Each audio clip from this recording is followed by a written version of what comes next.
Stand.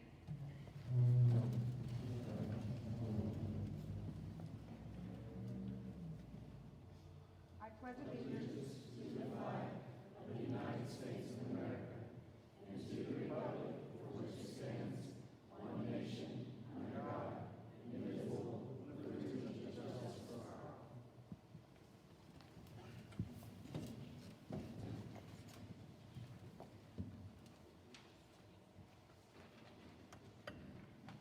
Okay, there's no recognitions. Next will be delegations. And just real quickly, Mr. Tatham is going to address later, even though he signed up at this point. Ms. Wall, double checking with you. Let's see. I see. You're just going to be with Aurora, correct? Yes. Do you want to address before that? Okay. Thank you. I just wasn't sure I had to ask. Okay, up first will be Kingwood Elementary School LSIC presentations. Ms. Ziegler, the floor is yours. Or the podium, or whatever. Here's the mic for you. Jill, would you like the mic there? Say we want the mic, sure. If anyone can speak to the podium, that would work as well. We could hear you. Okay. Just sit. Can you hear me? I can turn it on. Yeah, I can hear it. She might be speaking. Did it? Thank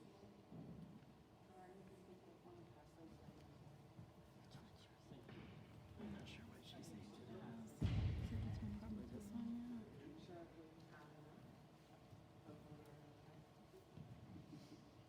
So, this evening, I'm Jill Ziegler. I'm the principal at Kingwood Elementary School. And with me I have Samantha Peasley. She is the Dean of Students at Kingwood Elementary. And the questions that you all pose to us, we answer the questions and put those in the folders. However, we would like to showcase our PBIS program. If any of you have heard me speak, probably within the last 5 years, I'm sure I talked a little bit about our PBIS program, but we've made some improvements this year, and we would like to share those with you. So first off, our first slide talks about the fact that Kingwood Elementary last March was declared a PBIS Tier 1 model school. And we were declared so by the West Virginia PBIS program. We went through a series of components to be named such. First, we filled out an application that answered a series of questions about how we implement our positive behavior support system. Then we went through a series of visits where the ladies from Marshall came and visited our campus. They toured, they spoke with students, they spoke with faculty, they observed in different locations, and they also sat down and spoke with Mrs. Ziegler and myself, and they spoke with our PBIS Tier 1 team. So that is something that we're very proud of. Can you all see the screen? Okay. We like to think of PBIS as one big umbrella, and we have a couple of tiers that fall under that umbrella. So our first tier is Tier 1, which I'm going to talk a little bit about in more detail, but that's where we hit upon 80 to 85% of all of our student body. So the foundation of our Tier 1 PBIS program consists of 5 or fewer positively stated behavior expectations, and they're established for different locations throughout our school. As you can see on our slideshow, we have t-shirts that have our STOMP expectations, and we also have banners throughout the school that list STOMP. STOMP is our acronym that stands for Show Respect, Take Responsibility, Overcome Your Problems, Motivate to Learn, and Prepare for Success. And that means and looks differently in different locations throughout the school, and we'll talk about that a little bit more here in just a minute. For example, I have a picture of the nurses station. This is her STOMP poster that she has. Every teacher has one. Jill has one in her office. I have one in my office. We have them in the cafeteria. But for the nurses station, if you could go back Sorry. just 1 second, Jill. To show respect, wait your turn. Sometimes we have a line waiting at the nurses station. Take responsibility. Know your information. Know your contact info. How do we get a hold of mom? How do we get a hold of dad? That's important in the nurses station. Overcome your problems, always be honest. That can make or break some things when you're going to see the nurse. Motivate to learn, fill your belly to fuel your brain, and prepare for success. Attend school, because you can't be successful unless you're at school. We also have a picture of our Stomp News crew that consists of our current student council officers. Every morning we do a live news broadcast. It is broadcast to the entire student body. And our student council officers run that. We have cameramen, we have a news crew. Every morning we do a Stomp cheer. And we cheer those things. Show respect, take responsibility. There's dance moves that I will not do here because I don't have my crew in front of me. Unless Angie wants to come and help me. But truly, that's just one more way that we reinforce our expectations. Tier 1 has 4 major components. The first component is teaching the expectations.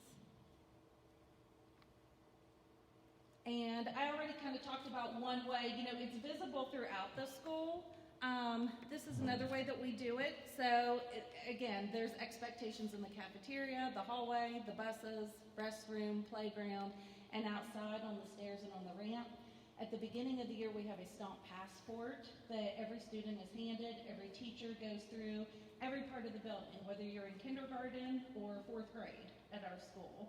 They go over, how do we behave on the bus? How do we behave in the cafeteria? How do we behave in the hallway? We even have a bus that comes in the parking lot 1 or 2 days, and they're able to actually load and unload the bus, sit on the bus, practice those expectations.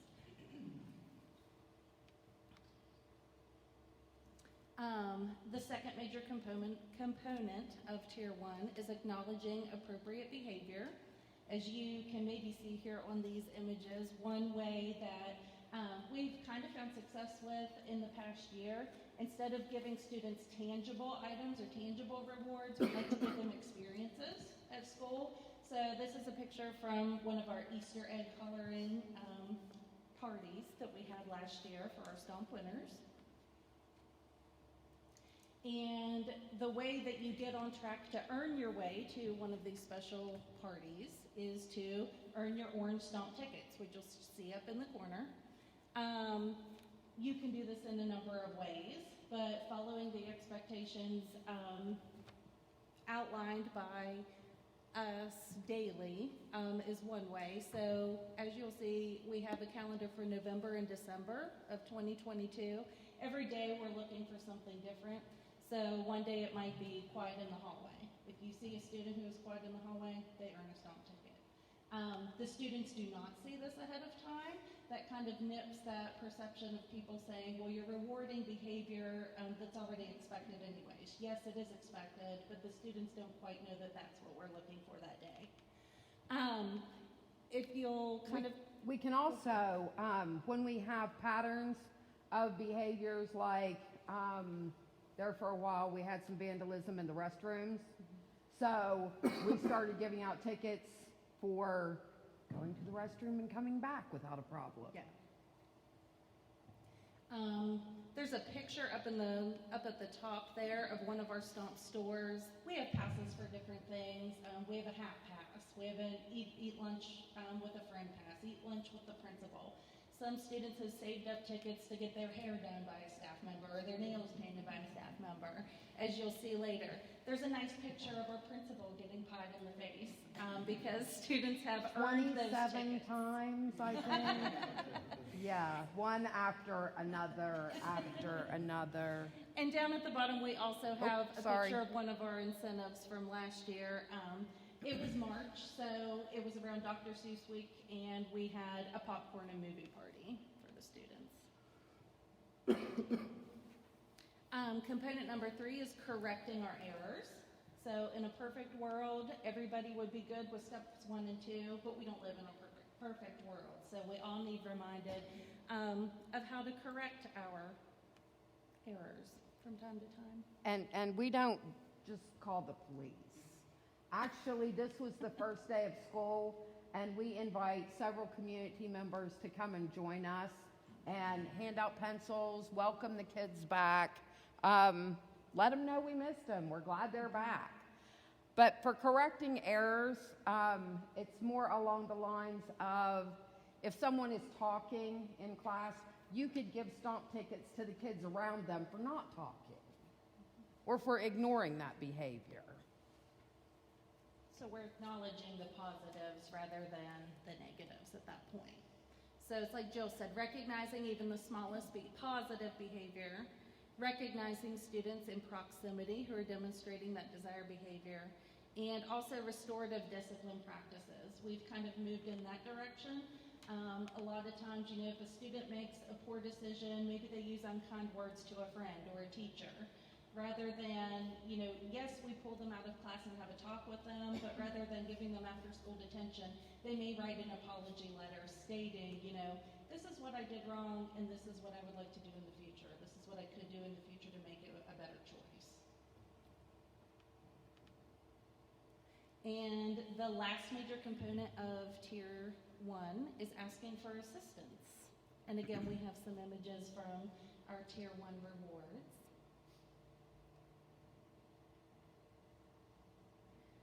So one way that we have developed for our staff members to ask for assistance this year is our fact sheet.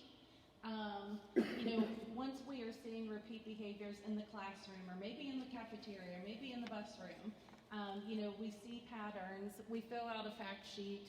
It just gives background information on the student and what we're seeing, when we're seeing it. And then those are turned into administration to figure out how to best deal with it later on. So we have paper copies for people who, you know, appreciate that format. And then we also have online copies as well. Located in our Padlet, that we stole that idea from Wes. So Katie, thank you. Saw you earlier. All right, so the next part of this is Tier 2. And this is what we have really struggled with this year to try to improve. We have done lots of interventions, but we didn't have a good infrastructure. So we worked with our coaches from Marshall, and Erin Day and Alicia Simon actually came up over the summer and worked with us and helped us kind of develop a format for this. And so now then, any student who doesn't respond to Tier 1 interventions qualifies as a Tier 2 student.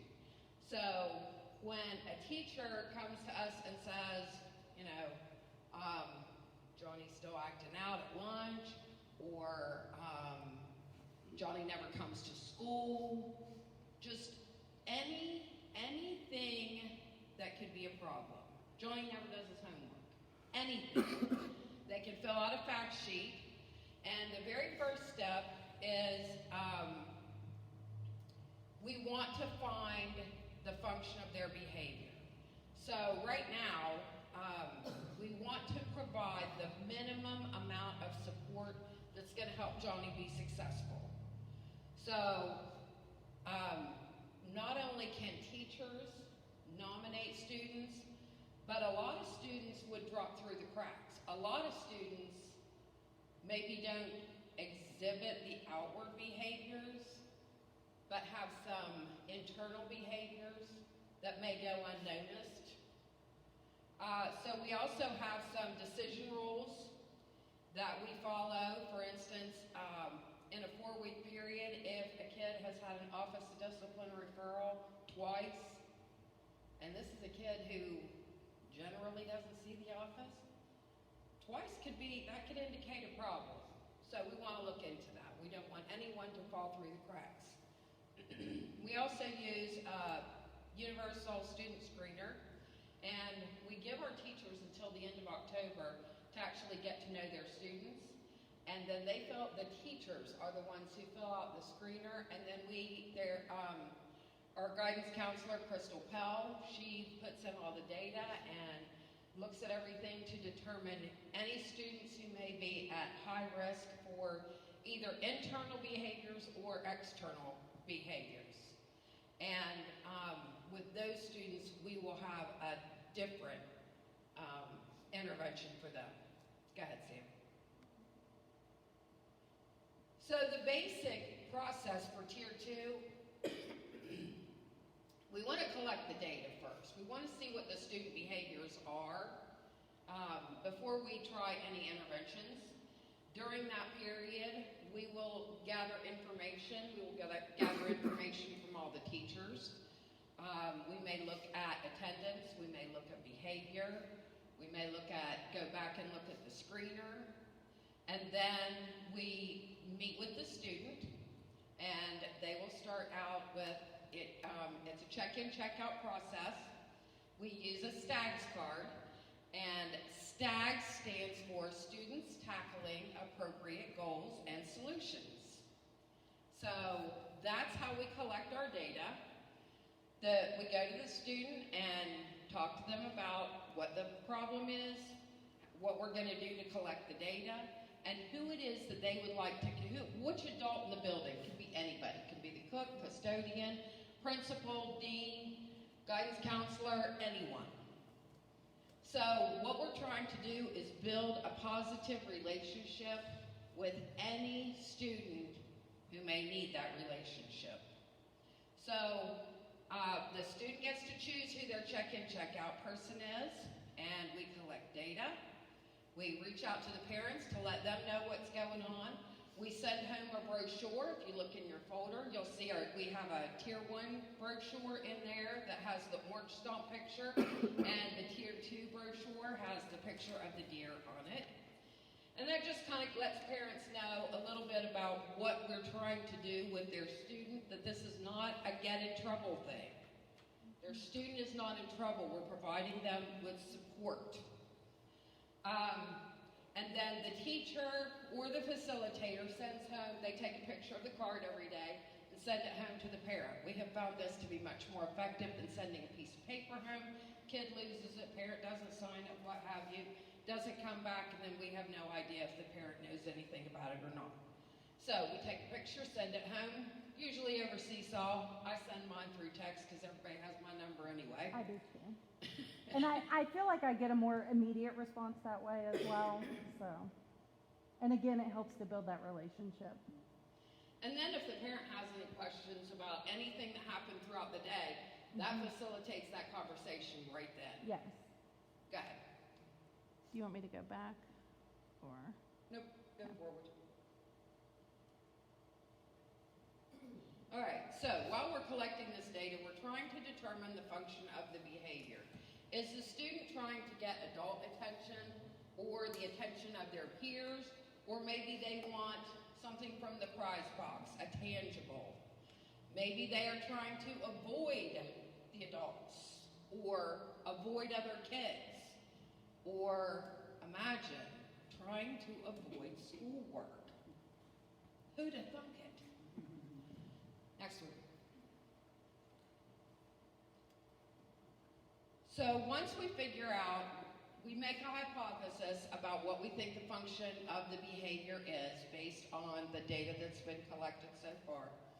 So we implement an intervention, and we have hired a data coordinator through our Title I funds, and the data coordinator, we turn in the check-in, check-out sheets for every student to the data coordinator daily. She puts in the data daily. When we change, okay, so let me see here. The blue line is a goal line. Typically, when we're collecting data, we don't have a goal. We just want to know where the numbers fall without any kind of intervention. Once we start looking at the data, our first goal is 80%.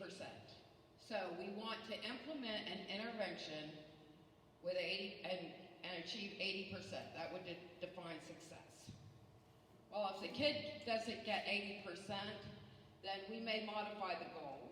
We may modify the incentive. We may modify the frequency of the incentive. There are several things, but the bottom line is that we want the student to experience success. We have gone as far as, you have breathed very nicely for the last 60 seconds. Here's a coin. So that they can experience success. Because at some point or another, you got to get a meeting out of your head.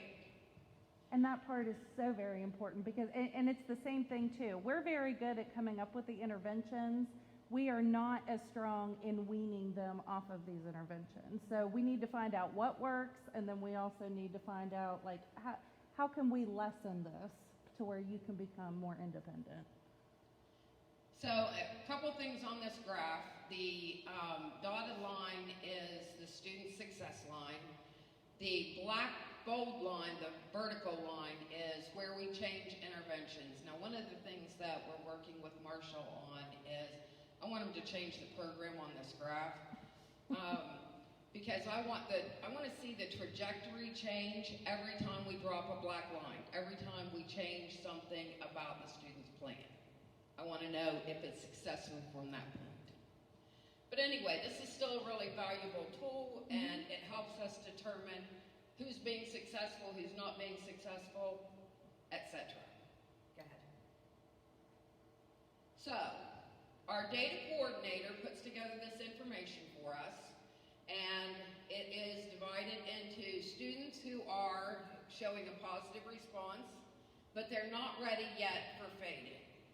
Then we have students who have a positive response who will be eligible for fading or actually graduating.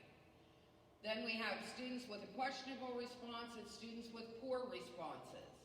Students with a questionable response, it's the responsibility of the team to determine if there is some kind of variable that's not, it's cloudy, it's not being implemented with fidelity.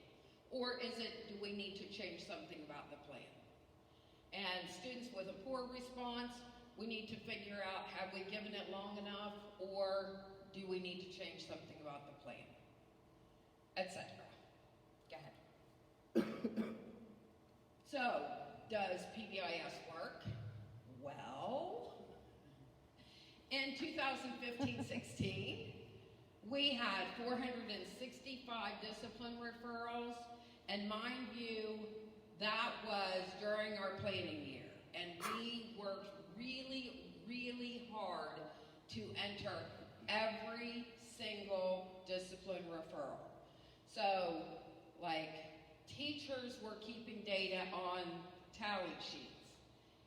Because one of the things in WEBUS is disruptive and disrespectful conduct. That is a whole range of things. So we needed to really boil it down and find out, is it talking in the classroom? Is it horseplay on the playground? What exactly are the behaviors?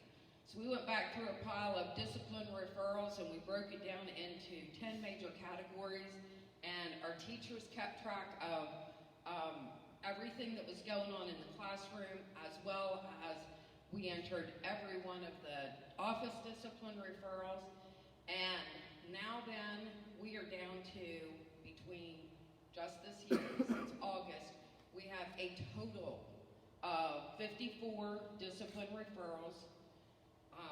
And once again, we are entering everything that comes our way.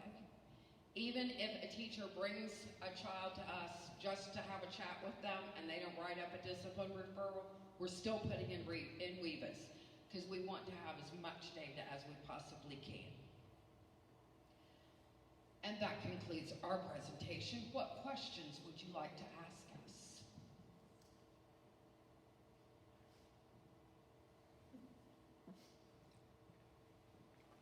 So you've been doing the same study since 2015? Yes. 2002, we got trained in 2015, in June of 2015, and then the 2015-2016 year was when we actually, and our coach, like, she slowed us down. We really wanted to jump in with both feet, get our expectations, get started. We wanted to still roll this out in the fall.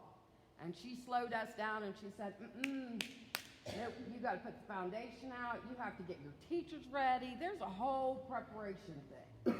And we took the entire year, found out the data that we had been collecting. There were so many variables. I mean, it was ridiculous. So we had dirty data, And we needed to go through the steps to clean it up so that, you know, what we're looking at, we're comparing apples to apples. Isn't this ultimately rewarding the kids that are being more troublesome over the kids that are not? When you enter into a tier 2, are you not getting the opportunity to get more rewards than all the kids in tier 1? That is correct. Isn't that a problematic system? Well, the system that we have now doesn't work. And what we know from the research is that positive reinforcement is more effective in changing behavior than consequences. And I can give you an example. Just this afternoon, I was in a kindergarten classroom. I went over to check out with the student. He had an awesome morning. He was having a less than awesome afternoon. It was time for dismissal. I completely ignored the behavior that he was demonstrating. I acknowledged the perfectly straight line that was right in front of me. I grabbed the little girl's hand who was the line leader. I told her what a fabulous job she was doing and all of the people behind her, and we proceeded out the door. He thrives off of that positive or even negative adult attention that he is seeking. So when he saw that I was paying attention to these kids over here, the behavior that he was exhibiting when I first walked into that room went away. Now, does it last all day long? No, it is a process, but that's just one example that I can give about how that's kind of an immediate fix or a short-term fix. And one of the most important things, and this is where we have struggled since the beginning, but we now have a procedure in place. Now, we haven't got any kids close enough to graduation yet, but the fading part is once you have them eating out of your hands, once they are successful, then we need to fade the reinforcements. They shouldn't get them nearly as frequently.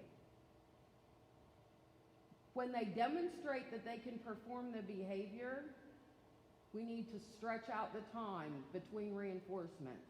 We need to lower the quality of the reinforcement until they can be successful independently. I mean, I agree. And that is not to say that they don't get consequences during that time, because oh yes, they do.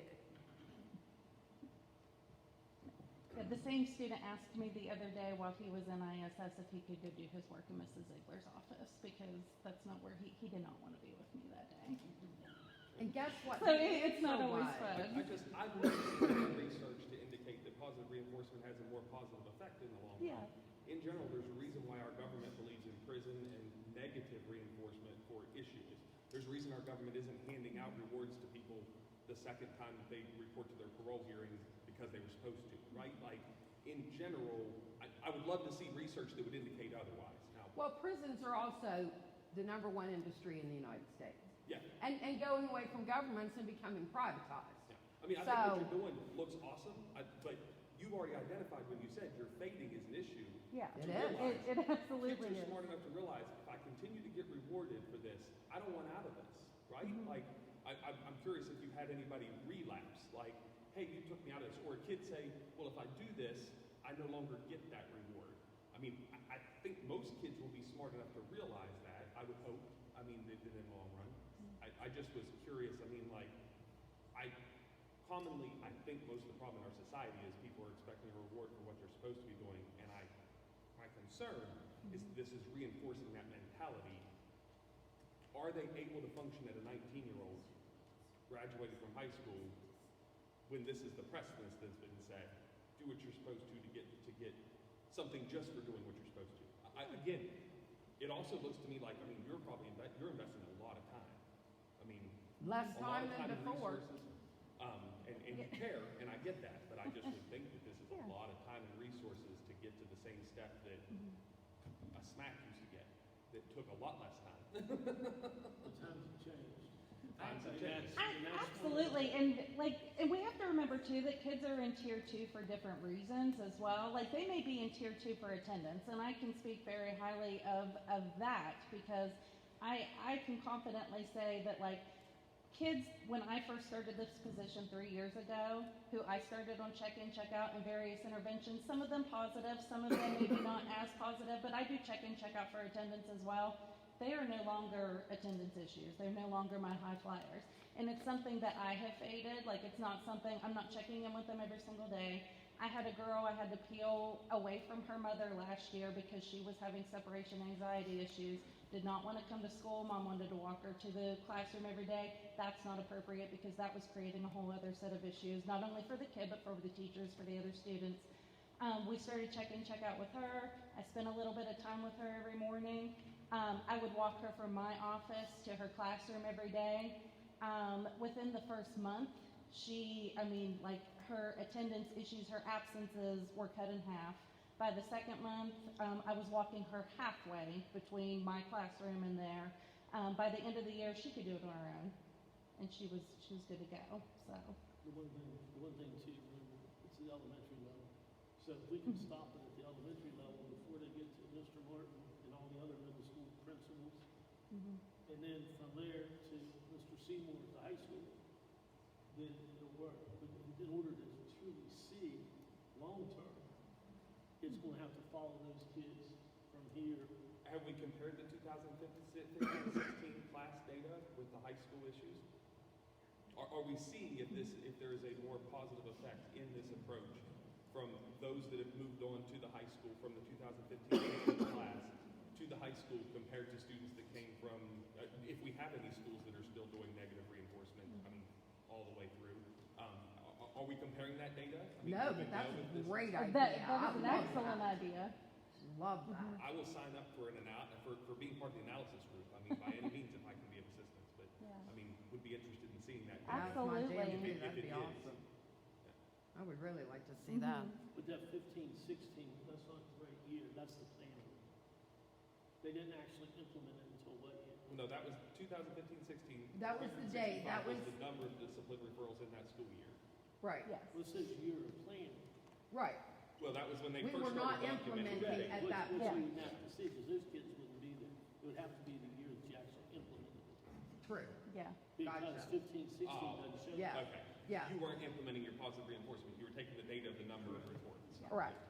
That was our raw data when we started, Is that, essentially. what does that graph look like from 15-16 to 22-23? I mean, is it a direct diagonal? Is it a plateau for 3 years and then a drop, or have you logged that? Well, you got to throw in 20, 21, 21, 22, Yeah, and then yeah. it's But I go. was And just saying, everything like, flat yeah, at that point. It Is it a is steady a decrease? steady Because right now decrease. you're on track for about 200, give or take. Yeah. I mean, supposedly. So you're on track for half of them if it stays consistent. But I was just curious if that data was a Probably about 140 or 150. yeah. Okay. Yeah. But another point that I'd like to make is most of the students who are in Tier 2 have severe social emotional issues.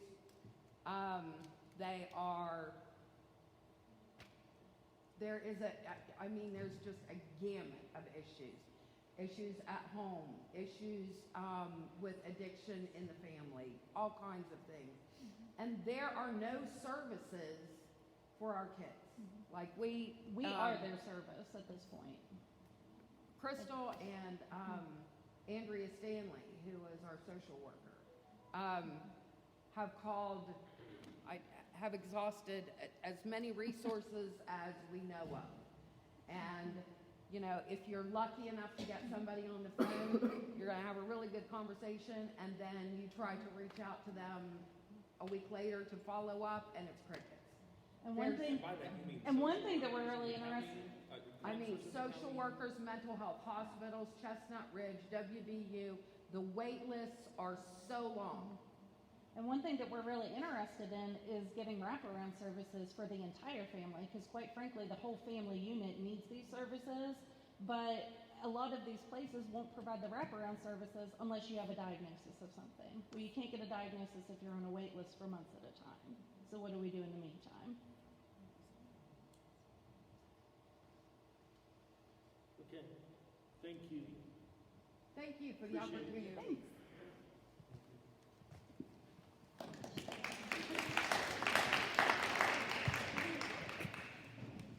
Next on the I don't Preston, Mr. Martin, and I'll let you do the introductions of your LSIC, please. Sure. Yeah. First off, it was quite refreshing to hear some of the commonalities in our sister school, Kingwood Elementary. I also like to offer thanks to Mrs. Ziegler for wearing maroon today. I appreciate that. It was a plan. Always. Thank you. And actually, Due respect. Mrs. Debbie Ziegler actually has a maroon jacket on, so we appreciate that. I also got a quick glance. Yes, I got a quick glance from the superintendent that I need to speed things up, so here we go. First off, we're super excited that so many members of our LSIC are here. What I'd like to do is to have them stand. Of course, our Dean of Students, also referred to as the Dean of Mean, Angie Zovchek. One of our teachers, Katie Ware. Mrs. Ware, she's over here. Mrs. Jessica Jennings, who was one of my students way back when, we won't say how long, back in Taylor County, so it's nice to have her on board. One of our goals in working with Kingwood Elementary is to try to bridge the gap between the two schools. And so actually, Mrs. Samantha Peasley is on our LSIC, so of course we know who she is. And Mrs. Nicole Shea. We were trying to be very strategic in the selection of our LSIC members, and we had a fairly large contingent of students from Rollsburg, so we wanted to make sure that we had someone from that area. So Nicole Shea. Also, Mr. Tim Schaefer, our custodian, out busy cleaning. Probably noticed the level of cleanliness within the building. We're super appreciative of him, and also our other custodian, Bobby Johnson. So he's here in the building. Mr. Aaron Knopf, one of our bus drivers in the back. Mr. Terrell Reese, longtime friend, and has been on our LSIC for several years with Edward Jones. And we also have the mayor of Kingwood, John, and Kevin Stiles with the Craig Civic Center. And behind me, our 8th grader and also the president of the National Junior Honor Society, Mr. Nick Bernadowitz. So, first off, go ahead and go to the very first slide. Oh, sorry. That's okay. Next. And so recently we have kind of revamped our mission statements. And it seems like mission statements kind of come and go, and at one juncture in time they need to be short and they're long. We wanted something that every member of our student body and all of our teachers could remember. And it's kind of taken on a name of its own. We kind of referred to ourselves as Champion Preston Middle School. I think it was actually an April Fool's Day joke a few years ago that we had changed the name. So that reference to champion, trying to be the best, is included there. Also, when Mrs. Zovchek and I started here 4 or 5 years ago, one of the first things we wanted to emphasize is character development and character education. So that's one of our traits that we make reference to, which is the C of CATS. Of course, emphasis on academics and instruction. Trust is critical in all components. And one of the things we're most recently moving towards is within service. And we'll talk about that a little bit later with our partnership with the Rotary. I'd like to talk about some of the physical school improvements that we see. I hate to bring this up, but we had a pretty significant HVAC incident and really some ongoing things that are quite troublesome for a building that's so new. One of the things also that makes our school unique is the fact that we're kind of two schools with one. We have an elementary component with our 5th graders being on site, and then middle school being 6th, 7th, and 8th. And we really don't have an adequate place for our 5th graders. So we have some ideas of some different stations and things for them to have access to.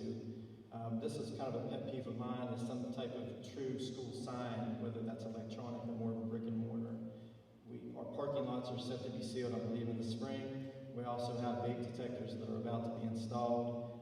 As you exit, I think improved exterior lighting is something we could focus on. And some of the things we're doing within our ag department, the completion of our high tunnel and the development of some small animal husbandry.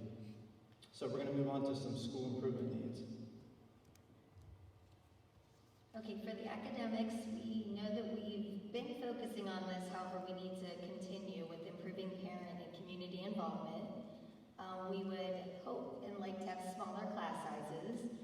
The DNF report is something that we have started focusing on with seeing a lot of students having a lot of D's and F's in classes, And that kind of connects with the next one. So for our special ed students, there's collaborating teachers in our ELA and our math classes. However, when those students go to science and social studies, there's only the one teacher. So it's the one teacher with 33 students or more, and special ed students are in there, so that's a struggle sometimes. Increased participation in the science and social studies fair, and then lack of professional and service substitutes. Also, to highlight some of our levy funding projects, of course, a good bit of money into instructional materials. As you can see, I think all of the county schools that contest interscholastic basketball receive new gym floors, and we're really proud of ours. We've been able to have additional surveillance cameras. Some of the trouble spots within our school was in the stairwell and in the gymnasium. You can see those in both locations here. So I don't know what the percentage is, but I would guess that probably 98% of our building has surveillance cameras. And those cameras, we can go back literally years back to check different things. And the students know that, so I think that curtails some of the disciplinary action. Been able to take a lot of awesome trips. You know, one of the things that really bothered me during the COVID times was the inability to take these trips. And so far, we've either taken or have scheduled one of the best field trips that I've been on personally. Went to the Flight 93 9/11 Memorial. Our entire 7th grade went there. We were scheduled to go to the WVU Women's Basketball School Day, and we actually had a 2-hour delay, so we missed out on that. So we have some other things possibly in line to make up for that. Another great trip I was able to go on was watching the West Virginia Symphony at Robinson Center in Clarksburg. We hopefully are going to Schoolhouse Rock at the Met Theater for our 5th grade. And there's just various athletic teams, both our teams here at Central Preston and also the Squires, which are the sports of wrestling and football and cheer, some buses for them. And also kind of to go in line with our sister school at Kingwood Elementary, we're we really want to emphasize PBIS, and we use sort of an online program known as PBIS Rewards, where kids have an online account, kind of analogous to a bank account, where they can keep track of their points based on positive behaviors that exhibit. Like Kingwood Elementary, we like to emphasize not so much material things, but more experiences, such as going sledding, or we've been able to have multiple athletic events during the school day. We've had a basketball game, we've had a volleyball game, which the energy within our gym was amazing. We're going to have the Unified Squires wrestling team will have an event during the school day with them.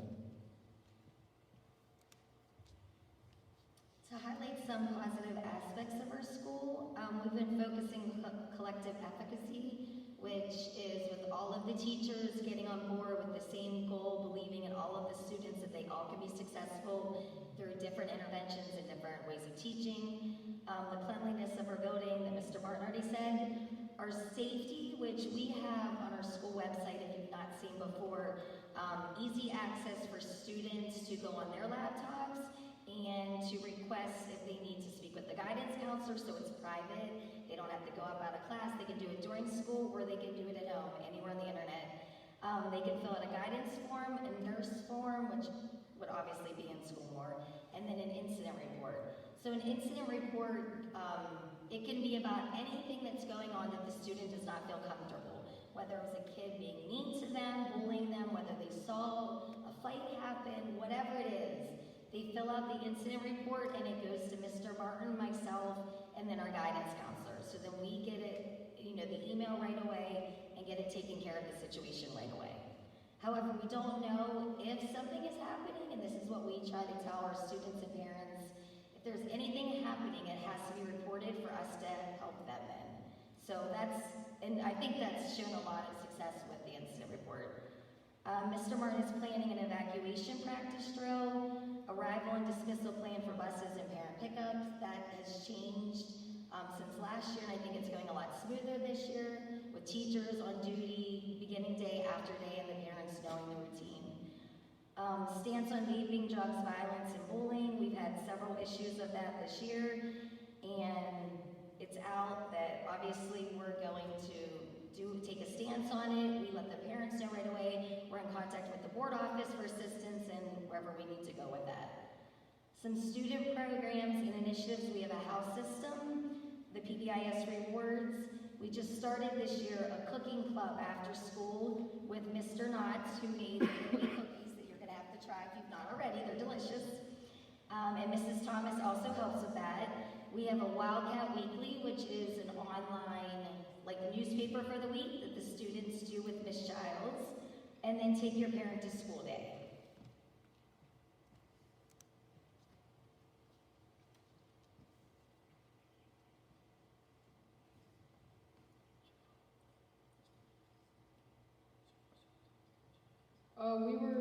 Central Preston Middle School was the 2021-2022 Superintendent's Cup champions, which celebrated placements for our extracurricular activities. We were the 2022 Volleyball County champions. They did animal shelter and breast cancer donations.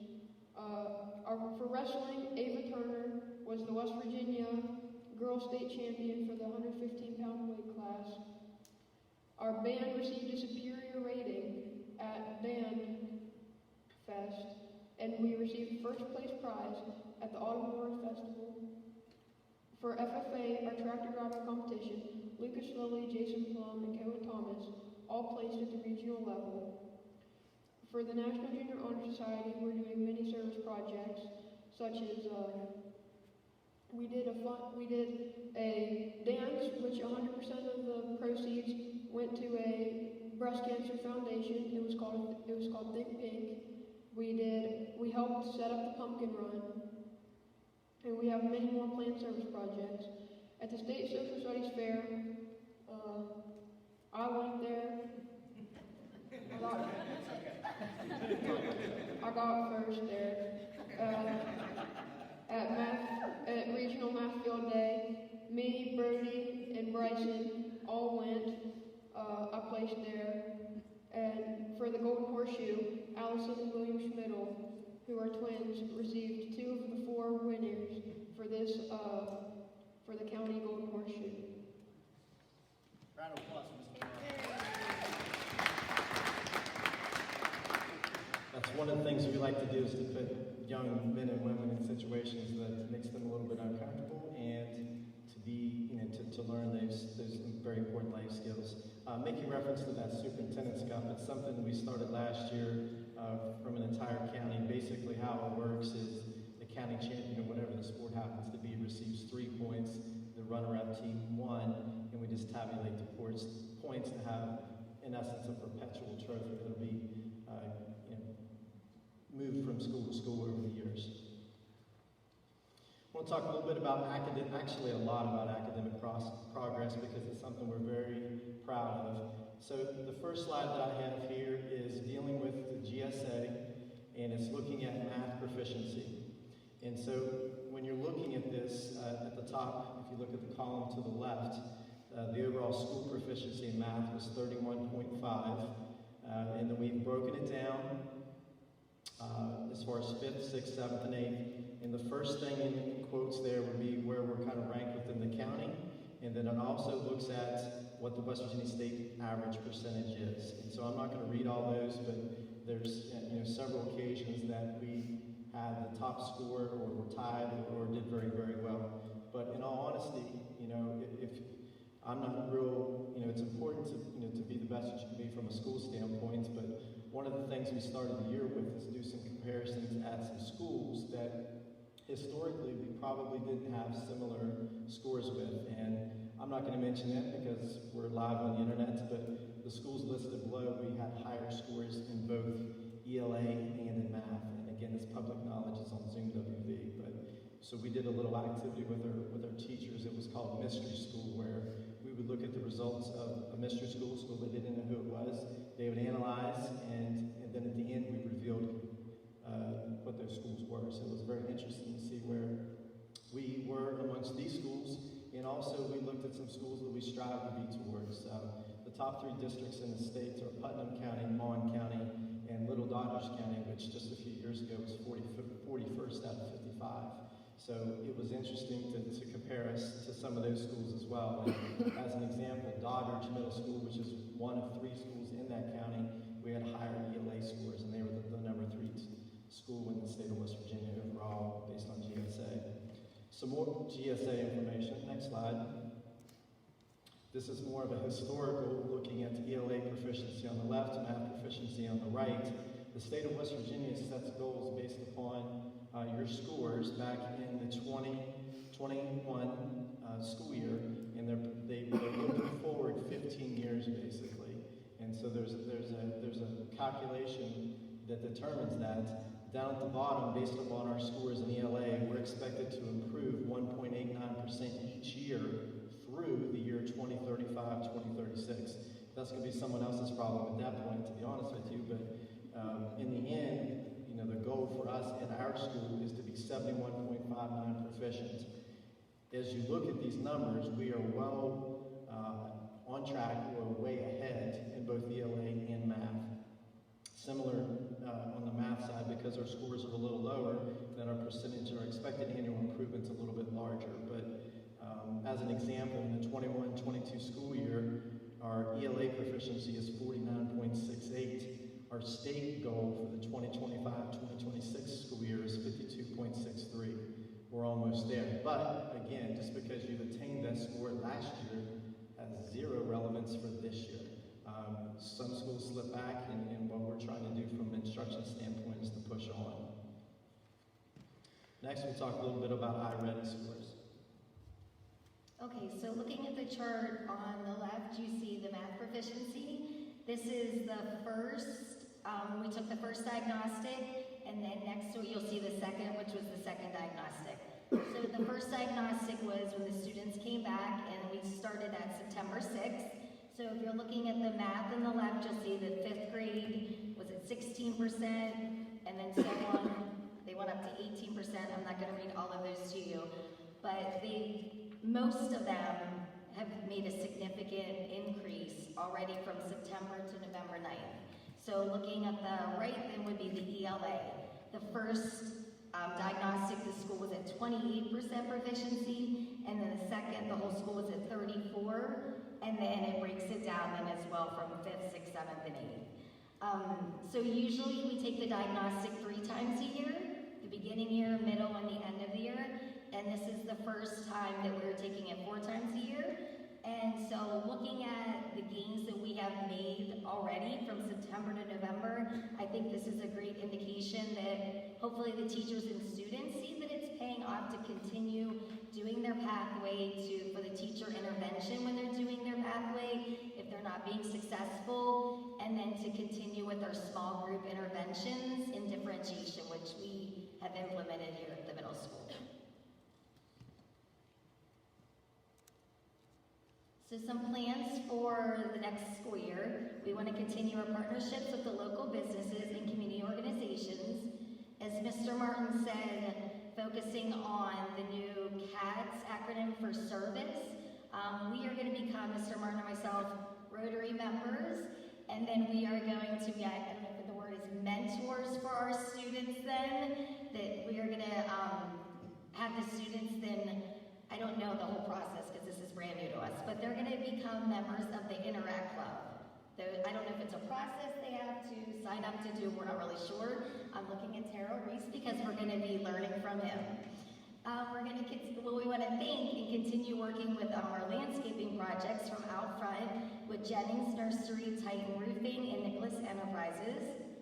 Small group differentiation is something that has been somewhat new to middle school, at least to here. And since Mr. Martin and I have been here together, this is our 5th year now, it is something that is full force implemented in all the math and ELA classes.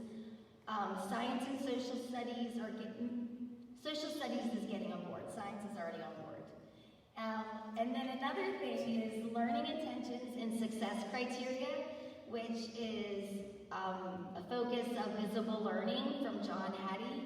And basically it's guiding the learning for the day. So when the students come in, they know exactly what we are learning today is the learning intention, and then the success criteria is how am I going to know that I have been successful? So I can do this, and check that I have mastered that at the end of today.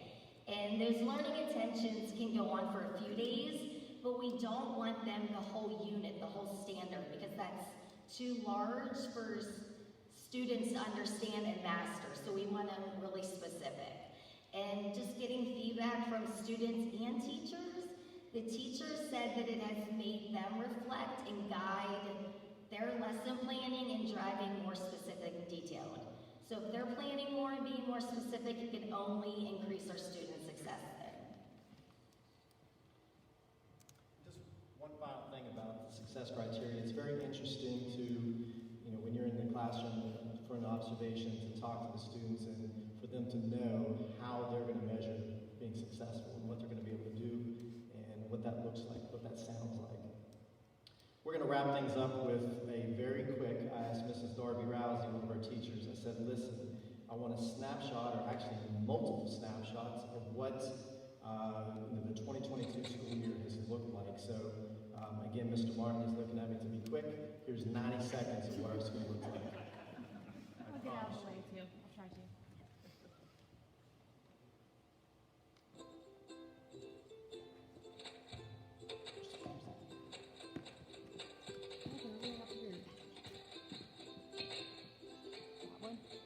Hey.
I'm not sure about the symbolism of me mopping things up, but I guess I'm not too proud to do any job here. So thank you very much. Are there any questions?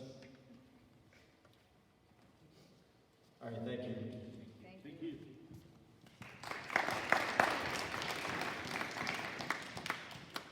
Okay, next, Mr. Martin, we're going to do the Roar Daily curriculum.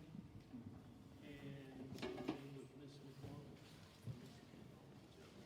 Okay. Moving on, at this time, I entertain a motion to approve the agenda.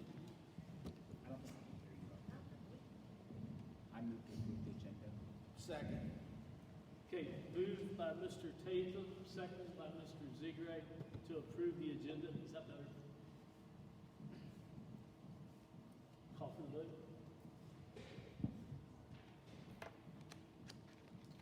Voting is open.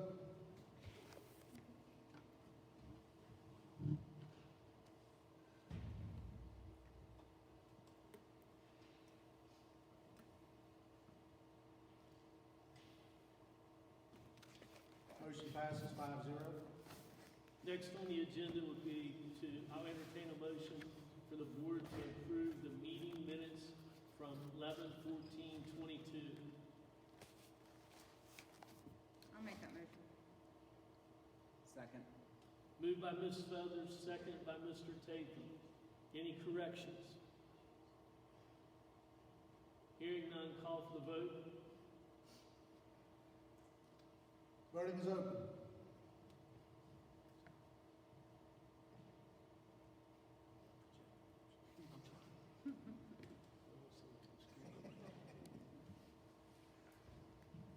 Motion passes 5-0. If you don't hear me, raise your hand or something in the back, okay? I'll try to make sure I talk loud. Mr. McCrumb's back there, I know he'll way better. Okay, next on the agenda will be the superintendent's report. Mr. Martin? Our board members and student representatives.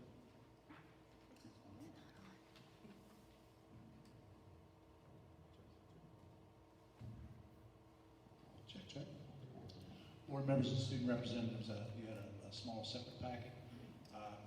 Quickly, the superintendent's update was sent out to all full-time and substitute personnel this morning. If you quickly review that, it gave us a weekly schedule that ran us through this week up until basically when we come back in January with significant events that are occurring. The ALICE training is ongoing right now. That has been sent out. It's been out there for about 3 weeks. Mr. Bittinger had sent the link out.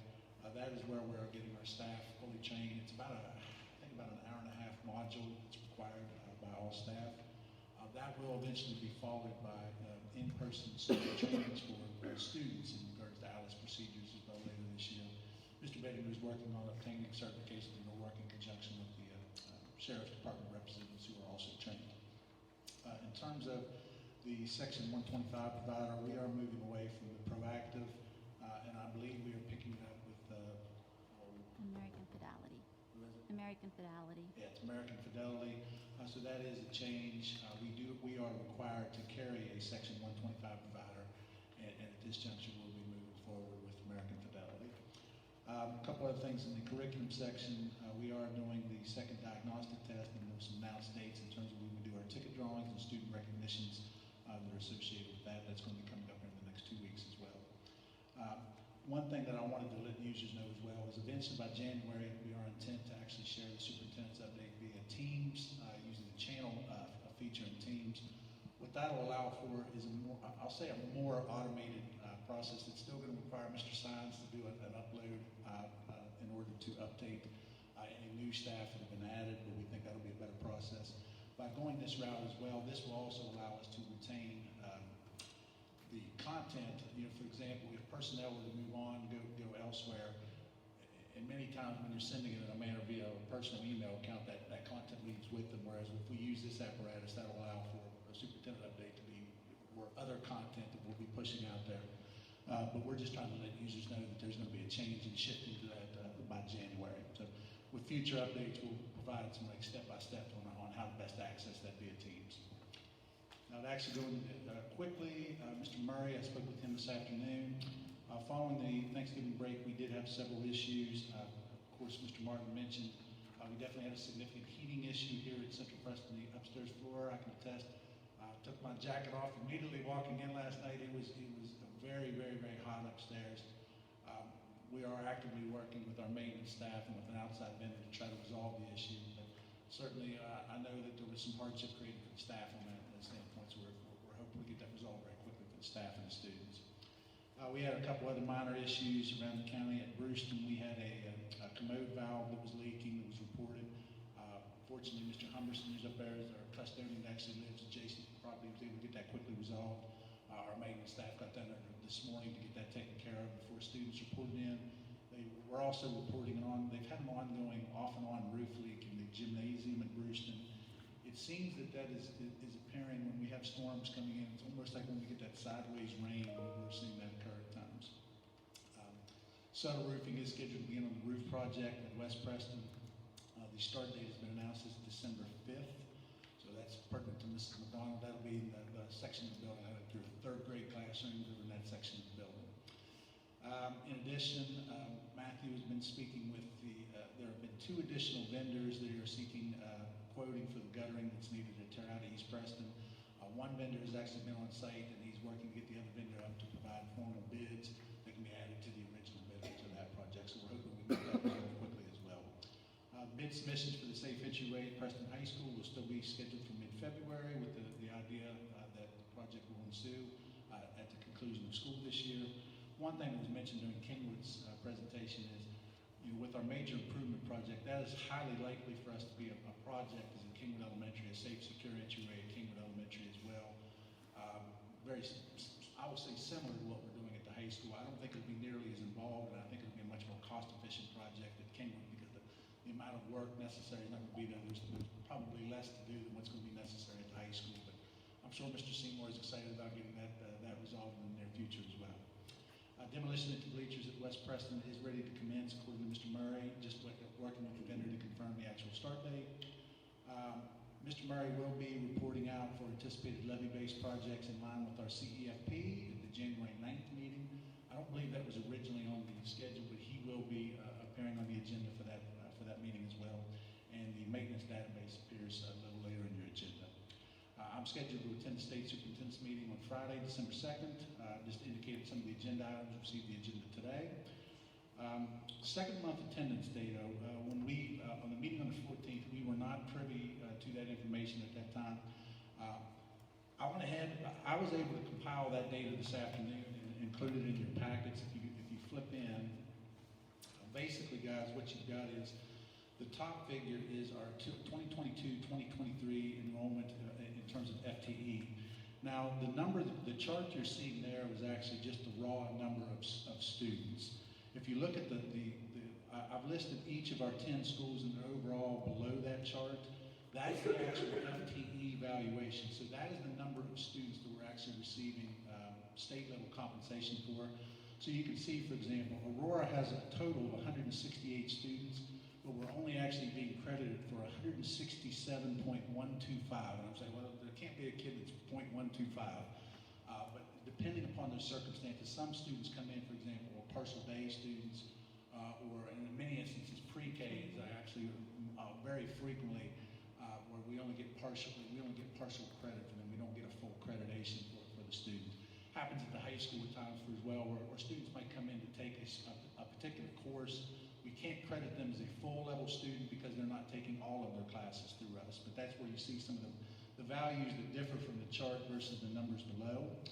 Now, if you look at our comparative, we have actually seen a decline at 9 of our 10 schools this year in terms of enrollment. Some schools, very small decreases. Central Preston and Kingwood actually both had a reduction of 3 students, for example.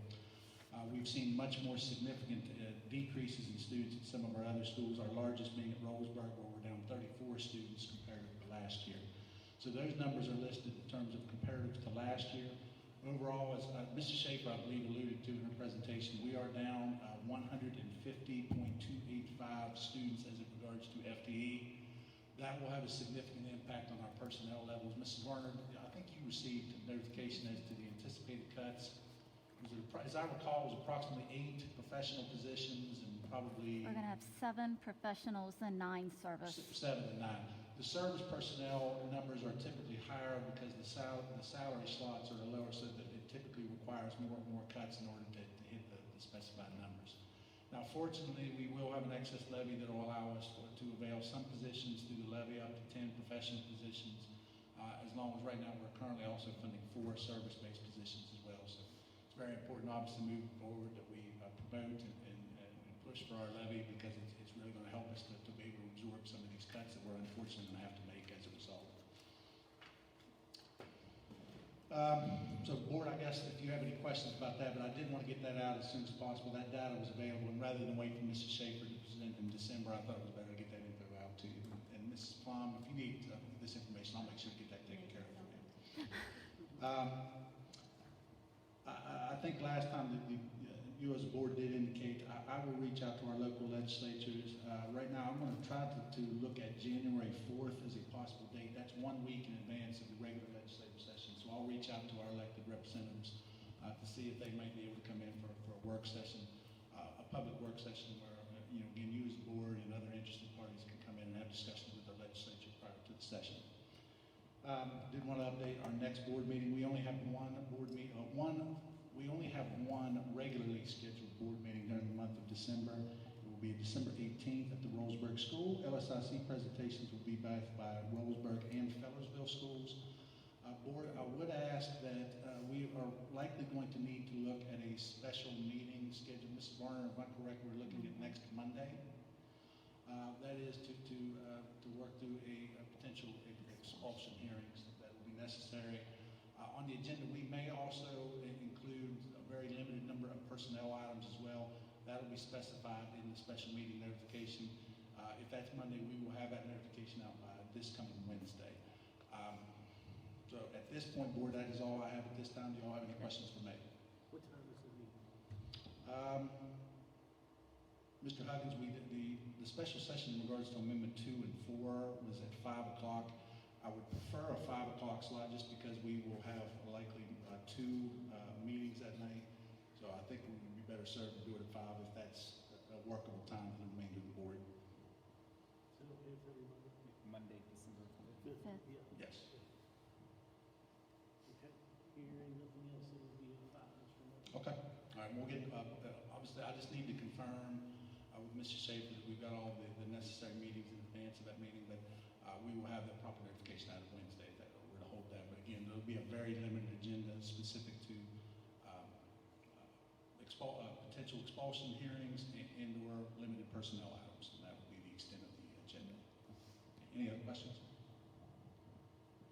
We're proposing a special meeting on the 5th. Yes, sir. At 5, Yes. and you're doing it early because you said a second meeting? We have two expulsion hearings scheduled. I think we better serve depending on the amount of time necessary. Sometimes those run long. Any other questions? Okay, thank you, Mr. Evans. Yes, sir. Okay, next on the agenda will be the student representative report by Mr. Savage and Ms. Doyle. I'm going to start with Audrey. She submitted an item and wants to speak to it, and then we'll pass it down to Colin as well. So Audrey, I'll hand you down the mic. Hello, my name is Audrey Doyle, and today I'm going to be talking about a concern. So at a student government meeting about a week and a half ago, we addressed volunteerism and getting kids more involved in their community and school. And one way to increase the volunteerism that we discussed in the meeting was implementing a graduation incentive of volunteer hours. Morgantown High School does not have a requirement for volunteer hours, but a recommendation for graduation and scholarships. They get a stamp on their diploma or wear a medal at graduation depending on the hours they've completed, which I think would really encourage students to volunteer in their school and community.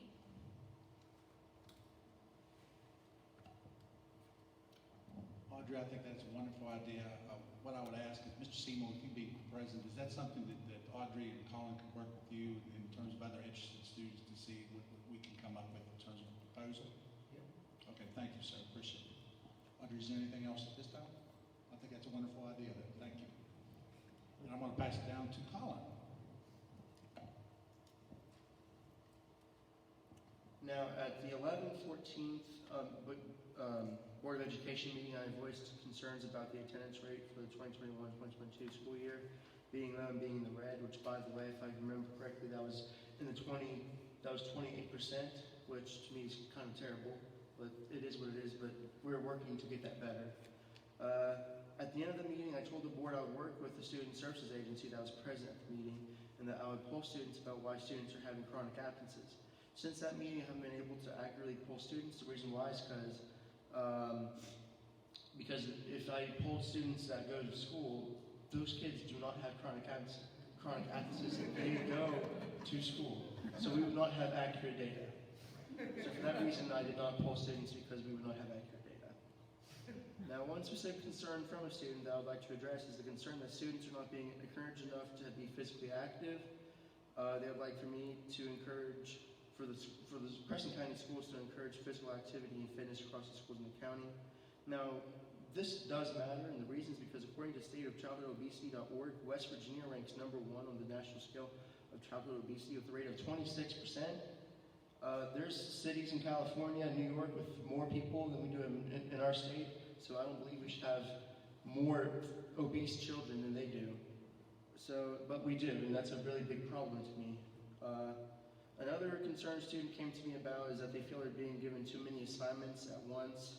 Now, my question for the board would be, are there a mandate of how many assignments teachers can give at a single time? Now, I will say I do not recommend doing a mandate for that, and the reason is because, for one, teachers don't want to be dictated on how they can teach, and for two, there's certain teachers with block schedules, they have to give a lot of assignments because they have very long class periods. During a student government meeting, students gave suggestions for the Board of Education to hear. One was give a benefit for cleaning schools and giving incentives for participating, encourage student volunteering, like Audrey has stated with her report, and requiring community service to graduate high school. Colin, before you move on, maybe because you've mentioned several items, do you mind if I make a response to some of your initial items and move to the rest Yes. So I would say in regards to, as we look at the attendance, I know that you and I talked this afternoon, and we looked to maybe schedule some time where it might be a amicable time when you maybe could come over during the course of the school day in conjunction with other interested students. We could look to maybe get some type of polling implement that could be used with students. We could also utilize our student communication system to communicate that as well. So I think that's something that certainly we can work towards. I'd like to get you with Mrs. Schaefer on that as well. In regards to, I think you bring up a very good point in terms of the issues of obesity. You know, when you look at a lot of our data, for example, cardiac kid numbers that come in where we do testing with certain grade levels around the county in terms of their overall health, we do see a very high level of obesity. Now, what we can do from a school district standpoint, Colin, is to be sure that we're following policies in regards to child nutrition regulations, and also our schools have to attest at whether they're able to provide physical education services for students in line with district or state policies. So those are two things we can look at the school level, but obviously I'd like to get you with Mrs. Durr, who is our wellness director and is also our child nutrition director, so that you guys can maybe discuss some possible. She also chairs our county wellness committee, so maybe we could get you together with her to maybe discuss some possible ideas to hopefully improve some of these numbers that we're seeing. In regards to the policy in regards to a lot of assignments coming in at once, I believe we do have pertinent policy related to homework. I don't have the specifics right here in front of me, Colin, but what I'll try to do after the meeting is to just send you some specific references to policy. The problem that you do run into, though, particularly in a school as large as yours, you have 7 different teachers working different sections of the building. I think sometimes they may or may not be aware that teacher A is given a significant assignment. Teacher B might not necessarily be aware of that.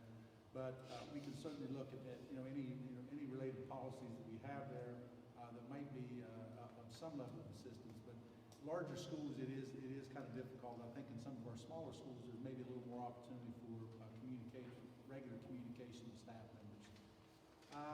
The other item that you mentioned is, in terms of cleaning and giving incentives for participating in student volunteerism. That's kind of what your add-on to what Audrey said as well. We do have to watch. There are probably certain types of cleaning activities that might be restricted to students. But that is something I think we need to look at and maybe build in some times. And I know I've applauded the Friends of Preston High. I know I've had multiple cleanup days where they've readily invited student participation. I think Mrs. Hayes can probably speak to that. But that's one opportunity for students to definitely get involved. And in doing that could also build in terms of the potential public service requirements that Audrey discussed. Colin, I just wanted to kind of break this up a little bit because you did have a number of items, so I'll turn it back over to you. All right, thank you, Mr. Martin. Now, including in item number 4, board members that you have in your packets, I said, the student government suggested requiring community service to graduate high school. Now, I do have a concern about that. Not everyone has the same amount of resources to do community service. That's why certain people do community service, like student leaders, for example. So if you're thinking about requiring community service to graduate, I would highly recommend to do not do that, because that would be disastrous for a lot of low-income students, because they do not have the resources to drive around the county to do community service like some privileged kids do. But I do think having an incentive I do think rewarding some of it is a good idea, but not requiring it to graduate, because that can be quite disastrous, if I'm being completely honest. One specific concern I have about Preston County schools is that county spirit and school spirit is very low. Many people have told me that they hate the school they go to, which happens to be Preston High School. Now, you may think this isn't a county or school problem, but I do believe it is, and here's the reason why. I know some people from neighboring counties, specifically Tucker County, students from TCHS have told me that school spirit is way higher at their school. And I know I should believe them because I have seen it for myself. Students in the bordering county like to go to their school's events like football games. The numbers can prove it. Students there are proud to be from their school, and I have seen this from the social media posts. It's very apparent to me that Preston County schools, and more specifically Preston High School, has an epidemic when it comes to school pride and school spirit. I don't know many people here at Preston High School that can say that they're proud to be from the school. and I believe we as a board owe it to them to give them a reason to be. Kids at other counties' high schools wear their school merchandise with pride. They post pictures of themselves in athletic uniforms with pride. They even wear their school's merchandise in public. They believe a good reason to brag about their schools. On behalf of the students and as a student member of this board, I'd like to propose to the board to act on this issue. I'd like to propose that the board help schools with this issue. I'd like to propose that the board members mandate, if possible, mandate a countywide school pride campaign. Now, I think it should be obvious to anyone that, we can't just do lip service. We have to do actual, stuff. So an example of that could be, maybe asking schools to post posters in their hallways. We can't just ask them to do lip service like at an assembly. We have to ask for action. Now, last thing, my few last suggestions for the board is that there's a problem at Preston High School, specifically with prejudice in the school that I have heard about. I've been told by specific students that they have been targeted because of their sexuality, which to me is a very big problem, because I don't believe that any type of prejudice should be allowed in schools or should be tolerated at all. Now, because school should be a place of safety and knowledge, and now any teacher that you know that may be part of any governing body in the school will tell you that one of the biggest priorities besides education and knowledge is safety, and I think anyone will tell you that. Two, allowing intolerance of students only allows for more of it, and that should be pretty self-explanatory, but if it's not, what that basically means is if you allow prejudice in school, more of it will come. Now, if students who are LGBTQ believe or feel that they don't have a place in Preston High School or Preston County schools, we as a county are going to lose more and more students because of that. Now, my last suggestion for the board is to mandate certain punishments for fighting if possible. Now, I am not naive. I do know that there are certain instances where certain fights are not as bad as other ones, but I do think we need to have, for all first-time offenders, to get a punishment of 4 days of in-school suspension. The reason for that is because if we tell them that we will not tolerate for certain acts, most likely those acts will not be acted again. But I'm also not naive. I know certain things aren't, I guess, as big a deal as others, as me and Mr. Martin talked about earlier today. I do believe, from what I've heard, that there's not an agreement that we should have a universal punishment, which I know the reasons for that, because not all fights are the same. But I do think for first-time offenders, we need to have 4 days of in-school suspension. Now, I also wrote in my paper that we should have expulsions for multiple offenders, but I think since I wrote that, that would be extremely problematic. So I'm asking for the board to at least mandate a punishment for 4 days of in-school suspension. Thank you. That's the conclusion of my report. Okay. And Colin, I'll probably work backwards here if you don't mind. If I respond to this. In regards to your last two concerns specifically, Colin, the issue with fighting in our schools, obviously a very serious matter. Anytime there's a fight, there's potential for injury to our students, and obviously it creates an atmosphere that's not safe for our students. So we do need to take that very seriously. Colin, and really with fights, it would be something that we would have to look at under what's called West Virginia Policy 4373, which is our disciplinary policy, which we talked about this afternoon. And we have certain disciplinary actions that students, for example, there's categories of various things that kids can potentially do from a disciplinary standpoint, and those are then associated with potential actions that can be taken in response to those, fighting being one of them. Depending upon and Colin, I think a good point to bring, I just lost my mic here. I'll just speak loud. A major concern, Colin, and Colin, is that, as you said, is you do have to look at the specifics of the circumstance. You would look at, for example, the students involved. Have they had previous acts of this nature?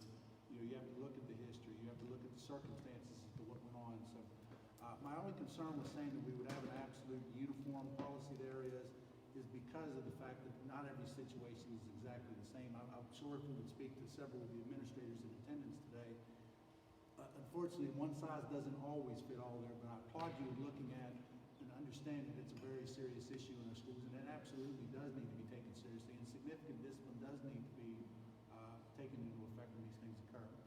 Now, in regards to the issue with students that are here. terms of intolerance that's been reported to you, the one thing that you and I have talked about today is in these instances, had this been reported to, for example, a classroom teacher or a building administrator or a counselor, and at that point, to your knowledge, that had not been. So I think step number one in that instance, that's very, very important that we make sure that those individuals, if they're experiencing that, whether it's a student on student, a staff member to student, regardless of the circumstances, it's really, really important to report those situations to proper people within the schools, so that people such as Mr. Seymour and others that work within the school are able to best deal with those situations. And I'm sure that I could speak on behalf of Mr. Seymour, knowing that if he is aware of these types of situations, he's certainly going to try to take the appropriate actions in dealing with them and such. The final question, Colin, in regards to school spirit, I think as a 1995 graduate of Preston High School, I want to see more school spirit at Preston High School. Several of us on the board, Mr. Tatham was a graduate of Preston High School, Mr. Kisney was a graduate of Preston High School. So we certainly want to see an improved environment at Preston. We want to see you and Audrey be proud that you graduated from Preston High School. And I think that is certainly continues to be a project that we're going to continue to work towards to continually bring improvement. But I would look forward to working with you and other interested students to try to initiate some things that I know would elicit some school spirit. I know that the school has put on various events. They've had boozes, they've had programs at the school to try to elicit more pride in the school. Again, I think some of the measures taken by where we've had the cleanup days at the school and taking more pride in what the building looks like, I think those are good starting blocks to bring about some of the improved pride in the school that you're discussing, Colin. Really do appreciate, Colin, all of the concerns that you brought forth to the board, and I'll turn it over to any board members who might have questions for you. Yes, and I will answer any question from any board member. I appreciate all the time that you put into this, Colin. You're really taking this position to exactly where I was hoping you would. I have a couple concerns that I would like to address to Mr. Martin regarding the fighting, the safety, the bullying. I have a concern with, there's a couple things in the policy. If I'm understanding correctly, me talk louder? Yeah. I don't think anybody's ever told me that before. If I understand correctly, the levels of disciplinary actions, are they adopted from legislators, or do we have? They're in line with policy 4370. Exactly in line with. So it's my understanding that we have to adopt the minimum of what they're giving us, but we can beef it up. Am I correct? We could not do less than that, yes. I mean, you could go above and beyond the given measures. So these are the minimum requirements. My point being, and there's just a couple, like I don't want to piece it apart right now, but in line with, let's just take assault. It's a level 4 action for a student to assault a teacher, an administrator, but it's a level 3 for a student to assault a student. That's correct. It's a human being. That's awesome. But we can beef that up. And we can leave it where it is, but it should have potential expulsion added after that. Just for example, I mean, we don't have to change that now. Threats. I think threats should be, I'm not going to go through the whole thing. I would like to see that we do put a little more meat and potatoes behind our policies and stick to them. No tolerance. I don't think I have seen no tolerance. I don't think I can, I don't have an example of that. And I mean, I would love to be proven wrong, but I think we need to be that board that is diligent with that for our students. That's all I have. Let's move on. I would agree with Ms. Feathers. Discipline needs ramped up. It needs to be a brick wall. Tolerance has got to go down for disciplinary issues. We've got our teachers, our administrators, everybody needs to know support's coming from this board all the way down. If you're having issues, we are here to help however we need to. If that means changing policy, if that means supporting something you have to do in the classroom, but we've got to get rid of disciplinary issues.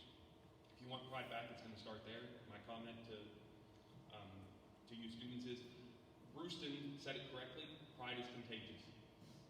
That is their campaign, if I understood Mr. Jonas correctly when we were there. If you're seeing somebody defacing, or your friends see somebody defacing, doing something wrong in a classroom, to property, to school property, you stopping them is taking pride. That is contagious. Other students will follow that. They will understand that lead. They will understand why you want your gymnasium to be nice, your classroom to be nice, the area that you're in to be livable and to be acceptable. The last thing I will say, just I appreciate the idea on the volunteerism, the thoughts on wanting to see it increased, but mandatory volunteerism is not volunteerism.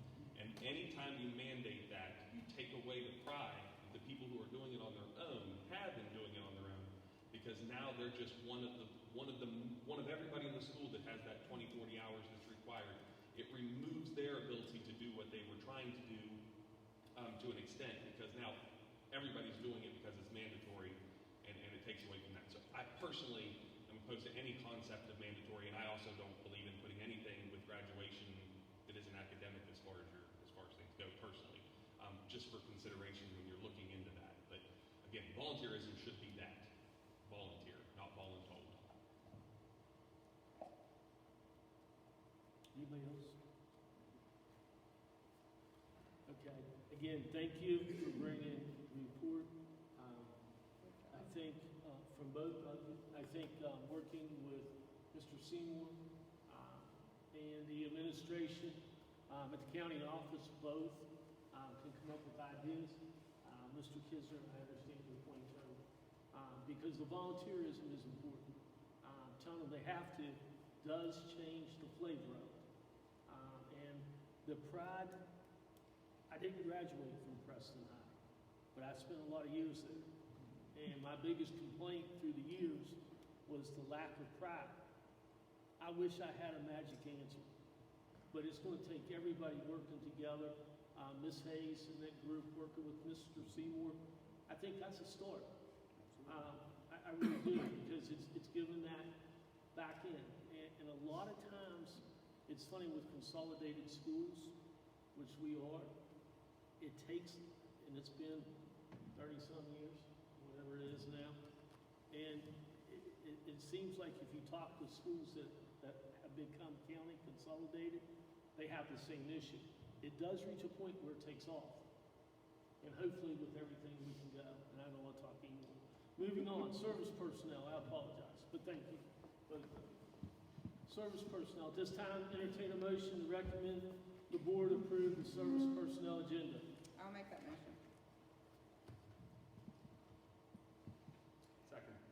Moved by Ms. Feathers, second by Mr. Kisner. Questions, comments? Hearing none, call for the vote. Voting is open.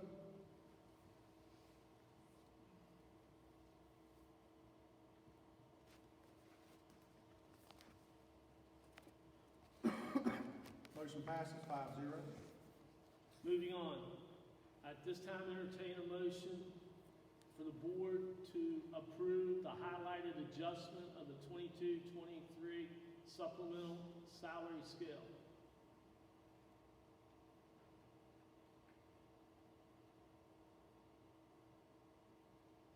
So moved. Second. Moved by Mr. Kisner, seconded by Ms. Feathers. Questions or comments? I really don't think this is the time to start giving out raises again. I mean, if we're gonna do this, we need to do this at the beginning of the year and have it across the board, whatever we're gonna do with raises. Mr. Ziegler, I understand the concern. This was a position that was brought up at the last meeting in regards to the responsibilities of this position. We're taking on additional responsibilities, which is what related to the additional salary that's entailed. That was the rationale behind it. Again, at the last board meeting, that agenda, the position was included in the professional agenda on the meeting on the 14th. This is just in line with that vote to ensure that we had the supplemental in line with the actual posting that went up with that. So that's just the reasoning behind it. And to clarify, it's not a raise, right? It's doing an additional task. Yes, correct. It's a newly posted position with additional responsibilities, and the additional funds were in line with that, Mr. Taylor, yes.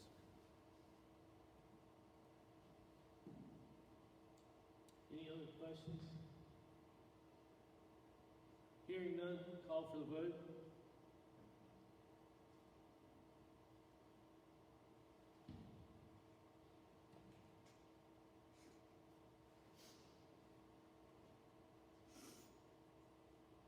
The voting is open.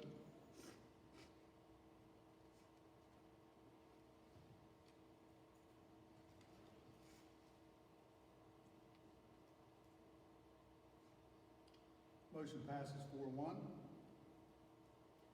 At this time, entertain a motion for the board to approve the professional agenda. Excuse me, professional personnel agenda.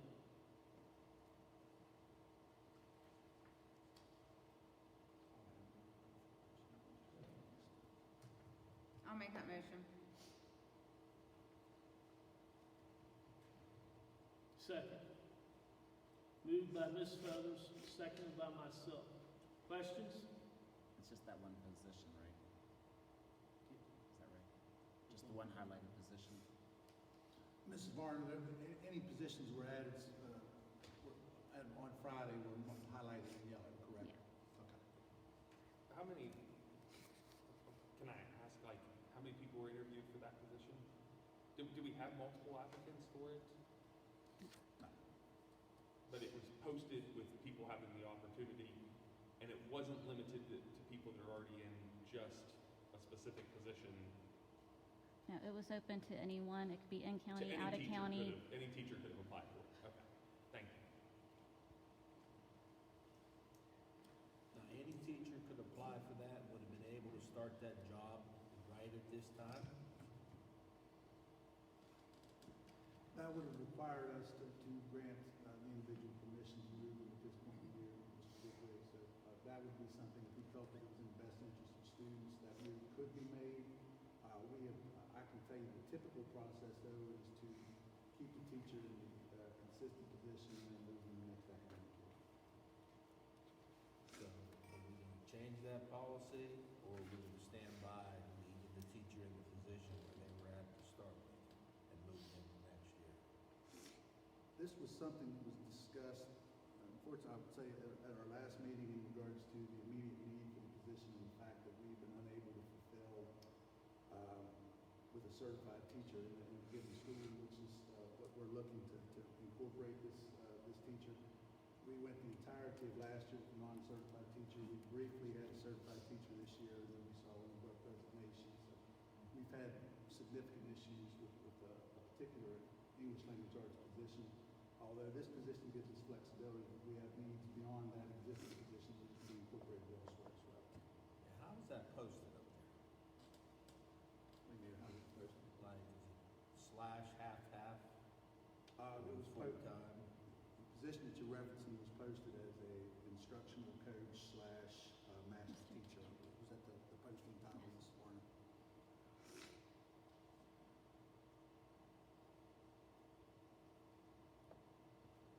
Any other questions? Hearing none, call for the vote. Voting is open.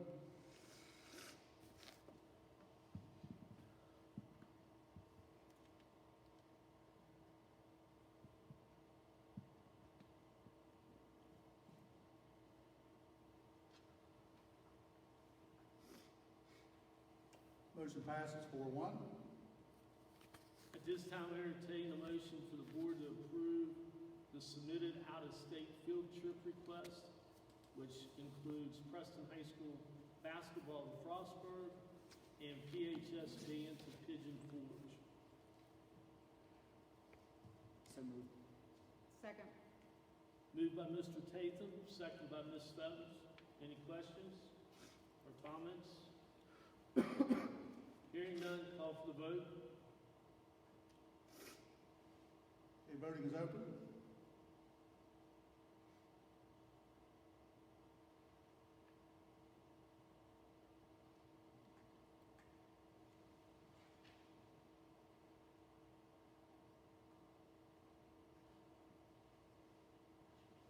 Motion passes 5-0. Okay, there are no chaperone lists, so moving on. update of vaping response policy. Following the 11/16/22 principals meeting, the Principal Association nominated Paul Martin and Todd Seymour to serve on the committee. And additional committee members will be added following a meeting with faculty and Senate representatives on 11/29/22. Yeah, Mr. Evans, I have a meeting scheduled with faculty and Senate reps tomorrow afternoon, but we'll work in conjunction with continue ed members to the committee to, again, take up and assess the policy related to our response in regards to student vaping. Just wanted to update. I believe Mr. Tate had asked for an update on the agenda, so just want to make sure that was available to you. Okay, thank you. Any questions for anybody on the information?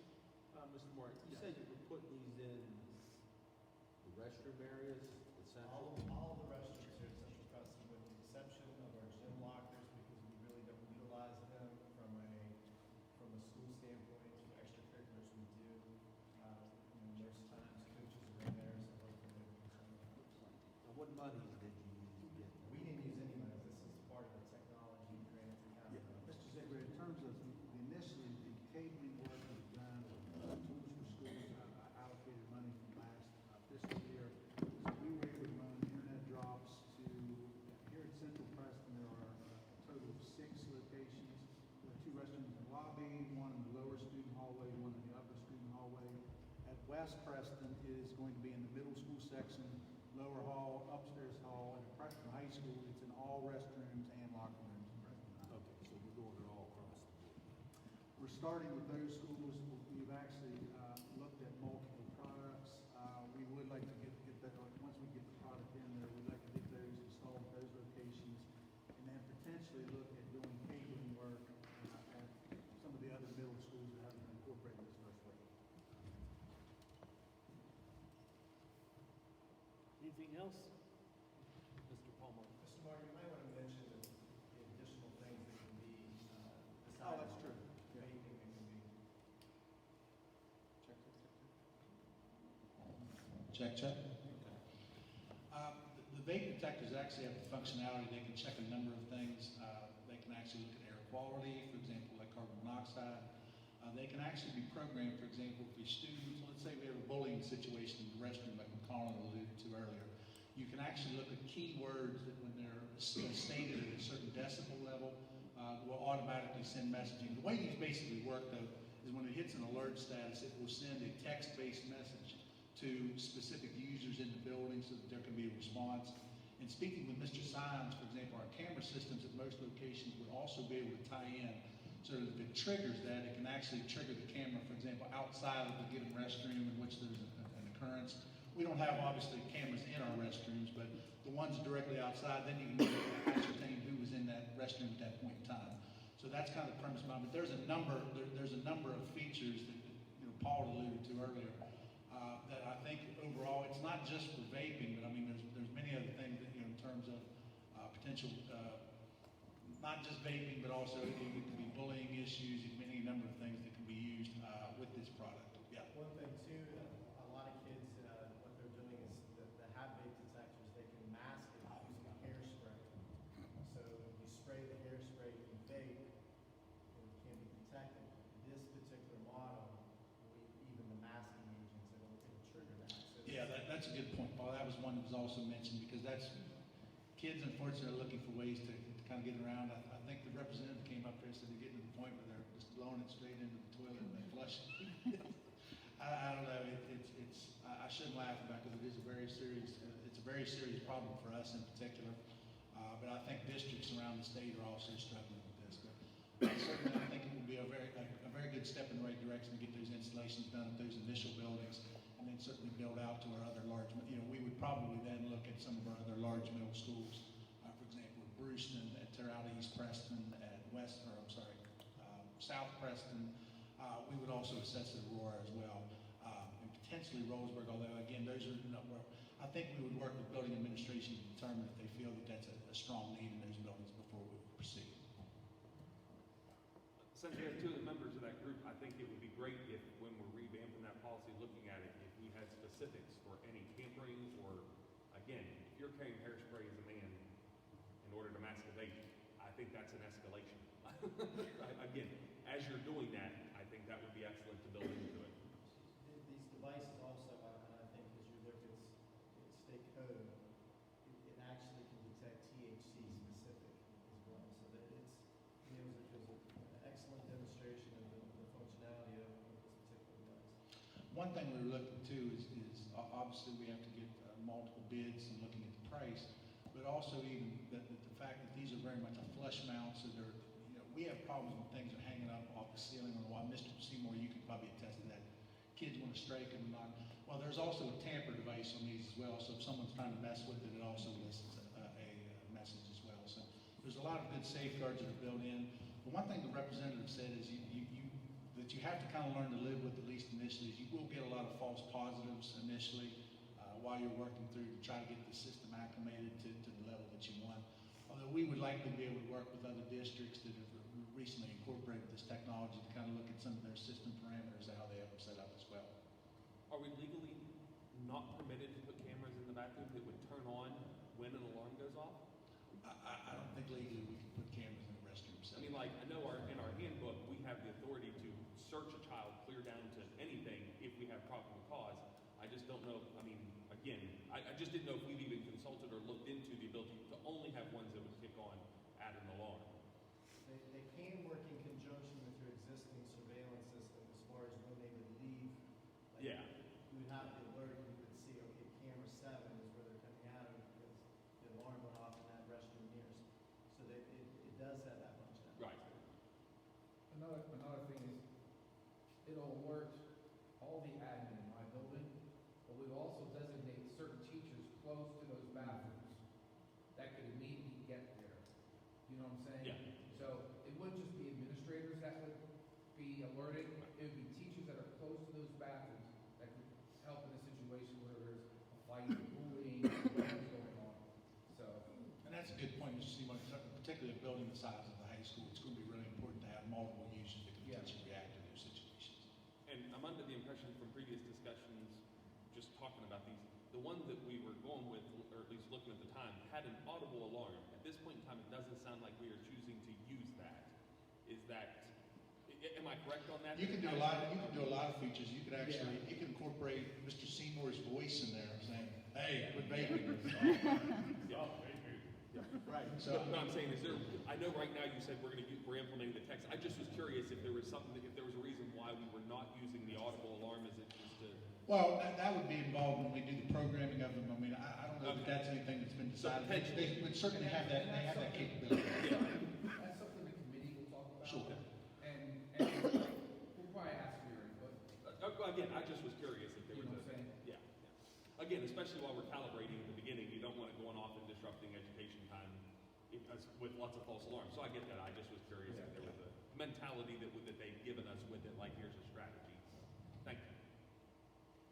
Anything else? Okay, moving on. Grade practices at Aurora schools, grades 6 through 8. Mr. Huggins, this was brought up during the 11-14 meeting. Mr. Tatham made a motion as follows.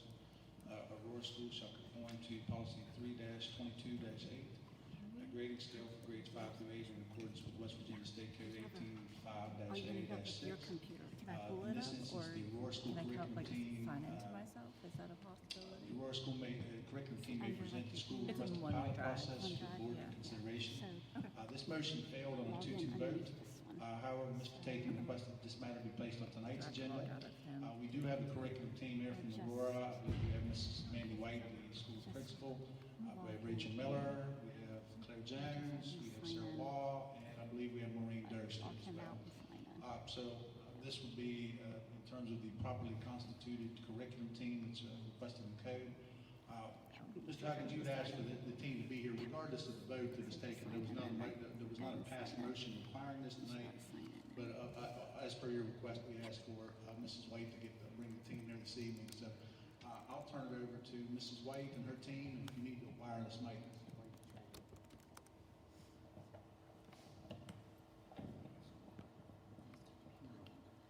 We're all talking.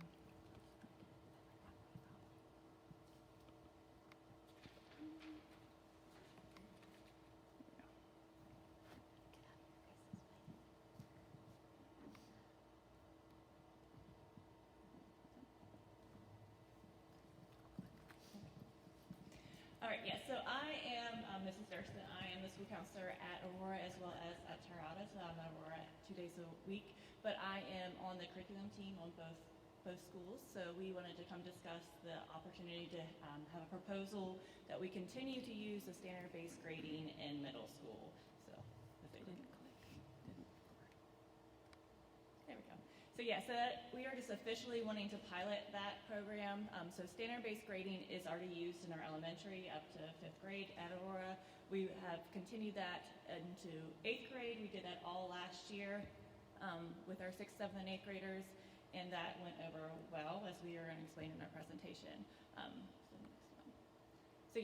Why we started this, it was initiated by our former principal as well as a former superintendent, and we want to continue that because we have seen very good responses from the students as well as from parents. I think a parent also addressed some of the board members by email, which had really good responses from that too.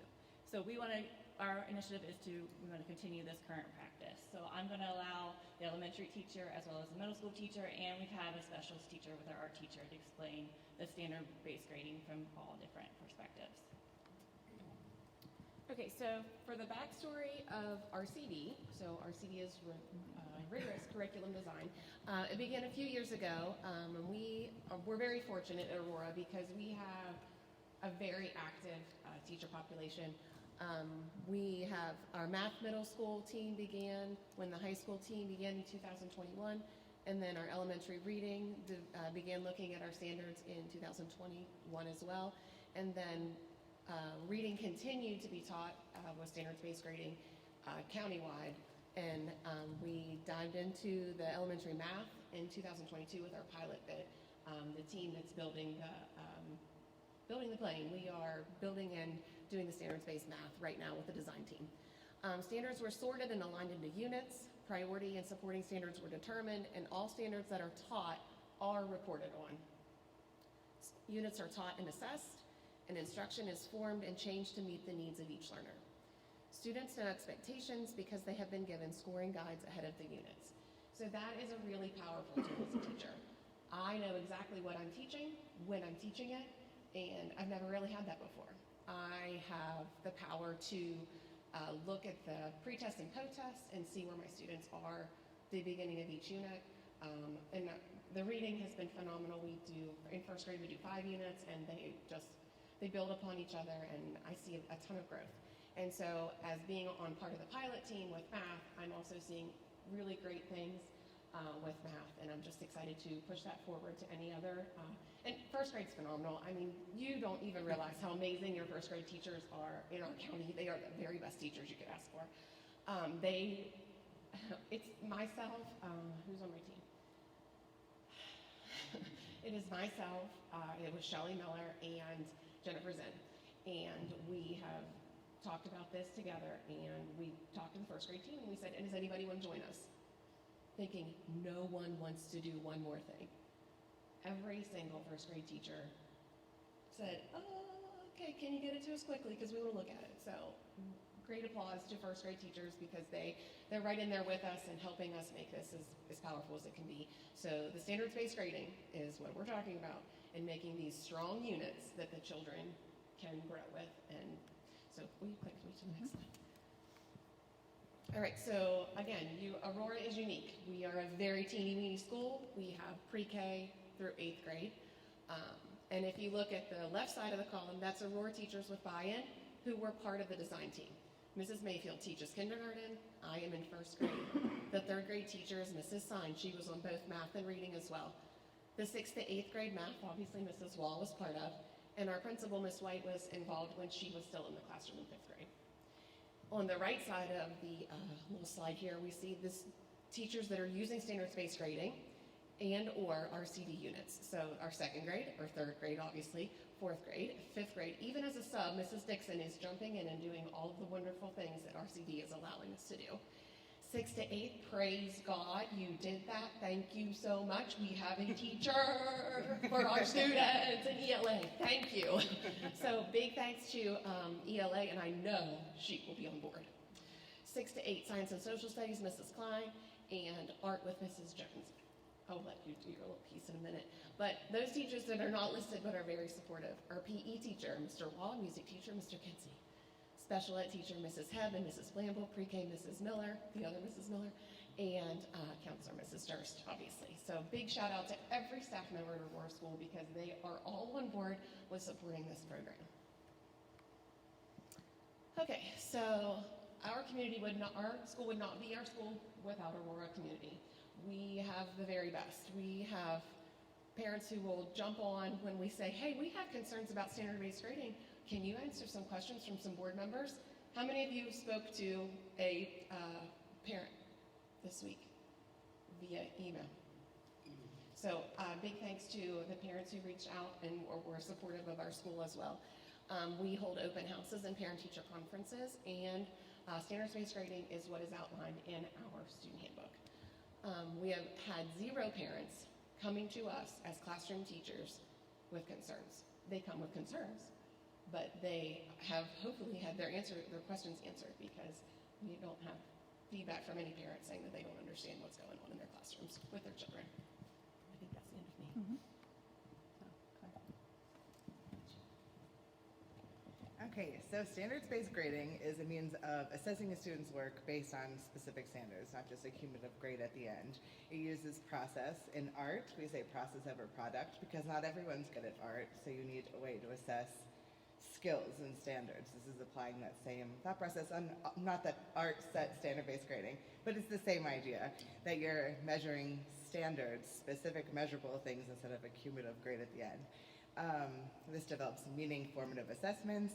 It allows the teachers to see specifically the strengths and weaknesses with each student. It requires students self-reflection, self-awareness. Students see specifically what they need to work on instead of just, oh, I have an A in this class or I have a B in this class. They know what exact standards they need to work on. Can you click the thing? Thanks. So a traditional grading system, there are a lot of things that are different, and there's a lot of things that are the same with standards-based grading and traditional grading. So I'm not going to read everything to you. You're capable of reading that yourself. But the highlights, the traditional grading system. Okay. Traditional grading systems are based on a percentage system or holistic letter grades, where standards-based are based on learning goals and performance standards. You can use a number or a letter for both of these systems. That's a way of evaluating what students do. The similarities, I'll stick to, really, are used to convey student progress, can be used for elementary and secondary. Like we said before, all the elementary students are doing it.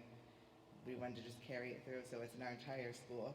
It can be supported on Schoology. It uses multiple pieces of evidence. To me, I think the highlights of standards-based grading, or it's only items meant to measure achievement and not all items that are recorded. So you can take homework grades, participation grades, extra credit, things that play into an overall percentage grade, where standards-based don't take those things into consideration. Standard-specific, you know exactly how kids are doing on each component that they should be learning at that time in school. I think so. Okay, so this is what you could traditionally see. Can you just skip to the next one, because I think Sorry. I won't explain it. Okay, so why we decided to just continue with standard-based grading in middle school, or what we would like to be able to do, is based off of the elementary. It's pretty basic. Kids can self-assess themselves, figure out what they really know how to do, how they feel confident. This is basically exactly what was on the elementary progress reports whenever they go home. So if you score 1, your child has little understanding of the standard and needs help to complete any part of the task. 2, your child has some understanding but cannot demonstrate understanding independently. They need help. 3, your child can demonstrate mastery independently. And 4 is your child can demonstrate mastery independently, apply the standard, and explain it to others. Okay, next. And if you think about all of the diagnostics and the testing that we give as teachers and the students take, these are the reports that we see. So the top one is our iReady diagnostics. As you can see, the red obviously would be below mastery, like you're novice. The yellow part is partial mastery, like you might be like 1 grade level below. You might need a little bit of help to get on mastery. The green part, not the stripy one, the solid green one is on grade level. That's mastery. That would be your 3. And then the stripy one is above mastery. So that would be your 4. And whenever the students take their iReady diagnostics or the progress monitoring, they ask, where am I at? And they understand those reports. They understand, whenever they do have, they scored in the yellow, they're below mastery. Whenever they're, below the green part of it, they understand what they see.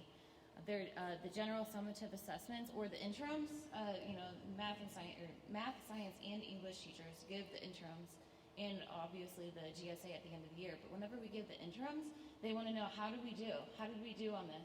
And this is what we see. Like I display like the, obviously not the individual students' scores in front of everybody, but for the interims, they can see this and they can see how many people are, what do we have in the red is below mastery. Yellow, partial mastery. Green is meets standards, and the blue is exceeds standards, or above mastery, the 4. So we have to do this all the time. We're taking the diagnostic, we're giving and taking the diagnostic assessments, and we're doing the GSA and the interim. This is what we're seeing, and this is what we're doing in class. So it makes sense to have something in place where your everyday process is gearing you up for this, and for them understanding what their goals are, and self-assessing, and being able to do that. Okay, so this is just another, middle school would follow the same exact thing for the 1, 2, 3, and 4.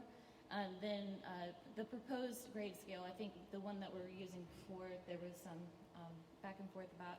So this is the new proposed one, and I just basically just put in what was sent in the email. So you can go on to the next one. Okay, this is just an example of something I would have in my class. Obviously, it would be bigger. Students can read this. It's also posted in their Schoology, but this is an example of a performance task for the 6th grade, and the amount of time I spend reading something and rereading something and rereading something in class, if you can imagine, so people don't forget, this is what you need to do. I would read this a lot of times so they understood what the process was. And then I always go over the rubric. So right here is a rubric of how they would be scored. So like they know, okay, well, to get a 3, I need to, draw on the coordinate grids and have 10 points and label my 10 points, with coordinate points. But to get a 4, and then I explain, this is what you're aiming for. God bless you. This is what you're aiming for. You're aiming for a 3, and this is how you get that 3. But if you want to go above and beyond, this is how you do that. And then sometimes it'll be like open-ended, and they can negotiate with me how to get a 4. Like, what if they have an idea that's not on there that they want to try to do better at? And the results that you get is amazing. Like things like, yeah, oh yeah, I didn't think of that. You can totally do that to get a 4. So it's, it gives them like, a little bit of, freedom and choice on how they want to show what they know how to do. Okay, so this is just like what I see in the grade book. Like if I click mastery, I see a whole list of standards up top. And of course, like I can hover over the standards and actually know what those numbers mean, because I don't know what they mean off the top, like M.6.8. I'd have to hover over that to know exactly what that is. But basically, this is what I see. And what's really important is I can see these little numbers here show like how many times this had been assessed and put in the grade book. Like the little tiny 3 or 2 or 1. It shows how many times that was assessed and put in the grade book. So usually I grade things like performance tasks, pre-tests, post-tests, any quizzes. Okay, I don't I don't grade practice in class, because then that's unsafe. Then you're afraid to make mistakes, and you make mistakes every day of your life. Okay, so this is what I would see, and I can like scroll over and see all the standards. Usually, like you know, your post-test with the RCD units are only focusing on your priority standards, but let's face it, you need more than just your priority standards. There's supporting standards that you need to know and be able to do to actually do the priority standards. So throughout the week, I also give quizzes like, okay, well, this week we're focusing on being able to plot coordinate points. So at the end of the week, we have a quiz on that, and that would be on there. And then, so this is like, if I actually clicked on like the M.6.8, it shows all the different assignments associated with that standard. And then, you know, it's just another powerful tool. And I love this one because it shows like the pre-test to post-test, which you want to see progress, right? So, you know, you have a pre-test, you want to see that red turn a green. And even if they're already at mastery, you want to see that, you know, they got higher than mastery for that. But this is, Miss White. This is what the students see. Miss White printed off, you know, this is just a snippet. I couldn't put all of that on the screen. But if the students have the power to like obviously see like the A, B, C, D, F grade, but then if they click mastery on Schoology, they can also see exactly like what assignment, you know, is in the grade book for each standard. And I've had like parents come into student conferences and they're like, I just don't understand how you could have, you know, be partial mastery on your iReady diagnostic, but they have an A or a B in class. You know, why? And then I'm like, oh, okay, let's pull up their diagnostic, and you can pull up the diagnostic, and you can see, oh yeah, this student is low in their numbers and operation skills. Let's go into mastery. And then you can look on their mastery and be like, oh yeah, we did a quiz on multiplying decimals, and they didn't do well. So it does have correlation, and this gives you the opportunity to actually dive deeper, and the parents can know specifically what they need to help their students. Not like, I have an A, or my student has a B, what do they need help with? Oh, I don't know, hold on, let me check through the grade book. Well, this one, oh yeah, I know why, let's look at this grade book. And like, you can see pictures with colors, you know? So it's helpful, I feel. And then parents know, okay, well let me ask your teacher how I can help you with this, because I know you need help with this.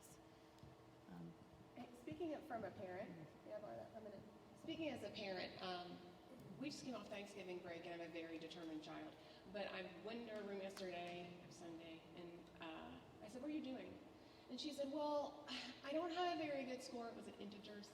I don't have a very good score on integers, and Mrs. Wall has these assignments in there for me to do, and I looked at it. She has a pink score, and she wants a green score. She knows what she needs to do. That shows her, and she has assignments to practice. I think that might be it for me. That's needed. Okay, so I just want to thank you for hearing our plea for standards-based grading, and just acknowledge what standards-based grading is to us. Standards-based grading allows teacher autonomy. We can do what's in our classroom. We can determine what is success and what it looks like to students, and they can determine what it looks like to them. If you ask a first grader, how did you do on that assignment? And they can hold up a 3, they can hold up a 2, or they can say, Mrs. Miller, can you help me? That's what standards-based grading is to us. So thank you. This is just our closing slide. So if you would like to, we propose that we can officially pilot standards-based grading at Aurora School for K-8.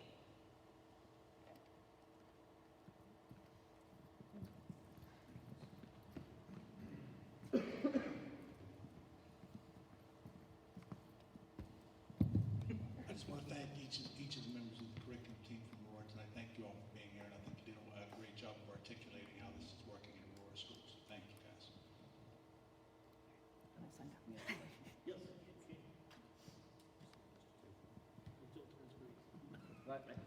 First of all, thank you for coming and presenting to us. I can say that I understand the concept much better, and I appreciate having the opportunity where we can hear about it directly from you. But I do have a couple questions.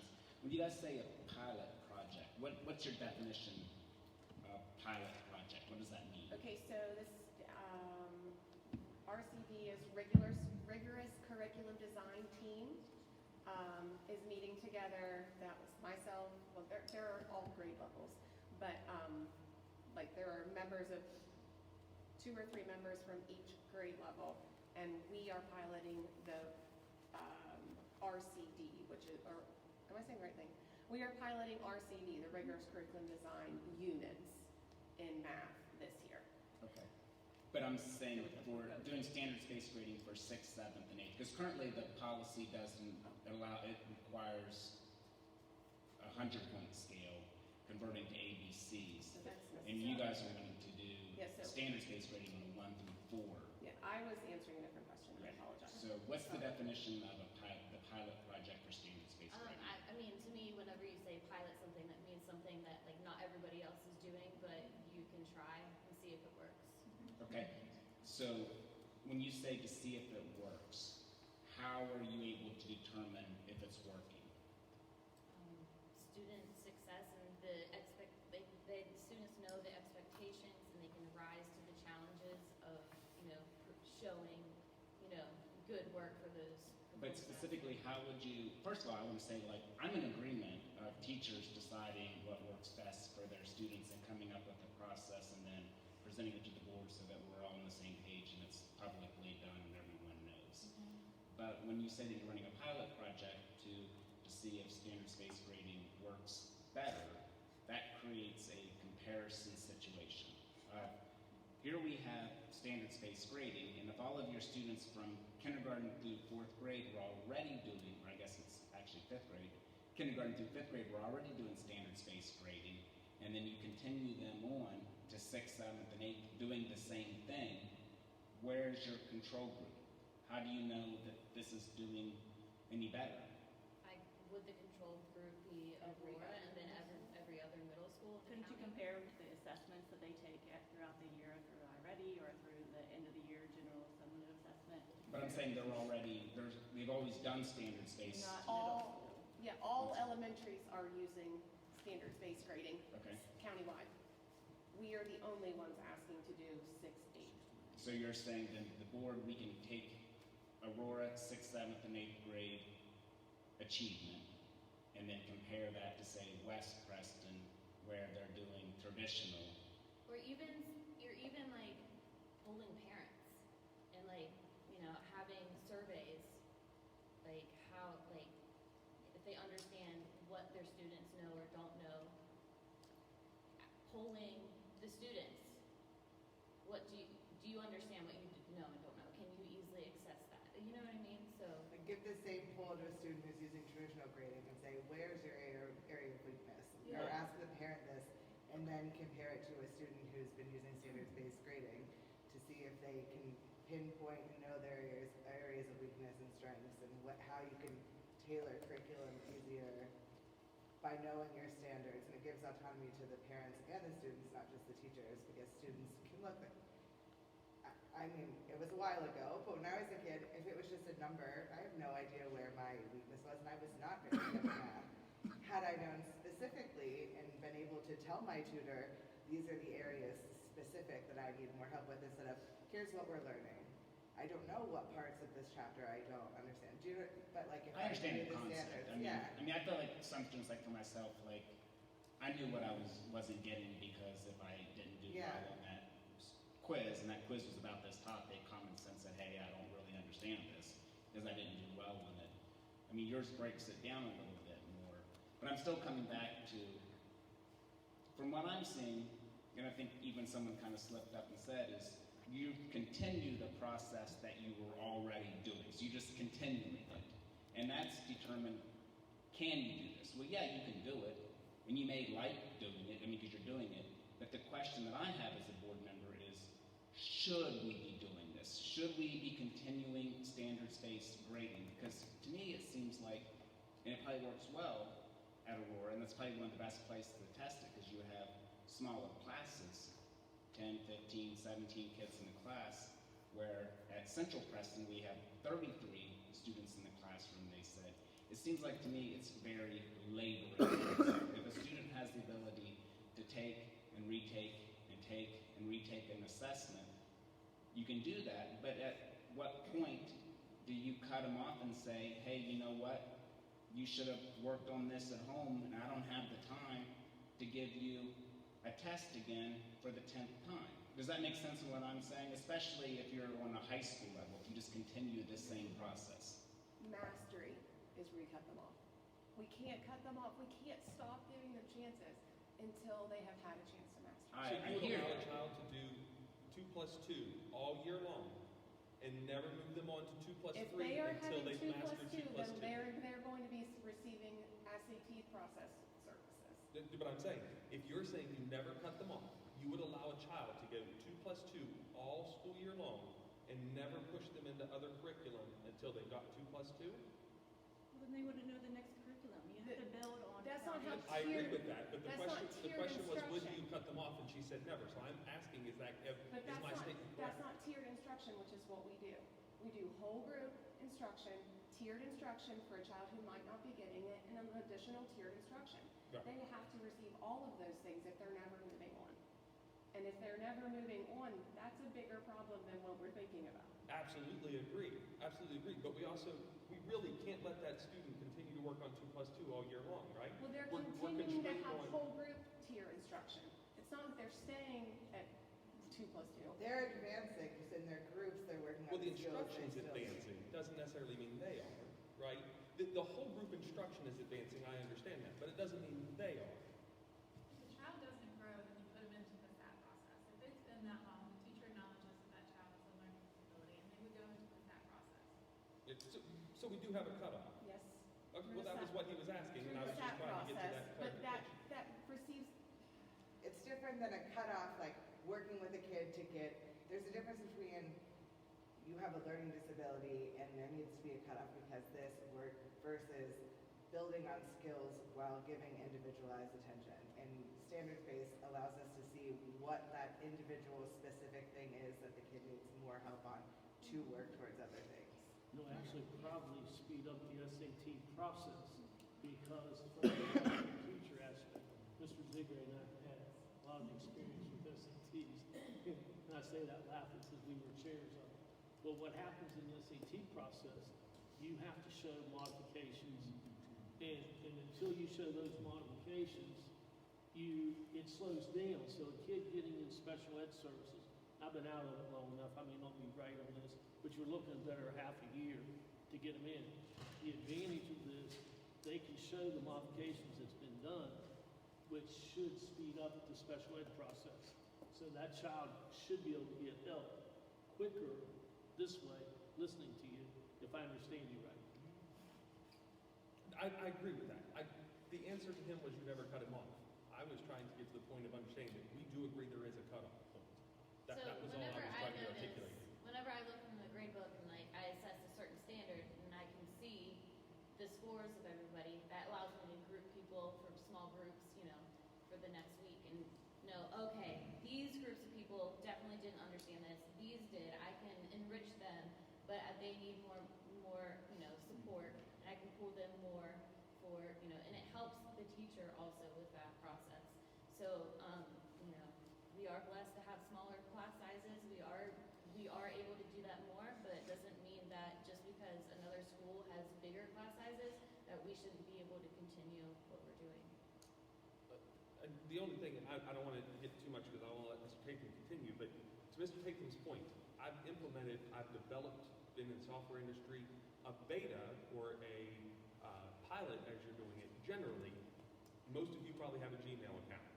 You probably have seen it has a little pop-up. This is changing. So simultaneously, it shows you here's what's changing and how it will work. Here's how it was in the old.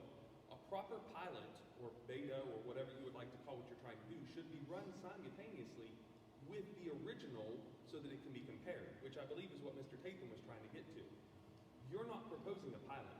You're proposing for you to be doing it differently because you're not doing both, right? We're not giving them both the exact same 0 to 100, A through F, in comparison with a 1 through 4, well, it should be 0 through 4, but the 1 through 4 system. We're not comparing anything, we're just trying to change it. So it's not a pilot, it's a modification. pilot was the term used when it was presented to us, so we've just always used that. And that's fine. That's, Who I think that's what presented Mr. it to Payton you? is getting towards. Who presented? Mr. Watchering and Mr. Knotts, who is our former administrator. See, that's honestly where I have another issue, is that you're the school curriculum team. This should come from you.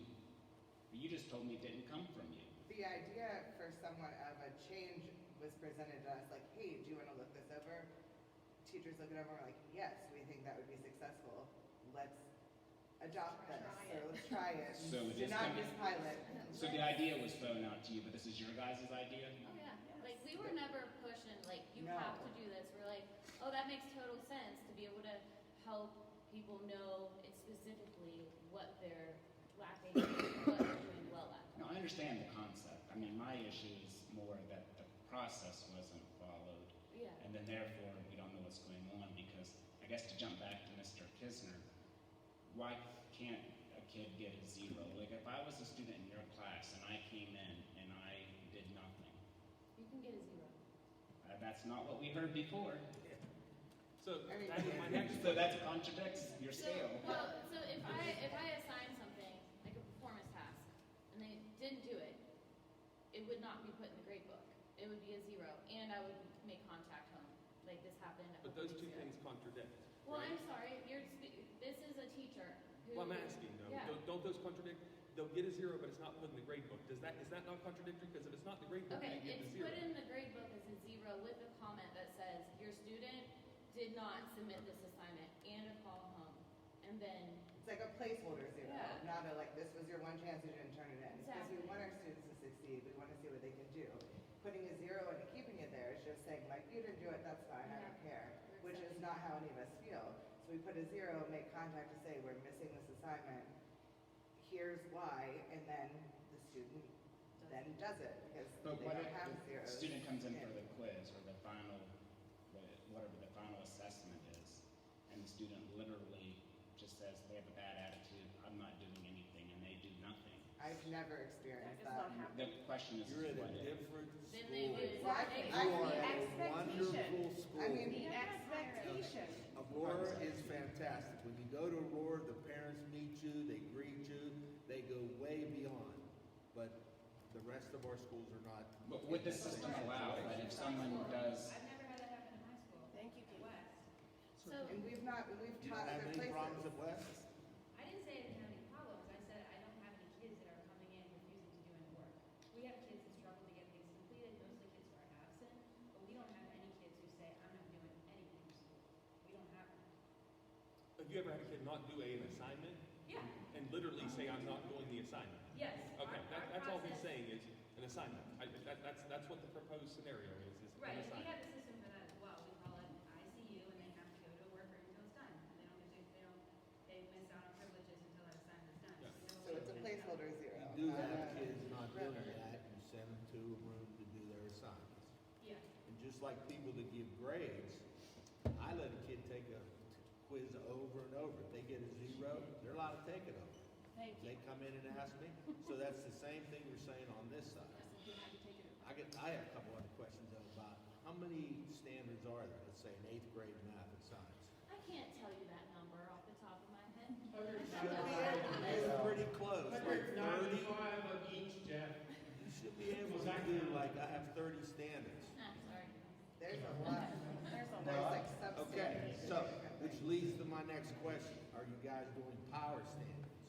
So I'm following the RCD, like the power standards, but like I said in the presentation, there's some priority standards you have to teach in order for kids to understand the power standards. So I make sure to include that in the grades as well. So you're lumping standards together in a power standard, so I No. understand. Okay, so what do you do with power Like standards? with the RCD team, like the middle school math teachers that were involved in RCD came together and they taught what's important standards that will go on for the next year. Like we're thinking of high school. What do high school teachers want their middle schoolers to know whenever they come to high school? Standards that are going to follow them. I understand. So yeah, so those are the priority standards. I'm not like Okay, lumping. so you're not saying you're grouping 10 standards together and No. giving them. Okay, so some of that was presented to us that way.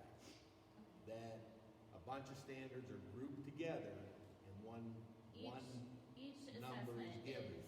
each assessment is graded a separately. different standard. Like, for example, if I'm doing, a ratio example, sixth graders doing ratio assignments, and there's lots of multiplication and division involved.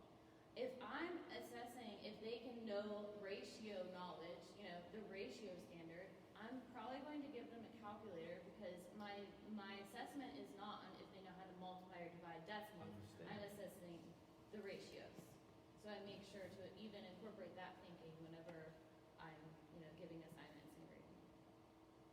During the presentation, though, I think you mentioned grouping of standards. So what we did was we put units together that Okay. go as a theme. So like right now, I'm teaching adding and subtracting with intent.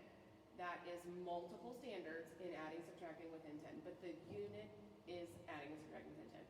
There are priority standards and supporting standards that are all taught and assessed together. There are grades for each of them throughout the course of the unit. That's what you're referring to, right? It's just arose by a different name. A power standard, a unit, whatever you want to call it, standards are being grouped together. You're not issuing on the report card from Aurora all 38 standards. You're grouping things together for the grade, am I correct? Do you see the grade? Well, for my example, do you see what I listed? This? Like, that is what students see. Like, each assessment has a certain standard. And this is fantastic progress. Is this the report card? So That is what middle This is school a teachers feedback piece, right? But is this the report card? that is not what is printed as a report card, but it would Okay. be awesome to do that. But anybody, any student or parent can go onto their Schoology and click Mastery and see that. It does Absolutely. not have to be printed out during the mid, the mid reports. It does not have to be printed at the end of the term. Anybody can click on that button at any time and see how their Right. students are doing. Okay, let me ask you. Sarah, I just want to say, is you then utilize the document that you provided, is then utilized to formulate a letter grade. I mean, the actual issuance of the report card grade 6 through 8 is A through F, correct? Which, that was provided to the board upon requested probably about a month back. So I just wanted to indicate, I mean, that is the process. You are issuing a report card in line with an A through F scale. How many pages are you guys allowed to print off each month? I don't know. I get limited. We don't. So there's no limit of 400 pages per teacher? We just don't know what ours are. Ms. White would know that. We don't have limits on how much we print. Excuse me? We don't limit how much we print or copy. So a lot of other teachers know they're stuck with 400 copies a month. We don't have that many copies. I don't have color So copy is that coming from privileges. your faculty senate money or like these ink printers? We don't print those. Yeah. They're all just on Schoology, just where they can check. We don't Okay, print all when that you out print just off for a you. report card, do you print off a report card or do you do it through the computer?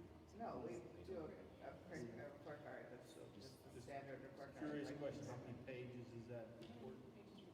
Pages, report One cards. page. Report cards are one page. It doesn't have But this. everybody This else is has feedback. But it can be That's what I'm saying.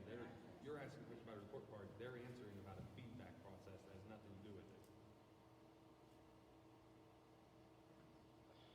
So how are these, and I'm sorry, Mr. Tatham, you still, you have further questions? I don't want to intrude on your time. No, I think Colin does. Yes, I do have some questions for the teachers because they're on the front line of education. I have been waiting to ask a few questions. Is this grading system easier for teachers to understand? First of all, I love it. I do too. It's easy. okay. And is it easier to be transparent with students and teachers with this new system? Yes. I think students understand. Also, May as I- a counselor, when I'm helping out students, I can pull it up on Schoology and we can see what they need to work on, and then I can guide them through that too and get them to the right services. When we collaborate, we can be specific on who needs what with what collaboration. Mr. Savage, can I add on to your question? Yes. Can one of you explain to me how this 3.75 was calculated? Yeah, you can come up and look at it, but on the thing that I was handed, how was 3 point... Everyone just confirmed this is easier and you all understand it. I would like to know how to calculate this 3.75. If you can, Yeah, well, I guess it depends on which assignment. It wouldn't be a comparative, albeit. Yes. Yeah, it depends on how they scored on their performance test and their other performance tests and their average to get there. Since there's two of them Well, there. but the two of them there is a 3 and a 4, and it averages to 3.75. So that's what I'm saying. How is 375 calculated between an assignment of a 3 and an assignment of a 4? That's a 3.5 by all math I've ever been taught. That's why I'm asking. You're saying this is easy to understand, and I'm saying... Is it at exactly a 3? Yeah. I mean, you can look at it. It's your report. I'm just saying, the next one, I have a 2.5, a 4, a 1, and a 3.7, or 3.8 is how I calculated it.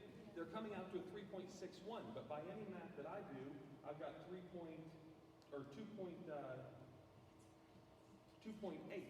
I mean, none of these, if I take the figures from the bar graph and convert it to the number, none of these come out how you would expect them. I'd have to look more into what is actually in the grade book there. So if this was an A, B, C, D, F, would you all understand exactly where the student was? Yes. So why, again, how is this easier? What are we doing that's making learning better here? What student came and said, I don't understand A through F, I want 1 through 4? Because an A through F's an umbrella. This way they know what they need to work. This is a snippet. You don't have every single grade that Mrs. Law did for this unit to see all their progress. Students can see like, yep, I have an A. Okay, cool, that's great. But is that teacher including extra credit? Is that teacher including just They can showing include extra up? credit in both. Extra credit should never be brought up in the discussion about standards-based grading because extra credit can occur in standards-based and regular. So it's not a point towards either side. No, shaking your head no means that I'm telling you, a teacher can initiate and incorporate extra credit no matter what the grading system is. Standard-based grading does nothing to prevent extra credit from being incorporated in the grading. Nothing. Your program might. The software may not have a place to input it, but standards-based grading does nothing to prevent extra credit from being incorporated. Each individual standard shows their mastery. So if a kid gets it, they get it. It doesn't, we're assessing that they know what to do. So it's more important for us to know that students are capable of learning than seeing they hit a number. I agree with that, but again, I can give the extra credit on a standards-based grading the same as I can on any other grading system. We never said we were getting extra credit. No, she brought up extra credit as a point, and I'm trying to stop the confusion of saying that this is a benefit to standards-based grading. It's not. There's no difference between the two systems as far as extra credit goes. And if that's part of your understanding of it, that's a concern for me because again, everybody understands A through F. If we are issuing little cards with our report cards and signaling to parents that the ability to give extra credit changes in this grading system, that's a false advertisement to our parents. Are we discussing the actual grading? I'm lost. Is it the curriculum we're discussing, or is it the grading practice? That is a valid point. The curriculum group should be discussing curriculum. We are discussing grading practices, which is what you've essentially presented to us today, not curriculum. That's an individual. I would like to say that. That's what Mr. Tate was That point was readily requesting. brought up at the 11-14 meeting. I said we were talking about grading, not We brought that up several times, yes. So Yes. Aurora is doing the A through F, correct? Yes. Then what are we asking for a pilot for? The way we get there. So technically by state code, the way I understand, and I may be wrong, but the classroom teacher determines the grade. They determine how they get there. As long as they are doing the A, B, C, D, F, 98, 70 down through, the way I read the code, I'm not sure we should be discussing. Because they're not changing that. What they're doing is how they're coming up with the grades. Mr. Martin, at the middle school, Mr. Martin, cannot change a grade from a teacher. The teacher gives the grade. Slow down there. Slow down there. I would go. That's been done before, Greg. I'm not saying it hasn't been done, but legally, can you change the grade? I mean, I would have access to it, wouldn't be. But the state policy says that you can, after conversing with the teacher and under certain circumstances. Grades are not, I think everybody thinks of grades as being static, but they never can change. They're fluid. If a kid does something or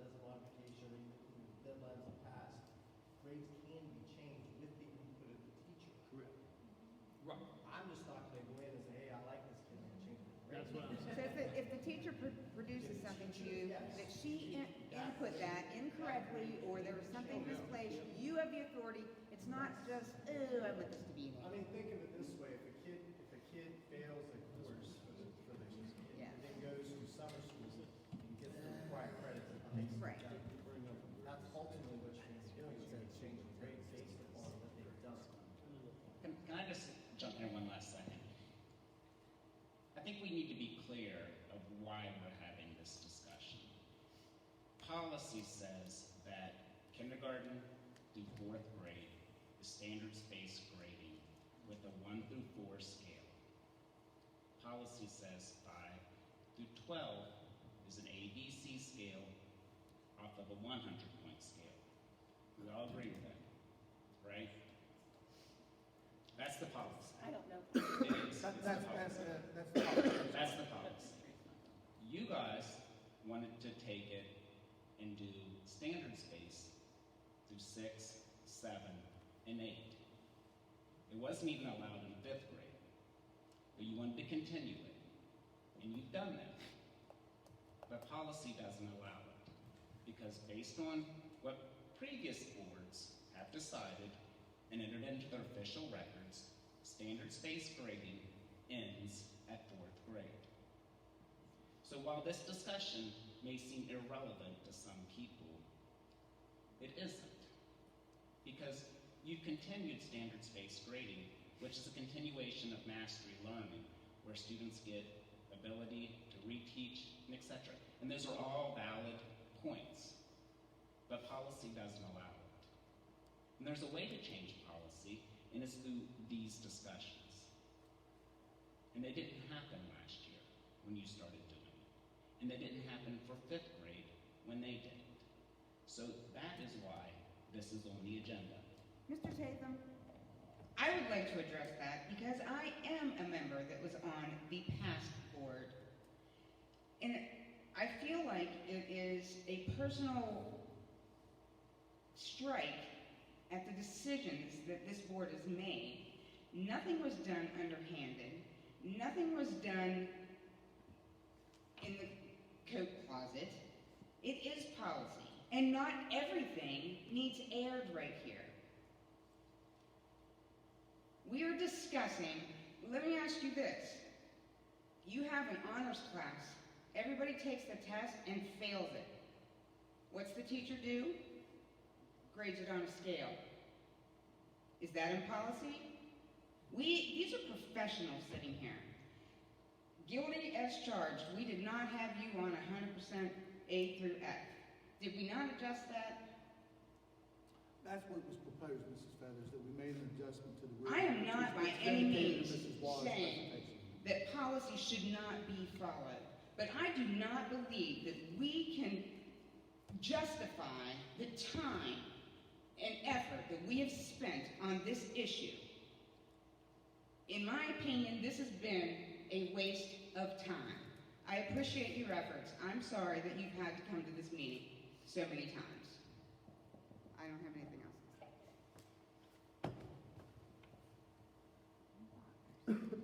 If I gave a 10-question test for the same student, and they got 7 out of 10 correct, and I give that to 5 teachers for the same grade, we all teach it, will that student get the exact same 0, 1, 2, 3, 4 in every one of those teachers? I don't know. I think everybody grades So if you differently. can't Hold on, let me answer. Every single teacher grades differently, even if you're following the same exact grading scale. So I don't know the answer to your question. One thing that I do as a teacher is if I have a 10-question test, I have like depth of knowledge questions.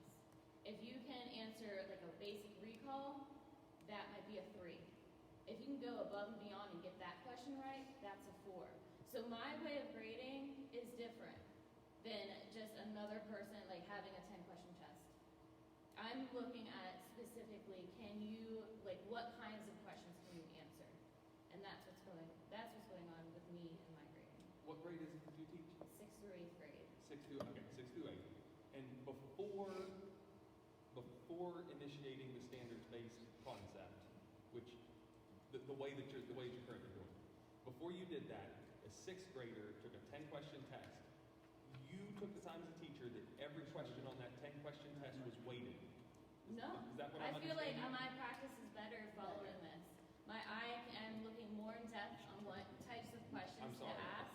Just to be clear, before this, if you gave a 10-question test, you were saying you took the time on all 10 questions to weight them. Is that correct? Said no. Okay. So you started doing that when you did this. Yeah, because That I'm has looking more nothing to- closely at the standards. Okay. That's fine. That's fine. But you could have done that Right. before. Well, So then your change has nothing to do with this. but you can accurately see, can students, go above and beyond just basic recall and Yeah. And the student knows what to expect Yeah. and what they're The supposed to adults can present. see. Yes. Every With the A through F, they don't see that. They don't No, see that. You don't believe every student knows to strive for an A, but what they're trying to go for. And everybody can strive for a 3 or a 4. No, yeah, but again, this is the thing. I ask a question, you make a comparison. You say, with this, kids can see where they want to go. And then I say, but they can do that with A through F, and you say, yeah, but they can do it with 1 through 4. But even So if your they have point an that A, they it can do doesn't it with mean 1 that they through can 4 isn't demonstrate it. relevant because it's equal on both sides. Right? It's equal on both sides. They know what to strive for in both systems. Right now, I want you to think about this. We're taking a 10-question test. We're converting that into a 1 through 4. We're putting that 1 through 4 into something that is somehow taking 3 plus 4 and getting out 3.75. We're then taking that and converting that over to a scale that goes 0 to 4 to say it's an A. Whereas before, I could have looked at that and I could have said 90%, it's an A. I did it in one step. What we're doing is making the process more convoluted and harder to understand. And the feedback, like, here's the thing. You guys asked, did I hear from parents this week through email? I did. You know what's awesome? Everything they talked about has absolutely nothing to do with what we're talking about because they didn't understand what the issue or what the conversation was because they don't understand it. Their email focused on things that weren't relevant to the discussion because they're saying, I like the feedback. The feedback's all great, but the feedback should be there, should have always been there. Teachers should have always, whether they were doing it or not, been aware of the standards. Always. Yes. That expectation is absolutely unbelievable to me to hear that there's teachers that didn't or weren't, and that our response to that was, we're going to change how we grade instead of going back and saying teachers not knowing what a standard was is a problem in the whole thing, right? It's not that we don't know standards, it's that kids don't know the standards and the parents don't know the standards. We all know what we're teaching. And they but don't we don't know how, it's not feasible to write out manually every single standard that you're writing and send it to every single parent and say, this is what's going to happen in a class of 17 or 45. That's not feasible for us to do. This is here. The standards are here. They see what we're doing. They have access to standards. They have access to how their kids are doing it. If you had a parent that wanted to dive deeper and know more and came in and set an appointment up with you, we would do that.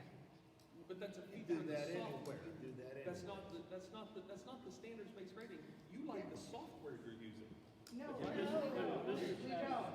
You can hand me it printed on pieces of paper, and I can highlight which ones we're on and where they are. And this highlighter is orange, and this one's a yellow, and give it to them. It has nothing to do with computers. It being able to justify parents and show the strengths and weaknesses within their students' learning, with themselves and with their parents, and us being able to tailor what we're doing to help bring up the weaknesses. Mr. Savage. And push Yes, it. are you still? Oh, yeah, go ahead, you're fine. Okay, I'd like to give some student input from this. Well, first of all, I think Mr. Kisner's not having a big understanding of what they mean. I think, what they're trying to, deliver is a good grading system to these kids, so parents and teachers, and can work together along with students to, have a grading system that gives them the power to look at it and see, this is where my kid is at. This is what they're doing. And with the standardized grading system, that is what they're proving to do that. They're proving to give the parents and students power to see where they're at. So I'd like to say that I appreciate them coming here to give this first. That this is really what they're doing. They're giving us something to show where their kids are at, and you can prove it by looking at these. And that's called feedback, and every teacher should be doing that. Right. That has nothing to do with standards-based grading in the format that we're talking about. Well, I asked them earlier if this is an easier system for them to understand and is it easier to be transparent, and they answered yes. They did, and then I asked, explain any one of these math things, and the answer was nobody knows. That's a snippet to show you, that's not all the Quote grades. from isolation, they haven't had an opportunity. I mean, I think if Sarah, if you were there before your grade book, I think you could certainly explain the rationale for what you've input there. So, And pre-tests are not averaged in. That pink score that could have very well been Callie, that was not averaged into her score. The pre-test is not, that's a formative assessment. It's not a summative assessment. We Okay. don't take that as the grade. So that could very well, I mean, she had a 1.2. so we're giving parents grades on things that kids haven't been taught. Well, they can Is that what see you're what saying? their child knows. Is that what you're saying? That's how pre-test It- works, pre-test, post-test. I understand, but I'm saying, what is the benefit to the parent who, I mean, you can show progress if you want to show progress, but I'm saying, why give a grade on something that they haven't learned? They're not giving It's grades. not a grade. No, it's not averaging into the grade, but No. you're saying that it is giving a grade. It's showing the grade. It's showing a grade, it's giving a grade that doesn't get calculated into the average. Right, and that's why you're not Correct. getting an exact number when you calculate those two together. Do you understand It's that? just simply showing where they're at, so the parent will know, the pre-test. You know, and again, throughout time, we've given pre-test That's right. and post-test. Well, in a traditional manner, Mr. Huggins, we put a pretest, and you didn't want to calculate into your overall grade, and you would put that as an exempted grade from consideration if you chose to do. Correct. Right. Doesn't have anything to do with the standards base. Mr. Savage, anything else? I did have one question, and that is, what exactly is the biggest factor changer in this that makes the impact in the grading system change? I love just being able to know before this, I did know where my students were, but like, to actually see, what's going on. How many times did I physically assess this standard? Without telling it yourself. Yeah, without telling it myself. Also, like, just the expectations, like during the performance tasks, whenever they have a rubric, they're doing, a project, something hands-on, real life, they know how to set goals for themselves to get to mastery, or know how to set goals for themselves, or challenge themselves to get above mastery, to get a 4 or an A. It's just a way for them to understand how to set goals for themselves, really. Okay. I do have one final comment. These teachers have said that they're still using a 100% grade scale along with this. So technically, they're not doing anything they're not allowed to do. But they're also doing this to help people realize where their kids are at. I mean, think about it. A 1 and a 4, 1, 2, 3, and a 4. I mean, you may think that's confusing, but if you look at the graphs, you look at the data, it shows you where they're at in mastery. So if the board is voting to approve this, I highly encourage all of the board members to vote yes to approve it, because teachers, especially at a rural school and at a rural community, they need the transparency all they can get. So I'd appreciate if the board would approve this, because this is really showing people where they're at, and they deserve that. Okay, any other comments? The feedback portion is absolutely what every teacher should be doing. It doesn't have anything to do with the subject at hand. The tool that you like using, fantastic. Nobody's trying to take away the tool. But we're still, I went through the process of how you're turning something back into what it was from the get-go. A parent should be able to look and see a 70% and be able to tell how that was calculated as 7 out of 10, which is what you're doing anyways when you're taking the 3.1 and the 3. And you're calculating and you're converting. We're just going in a roundabout way. If you pick, like, one of those was a performance task, so whenever I send in a grade for that, if they get a 3 or 2.5 or whatever, I put a comment, needs yada yada yada to get a 3. So there is feedback available. It's not on Yeah, that. no. Feedback's fantastic. I think this is a great tool. This is, but again, the fact that you can't say that every teacher can look at the same test of 10 questions and figure out the same grade means there's entirely too much subjectiveness in this grading. And that is personally where I'm concerned about these 1 through 4s. You as a teacher are being subjective about have they mastered it, or are they on the verge, Are they in the middle? Or do they know most of it? Do they know almost most of it? Do they know just a little over half of it? Like your grading scale from 1 to 4 immediately says subjectiveness all over it. And parents in your class should be able to tell that what their grade is compared to one in West Preston or Central is, and know that easily calculate that percentage and be able to see. It wasn't whether or not the teacher had subjectiveness. It's a simple math problem. I mean, any kid who takes 10 math problems should be able to tell the same thing. Every teacher will get the same grade. There's two understandings of rubric, right? Like, Yes. and they have, like, you specifically have to know this many problems and you have to put this in there. So it comes down to a percentage. Not all the time. In a point space, I could make a test 20 points. Yep. And it could be a color by number worksheet. And I get 20 points on my grade board. Okay? Maybe I call it addition as the standard. Okay? But on the standard space, I have to pick a number on that rubric for that standard. I think it's much less subjective than if I just assign points however I choose to any activity I give a class. But you just said the whole thing. You have to pick a number on the scale. Whereas a percentage does that. It's No, easy. but I'm saying the points I assign to an activity could be wildly inappropriate. It could be. But you I'm go saying back to that I these feel are that's much professionals, and we have to have easier. faith that they are setting up those percentage, those Yeah, weights but this correctly. gives my teachers a prepared rubric that everybody's looking at the same. The other version, nobody's looking at anything the same. Everybody's pulling it up how they feel like it. You could have different grades in history class as an example. You can, because history's more, but the example I gave was very simple. It's 10 math problems. Math is math. But it depends on what you're assessing it at. The last thing I'll say again, I mean, all of this is potential. All of this is the same. Whether or not we do these magic 1, 2, 3, 4s with subjectiveness or percentage, you can give the feedback. You can do it on a standard by standard basis. All that's fine. All I'm going to say is, for you four who's saying that you would like to continue to do this year or next year or whatever, however long it is you're thinking, I will tell you where I sit. I intend for next year, 1, 2, 3, 4s. I intend from my seat to everything in my power. They are gone across this county. And You're going to everything lose a lot of this. Well, I'm just saying, everything across this county is going to go back to AQF that parents can understand and understand where their kids are at. I will not teach that. I've never taught that. Okay, I'm just saying, where I sit, this is what I would intend. This is just where I sit.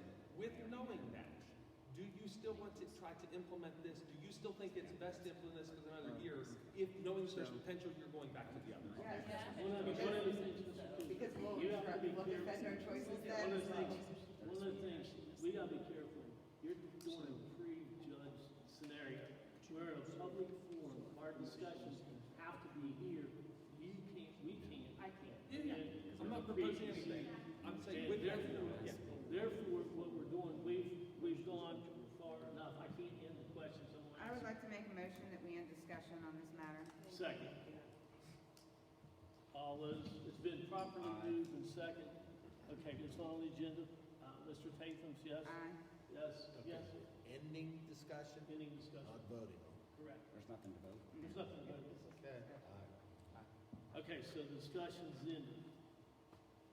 At this point, because there's not been a motion of anything, technically, Aurora is still okay doing what they're doing. Is that correct, Mr. Mark?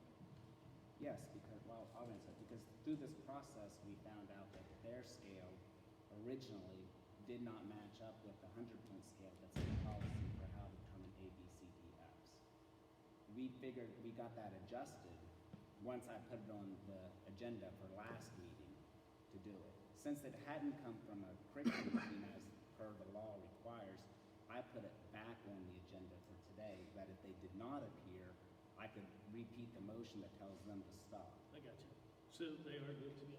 Yes, because, that's what we said is, you're correct, Mr. Tatum, that the adjustment has been made in terms of the rubric, that's going to be utilized in the school. At this point, they are providing an AQF report card on a 100-point scale.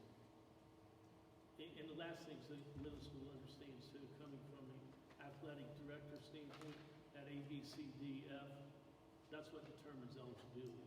So to go just to a straight 2 or 3, 2, 1, unless the SSAC gave a waiver, you would basically tell them, Lord, kids they couldn't play ball, so to speak. And that's what you're trying. But that's just something else. Just for clarity, was that not implemented to change or adjust that grade policy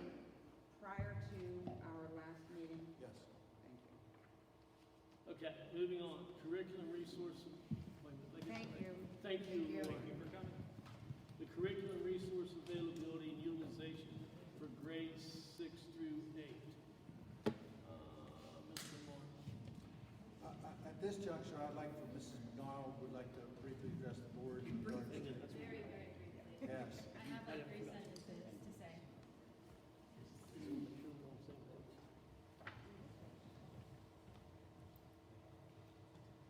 I just have a couple things to say in response to some concerns about 6 through 8 curriculum, specifically use of textbook and adopted curriculum resources. Mr. Tatum had spoken to some of my teachers and had some concerns about how we're making resources available. We're already making a couple changes to make our instructional resources easier to find for students. When they're in front of their teachers in the classroom, they don't have a problem with that. It's when they're working on their own, making up assignments. So specifically in science and math, we already have some changes being made. My science teacher is developing an online resource center that's going to align with all of her curriculum learning targets. So if somebody's making up an assignment on, science isn't my strong suit, cells, thank you, cells, they can go to the resource center and see cells at the top and then all of the teacher's resources that she's used instruction in one place. We know Schoology can be challenging to navigate for parents, and we are trying to figure out some ways that we can continue to use the tool while making it more organized and easier for parents and students to follow. In math, my math teacher has started writing the digital textbook page numbers on his checklist for the week. We don't use that textbook very much because we're using a lot of the iReady tools, but we do have it available, so now in order to make it easier for students to use the resources we have, he's going to be writing the textbook page numbers that his content is coming from. So if they want to walk away from class and refer to that material, it's easier for them to find. He's also doing guided notes that he's sending home, which he's been doing all school year, but he's going to post his copy filled in on Schoology for parents to access, because as we know, students aren't always great at keeping hold of all of their notes. So in addition to the student copies that they'll have access to in their binders, he's going to post them so students can get back to them later if they lose it, and parents as well.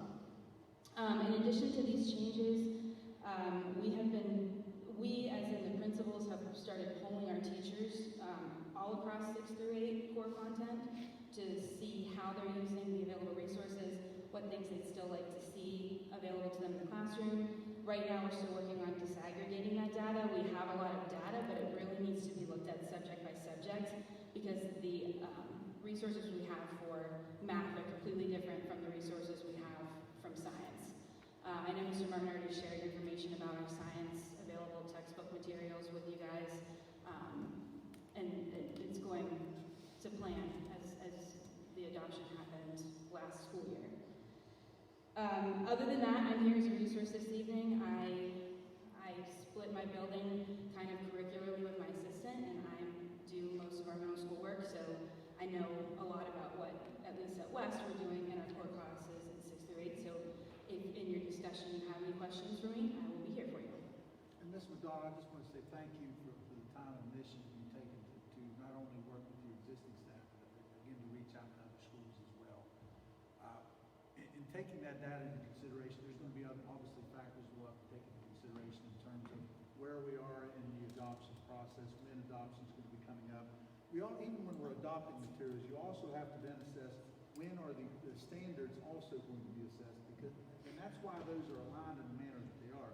If the standards are coming up one year, you don't want to buy a textbook, for example, the year in advance the standards are going to be revamped. So all of those are aligned by the State Department. I mean, there are procedural processes for the adoption process, and as it related to the situation, again, when this item was requested, when Mr. Tatum requested this item, I was under the assumption it was primarily based upon concerns that he and Mr. Smith had brought forth in regards to the experiences with their child in that instance.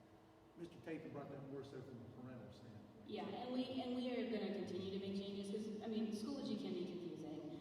If the kids know how to use it and they can get in there and figure things out, but from the parent side, especially with OneDrive being attached, a lot of times you start clicking around in links and things are hard to get to. So we're trying to work together to streamline the home pages so that there's easy resources resource centers for parents. It's not going to be overnight that we pull that together, but we're going to keep working on it. And then we have plans in January to start bringing some parents together to dig into the Schoology courses and give us feedback on the things that are still really challenging to navigate, or changes that we can make it easier for everybody to use those sites. We need Schoology, but it's flawed. So, but it's also very customizable. So we're able to kind of use it, you know, manipulate it to the needs that we have for it. Yeah. Which one of the three choices did you make for science? That was up to my teacher, and she chose to take the allotment of funding. How much did they give you? I don't have a number. That was directly. I may have those figures, but I don't have that attached. Okay. So Yeah, that goes directly to the finance office and the board office. They don't give me that money. It goes through them. Okay, so they took the allotment, not the book or the workbook. Correct. Yeah. I don't think that's got the allotment in there. Very selection. I'll be posting it.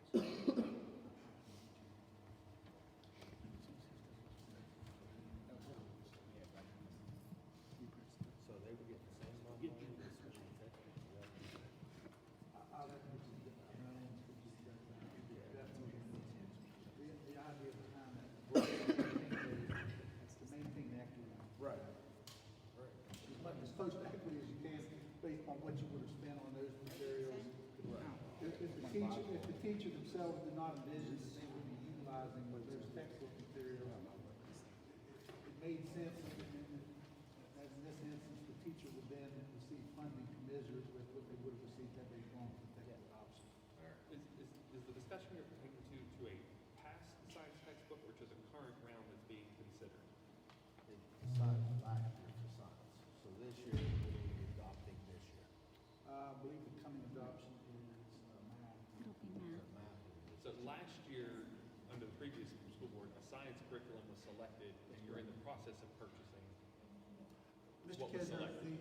the science adoption took place last spring. It was formally brought before the board on the April 11th meeting. Okay. Within your board docs, I actually gave you video content. It was approximately a 5-minute discussion to the topic. But at that juncture, there were also documents included in terms of the options that were available to teachers. As I recall, it was they could receive digital. I mean, I think you probably have looked. No, at I'm the sorry. I was under the impression that there were still committees right now selecting science curriculum based on some other conversations. That's what I was trying to. The science curriculum was formally approved on a 5-0 vote by the board last spring. Okay. Math is being selected this year. Is it normally shown or presented to the board before purchase or after purchase? Before the purchase is made, it has to be formally adopted by the board. Now, there is a procedural process in terms of committees and certain, the textbook committee has to be encompassed. Right. I knew all that. I just didn't know if it came, but okay, thank you. Okay, Mr. Tate. Okay, so I'm going to start as a parent, but I may switch the hat back and forth. I think we've worked that out that I can do that since I have an ethics opinion and I'm signed in as a delegation. So I want to start with responding to Mr. Martin's responses back to my questions when I asked him last week, and that would be, how come my son doesn't have access to adopted county curriculum materials for science and for math? And basically the response that I got was, if you ask for them, you'll get them. Kind of paraphrasing it a little bit. Not exactly, Mr. Tate. I mean, what I indicated was the fact that the board at that point in time had approved a curricular process in regards to procedurally, teachers were given 3 options. And in that instance, if a teacher was not given the option, now, what I don't read in the policy, and I have the same policy that we have previously discussed in terms of 3-27, or you can go to state policy 2445.40. I don't see where it says we have to provide instructional resources. What I don't see is, for example, the requirement of the adopted textbook specifically to be provided to any student. That's the one caveat I would add. Okay, well let's go through that then. I mean, so if we could start with policy 327. So in essence, my point as a parent is, why does my student have to ask for instructional materials. If instructional materials are being used for the course, then if that's, you have a primary and a supplemental resource. So anyways, the code says, or your policy says, effective July 1st, 2019, all primary instructional resources used in Preston County schools shall be uniform countywide, shall be recommended by the superintendent, and shall be adopted by the board in accordance with regulations of State Board of Education legislative requirements. The Preston County Board of Education shall furnish, free of charge, the necessary instructional resources to students attending Preston County schools. So if I would look at the schematic that I think was provided to us in July from the superintendent's office, it has the courses and then it has the curriculum. If we start with science 6 to 8, McGraw-Hill was adopted. But my son's class doesn't have McGraw-Hill because my son's class chose to get $10 in supplies. So my son does not have an adopted curriculum resource available to them. There's resources being used in the class that I've heard from my son, but what are they? Well, I would say, Mr. Can Tatum, the principal tell me what curriculum is being used in my son's science class? Because it's not McGraw-Hill. We do a lot of Gizmo, which is another county adopted program, which is an online interactive lab simulator for students. So there'd be instruction within the lab. It's kind of like it's an interactive lab and there's instruction on it. So that's one of the programs we use that is countywide adopted and provided. Okay, so it's called Gizmo. Gizmos. Okay, I just want to clarify, and that's fine, but when we had our parent meeting, which is what I did, and by law you have to explain what curriculum, that was never said. Like the science teacher was never able to say that. We talked with 4 different teachers. I apologize for Ms. Gizmo. I can't imagine we didn't talk about it, but we didn't. We use it. Okay, so that there is a curriculum being used then. Gizmos is a resource. I wouldn't call it a curriculum. So then I asked my original question. What adopted curriculum is being used in my son's science class? The teacher is developing her own curriculum. It's just given her as an option using county provided resources. Okay, so that would be an RCD. So then under State Board Policy 2445-40 that the superintendent referenced, if you go to 44-A of that policy, I've underlined it for you, county-based curricula, county board-created primary instructional resources, RCDs, the county board must complete the vendor registration to appear on the West Virginia list of registered vendors of instructional resources for these materials created. The county board must provide alignment and review documentation for materials adopted to ensure the resources meet requirements in section 4.2a. So has that RCD been submitted to the state board and has it been adopted by this board? RCD is not a curriculum that we purchase from a vendor. Our teachers developed it in-house. I understand that, and that's specifically what this is saying. And it's saying that a county can create its own curriculum, but that county must register as a vendor because now that county is a vendor creating educational materials, and they still have to submit that to the state. Science doesn't have an RCD. So we're talking about science. You just told me science did have an No, I RCD. said my teacher developed her own curriculum. That's not RCD. That's in her classroom, in her own plan, as an individual teacher, not RCD. RCD is only math and English. So then I asked the original question. What board-adopted curriculum is being used in my son's science class? There is no board-adopted curriculum being used in that class. The teacher was given the option by the board to use instructional materials and to provide her own resources to teach her class based on what's being state science standards. That's where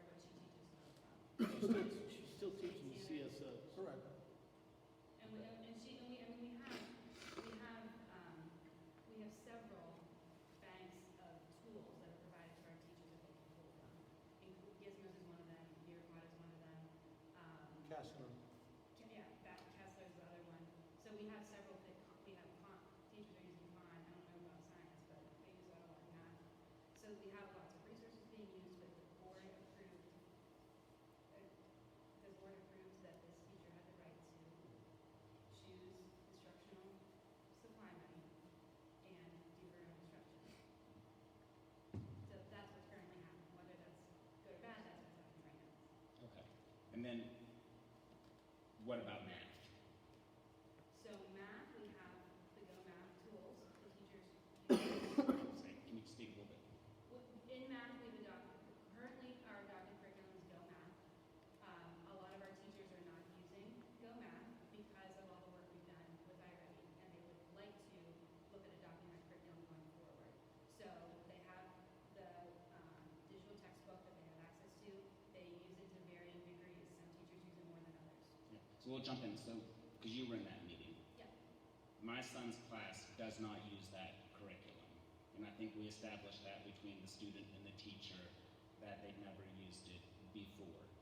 What adopted curriculum is being used in that math class? I don't really know how to answer this because my teachers have always been able to teach the standards how they see fit with the resources provided to them. I mean, that's what they're doing.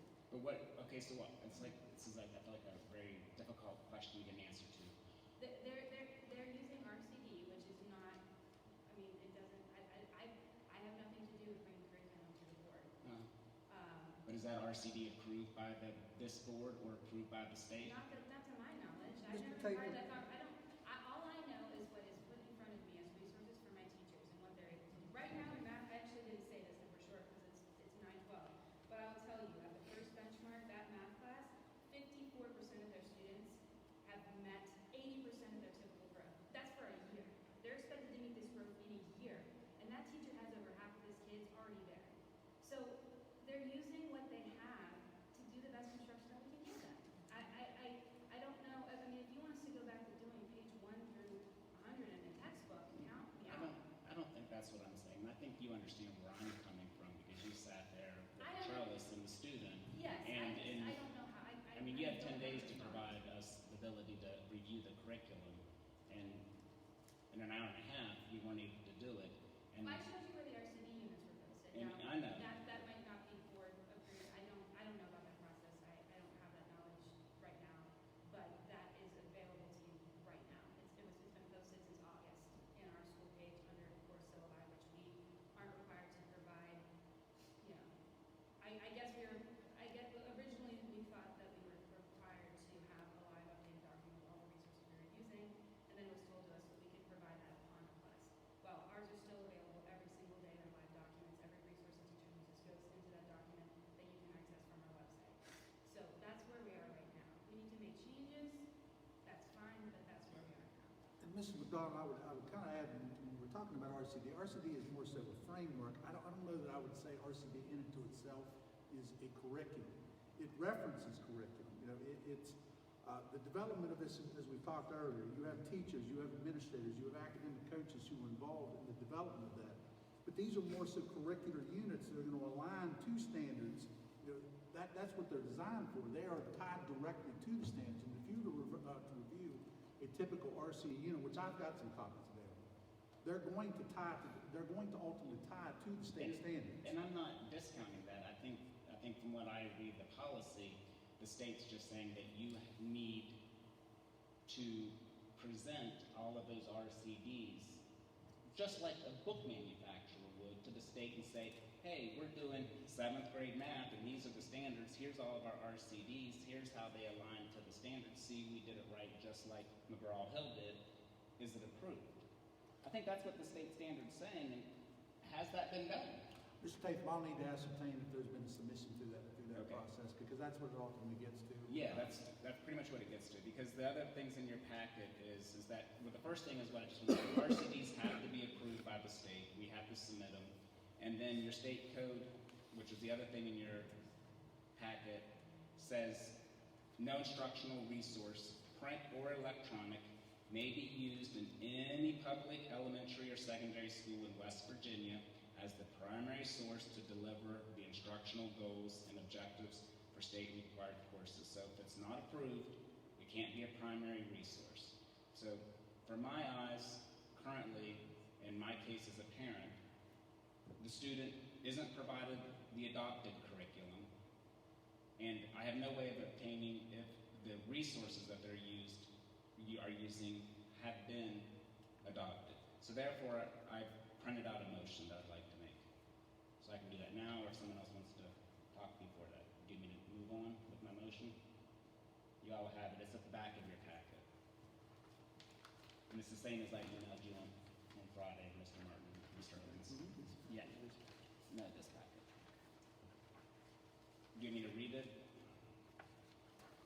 So Mr. Tatum, I would have, just in review of your document, I would have a few points to make for the benefit of the board. First of all, I would expect, as I'm looking at the scope of this, I understand there's a desire to ascertain our processes in terms of selection and provision of curriculum matters. I get that. I personally would express concerns about the exorbitant amount of time that would be required to compile this requested data. I'm not saying that it can't be compiled. There would certainly be significant time involved. It would involve our teachers, it would involve our administrators, it would involve at the central office level, it would involve finance. There will be a large number of man hours that would need to be devoted to this. In some instances, this is going to reference back to adoptions, and in some instances took place 5 and 6 years ago. I would ask, I think this has been, Mrs. Feathers, you stated this before. I mean, if the ultimate goal of this is related to concerns of previous administrations or boards or current actions, I can't answer that. But I've given an example of in regards to the science curricular adoption process was properly brought before our board. It was approved as such. We proceeded as directed by our board at that given time. Now, in regards to RCD, as I said earlier, RCD, I cannot in itself refer to that as a curriculum per se. It is a tool, again, that helps teachers. It's really almost a unit plan, pacing guide. I don't know if I'm hoping I'm describing this properly, but it's more so used as a point of reference to kind of orient teachers to get them all kind of on the same page in terms of what's being instructed in district classes. It's more of a strategy. Yes. Then what resource are they using in that strategy? Well, they're incorporating resources from a variety of functions. I mean, in some instances, Mr. Tatham, for example, with the math RCD unit, they may be very well pulling resources from the adopted text, in this instance, Go Math. But the students don't have access to that. Online. I can't hear you. I was able to be part of creating the middle school math units before the school year started over summer. Most of the resources in that, really it's a very extensive pacing guide, come from iReady. And it is an adopted program. I don't know we haven't adopted it fully as a curriculum, but a lot of the assessments we're using are coming from there because that's what we're seeing is very closely related to assessment to the kids. So again, I don't know if we are calling them all the right things, but a lot of what we have in that program is coming from our iReady resources, which is a program that everybody uses. Yeah, but has already been approved for curriculum? Not yet. But you just said you're using that. We're using it as a resource tool. Yeah. I mean, like it's literally called. It's our benchmark It's called a assessment teacher tool. toolbox. It's an assessment tool, then it also provides 2 lessons a week, which is 40% of the classroom time. Correct? 2 lessons a week is required for iReady lessons? Yeah, but we don't necessarily do that time in. But my point being is that no matter what I ask for, it seems like there's no answer to the question. And that RCDs stand for rigorous curriculum something, but then it's not really curriculum, it's really a strategy, even though it's curriculum's in the name. And the class has an adopted math book, but we don't use it. We use other stuff. When I ask what that stuff is, it's something else. It's like, how do we expect our students to learn if they don't have the resources together in one spot and everyone, mostly the parents, know what they are? So I understand your concerns, Mr. Martin. I understand this is a lot of request of information. If board members want to amend it, they're welcome to. If you want to provide an estimate of how much time it would take to get there. But frankly, all the information that I asked for is legally required to have already been presented to us. Well, I would take a few other things before I didn't get to finish the statement. But for For example, the request of number 2 in terms of the role and recommendations of employed contracted consultants or coaches. And when you say coaches, I'm assuming these are hired from outside the school district, not our existing academic coaches? It's basically anyone who would be suggesting, should we use adopted textbooks, or should we be using iReady, should we be using RCDs? It's trying to figure out, me as a board member, of what's going on with our curriculum. Well, the answer to that would be those individuals are not involved in that process in any capacity. So, I mean, I think anything that's requested, quite frankly, for the remainder, for the benefit of the rest of the board, item number 2, I don't see the relevance in it, quite frankly. You don't see the relevance? I don't see the relevance in that because those individuals are not involved in those processes. So I guess, I can answer that question at this point. Those individuals are not making formal recommendations. Preston County Schools, you need to go with this program.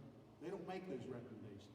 Those recommendations are made through our curriculum directors, curriculum teams in the schools, teachers, principals, are those who are involved making these decisions. And I guess my concern is, I understand the common point in terms of an adopted text, but I would also say, is it better that we've had teams of teachers and administrators and educators that are working with our kids every day to compile what they feel to be effective resources to use in the classroom, or to use a 6-year-old textbook that was adopted 6 years ago? And the question to that is, what is better? Well, I don't think I'm asking that question of which is better.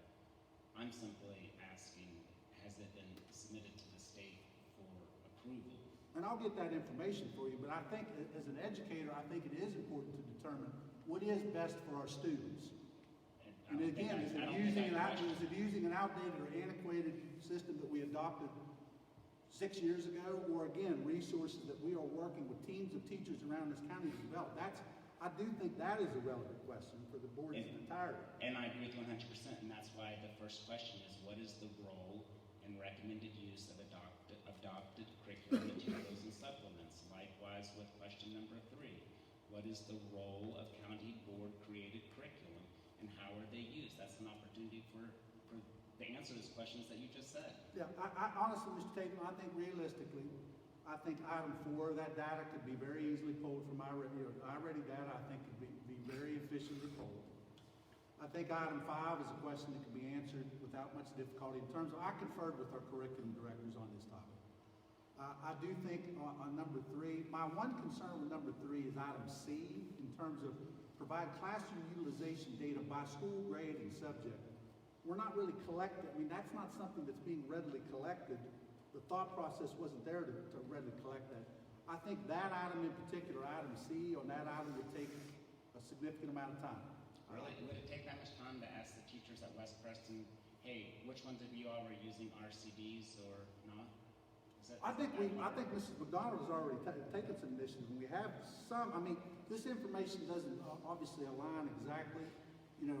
I first saw your document on Friday, and Mrs. McDonald had already been involved in processes there. So, again, when I put this item on the agenda, I'm under the assumption specifically trying to address the specific concerns that were broached at the 14th meeting in regards to your experiences with your child from a parental standpoint. This is obviously expanded much further with what's been presented here. But again, item 4 and item 5, I think the vast majority of item 3. I do not feel that item 2 at this point is relevant for discussion. Item 1, we can work through that as well. Again, can all of this be compiled? Absolutely. But I think realistic timeframes do need to be provided in terms of getting this data compiled. And the survey we sent out asked the question, rate the resources that you use in your classroom. I don't have a number. It would be hard for me to get a number from teachers of what percentage-wise, in a 5-day period, what percentage of your class is coming from this resource or this place. But we have the anecdotal data where teachers are saying, this is what I'm using. We have that data. I guess I would. It does need to be segregated by subject, because looking at it from So it sounds like it wasn't that hard to come up with that information. There's no numbers on it. There's nothing numerical there. It depends on what kind of data it's looking for. It's anecdotal in itself. So we don't have usage numbers for minutes on digital textbooks, things like that, which is kind of what my head wants. So you just want anecdotal, what teachers are saying. Yeah, I know you don't have a copy of it, but I think what the question he was referring to was number 3, what is the role of county board created curriculum, RCDs, and how are they used? And then 3C, provide classroom utilization data by a school grading subject. So at West Preston, how many of your math teachers are using RCDs versus Go Math? Or are they using a combination of the two? It's that type of stuff. Yeah, we can get that. Yeah, I think That's what I'm saying. ultimately, Seems like it's pretty easy to gather to me. yeah, I think that the data can be procured, Mr. Tatum. I'm not saying that. Again, I do have concerns with item 2 because, again, I don't feel that that is necessarily relevant to the discussion in this instance. So you're telling me that none of the paid consultants and coaches that we have coming in here, because I think we've spent about $500,000 on outside people consulting with us on curriculum. They don't talk anything about like whether we should be using textbooks or RCDs or iReady, No, any because type of assessments. No, because the curriculum, the committee that is making that adoption ultimately makes that decision, and I can tell you nobody from ICLE or other vendors are sitting in those meetings. I mean, we have people sitting on this board that I think have sat through Okay, that that's fine. process and gone We through those can meetings. subtract that and I can add that. I mean, that's something that I'm curious about as a board member. Sure, so I can didn't- make that as a separate But if I may, motion later on. does your curriculum director have a meeting with those people? Do those people have an influence on your curriculum director, and your curriculum director have an influence on those meetings with the rest of the people in that party? Is that, I mean, I just am kind of, to point out, to say that there's no influence, I'm just asking, I mean, in reality, our curriculum directors are having meetings with those people, and they are influenced in those meetings or come away with feedback that they carry into the meeting. How would you, I guess my question would be, how would I quantify that? Yeah. I don't think I asked Yeah. for it to be quantified. I think I asked to summarize their points of what they're telling us. I mean, we are purchasing that information. I think it's realistic that as a board, we know what they're saying and recommending. I think too, though, I would say, then I would add to that question, you know, in terms of speaking with our administrators and work that ICLE, that the representatives from ICLE have done with them, and the benefit to that. I mean, I think we need to expand to that question. You know, I think as it relates to curriculum decisions, they're not in that room making those decisions. That's what I would say. That's why I would say that particular item I'm not sure is appropriate for the other information that you're trying to gather here. But the rest of it, I mean, absolutely. If it's the will of the board, we will compile what's been requested of us. I would simply say, as the board as an entirety, the board as an entirety, if you feel that this is the best use of our overall time, of our teachers, of our principals, of our central office directors, and our finance staff. And if that is the case, then we can move forward with whatever motion that Mr. Tatum has requested. I just want to put out there that, again, this is the decision that needs to be made by the entirety of the board. Right. Why does it have to be an entirety, not a majority? Well, that's what he said. Yeah.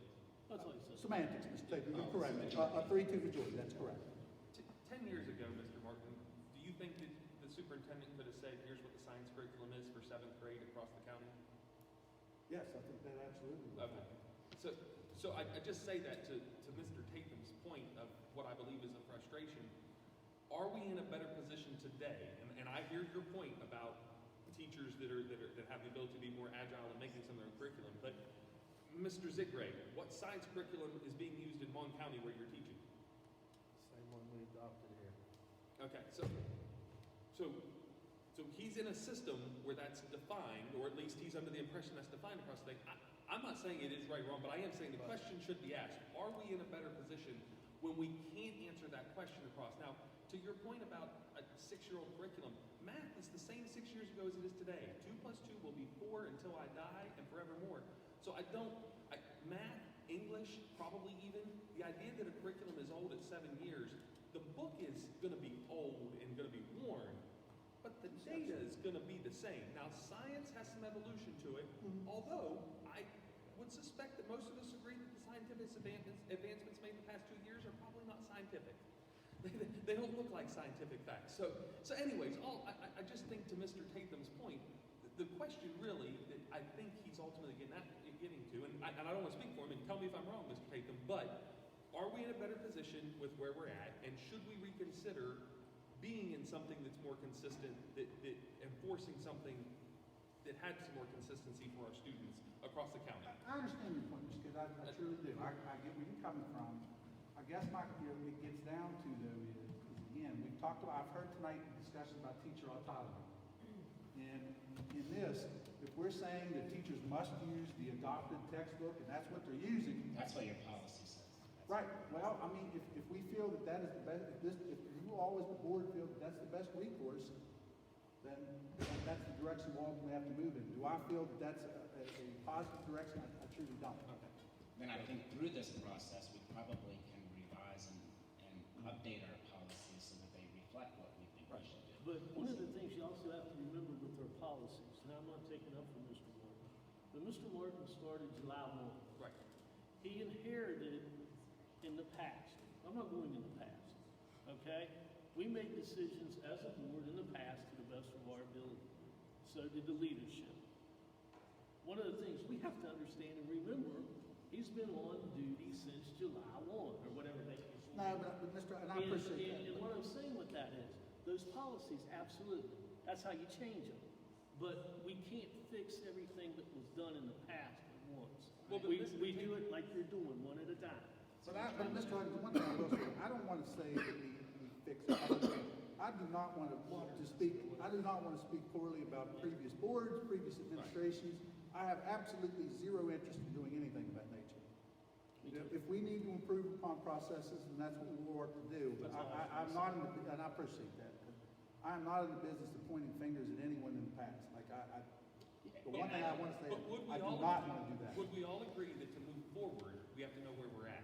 Which is what I think Mr. Tatum is trying to get a baseline of. Exactly. If I understand his goal is to get a baseline of understanding where we're at, and when he's asking questions about where he's at, I hear, I mean, listening to the who's on third, who's on first discussion, how are we supposed to make decisions going forward? And again, I'm with you. You guys, the administration and the staff has plenty on their plate. I totally agree with you that this looks very cumbersome to come across. But I do agree that from Mr. Tatum's perspective, we have to have some baseline to start from an understanding to make decisions moving forward. I agree with that. In terms of for future adoptions, I think a lot of the information to be available here would absolutely be helpful, not only to the board, but for committees that will be set forth with that. I agree. How long, Mr. Martin, before we go back there, how long are you really needing to do that? 6 weeks to 2 months? No, I mean, I need to sit down. We have a staff meeting scheduled on Wednesday. I need to talk with our staff in terms of how to break this down. I mean, this is something we obviously need to break out. We're going to have many hands make lighter work. So we would need to work to that end. Certainly, Mr. Huggins, I mean, if this is something that's approved by the board in terms of the motion we're requesting, I don't know if in the current incarnation or whatever is ultimately decided, I don't know, but I can certainly avail you with that information as soon as possible. I mean, I would ask respectfully just to confer with my staff to kind of see what we feel is a realistic timeline for this. And until I know exactly what the parameters of this are going to be, I don't know that I would feel comfortable answering that. Mr. Tatum, what would your feelings be on a modification to the motion where we simply said those answers that are readily available to these to start with, or something to that? Does that make sense? Like those that we're not talking about days or hours even? Yeah, first of all, I think we should give it a second so that we can go in the motion so we can discuss it. I have a question. Was RCD not presented by the curriculum directors at a work study or work session? I'm sure it was, Mrs. Fett. I would have to go back through. I'm getting really good at going back through the archives, so I can go back and ascertain that. I'm sure at some point that was probably. Do you mean for this board, Ms. Feather? Previous boards. Yes, Ms. Helmick went over that in the work session where her and Ms. Hayes were there. So I think they discussed RCD. Ms. Hayes and I'm sorry, I called her Helmick. She's Nazelrod, right? I'm sorry. The two coaches, when we did a work session, they did bring up RCD, how they implement that, what that looks like. I would say a 500-foot view, but that was presented as part of what's going on through the coaches. But still to clarify, if you're using RCDs to teach math, so RCD, rigorous curriculum, whatever the D stands for, that has to be presented to the state board. This is not Lucas being a pain in the butt. This is state law. But don't It's designed, Mr. Tatum. Pardon? It's designed. So to Mr. This is Tatum's state point, law. it was This is presented done. as Like, I'm just development. asking that we do what the law says. Okay. Provide documentation of board review and adoption. So you want proof of the date that it came to the board and our discussion on it. There's minutes on every one of the meetings, and now they're also uploaded. They can't be your secretary. You can look that information up and you can review and you can actually sit in on the discussion now. Like, I think a lot of this is redundant. You want to know, provide documentation of money budgeted and spent for RCD. You yourself just quoted a quote. Where did you get it? I feel like you're just trying to bring a lot of this out and drag baggage out into the public or something. I don't know. How is it dragging baggage It out into the absolutely public? feels that way. This is To look at what we're spending on this versus what we're spending on that is dragging out baggage.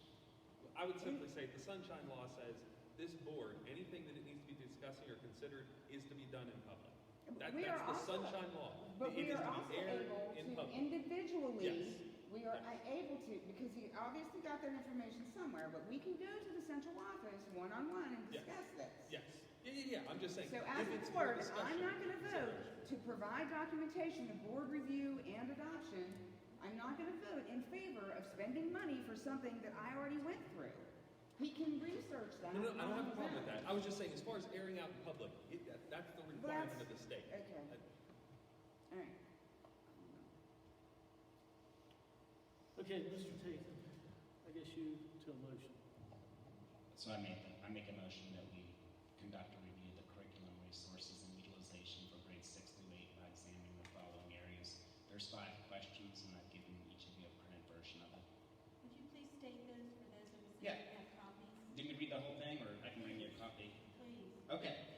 What is? Mrs. Plum, I was saying, after, if this would expedite things, I can provide you with a written copy I following the really meeting. appreciate that, but there are people watching online. And Yeah, I'll just read it real quick. So, 1, what is the role and recommended use of adopted curriculum materials and supplementals? And A, provide list of adopted curriculum resources by grade and subject. B, provide access to board for review. C, provide classroom utilization data by item for schools, grades, and subjects. D, provide documentation items meet state content standards. E, provide documentation of board review and adoption. F, provide documentation of money budgeted and spent for resources. 2, what is the role and recommendations of employed /contracted consultants and coaches, including their opinions regarding utilization of printed /electronic textbooks, RCDs, iReady, and assessments? And A, provide summation of key points, including by subject and grade where possible. B, provide documentation of board review. C, provide documentation of money budgeted and spent for services. 3, what is the role of county board-created curriculum, RCDs, and how are they used? And A, provide itemized inventory of these resources. B, provide access to board for review. C, provide classroom utilization data by school, grade, and subject. D, provide creation dates for existing inventory and schedule of future production. E, provide alignment and review documentation that items meet state standards SB 2445-40-4.4.a. F, provide documentation of board review and adoption. G, provide documentation of money budgeted and spent for RCD development. 4, what is the role of iReady and how is it used to assess needs and deliver curriculum?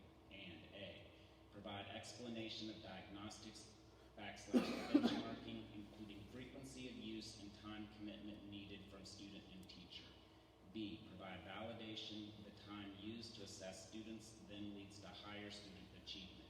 C, provide the feedback, graded and ungraded, that students receive from assessment results.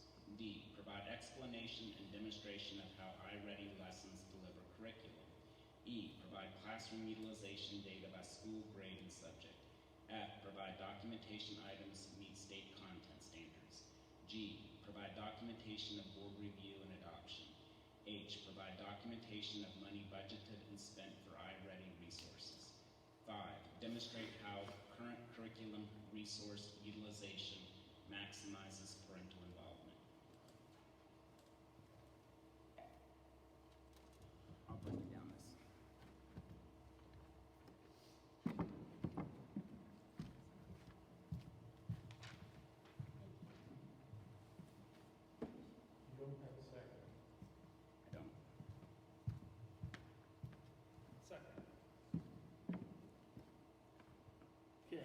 been a motion by Mr. Tatham, seconded by Mr. Kisner. We asked for discussion, I think most of it occurred beforehand. But any discussion? I move to amend the motion by requesting that Mr. Martin look into delivering those items readily available. I would expect that, I would hope that our curriculum director, I shouldn't say that as part of the motion, I'm sorry. To make the items that are readily available, that can be answered easily and quickly without too many resources, along with estimates or recommendation for other items' abilities for consideration of the board. I will need a second on that amendment for it to be voted. I second it. Okay. Amended by Mr. Kisner, seconded by Mr. Tatham. Mr. Parliamentarian, which vote I do first? So now if there's any discussion on the Okay, amendment, any discussion first. which my only statement is, I'm hoping that again, our curriculum directors can answer a lot of these quickly. I don't think Mr. Martin should know all these off the top of his head, but I do hope that our curriculum knows some. And that's my thought is, if we can get readily available ones that will alleviate and make things for decision making, then that makes sense. But I do not want to tax the resources of our system any more than they are for things that would take that much time, so. Okay, any other discussion? Hearing none, Mr. Parliamentarian. We vote on the amendment, and we're solely amending the motion based on that, and then we'll vote on the whole entirety of that passage. Let me get this one. Sorry. That's okay. No, I'm just trying to. I can typically clean this up in the after process, but I want to make sure that your vote is accurate. So, Mr. Kisner requested to amend the motion by Mr. Tatham to.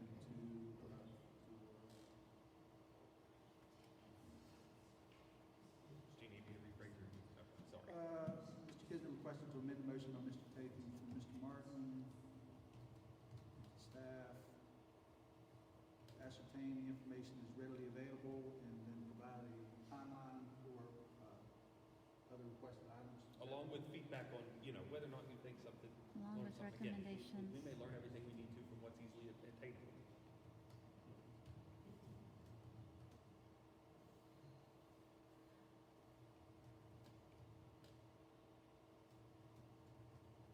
Okay. Mr. Kisner requested to amend the motion by Mr. Tatham for Mr. Martin and the staff to ascertain the information that is readily available in the original motion and to provide an estimated timeline for obtaining additional information that's not provided at that point in time. Is that just what you're looking for, Mr. Kisner? Any discussion? Okay, so this time I'll call for the vote on the amendment. Yeah, I need a voice vote on this. Right. Mr. Tatham? Aye. No. Yes. Yes. Yes. Okay, motion passes 4-1.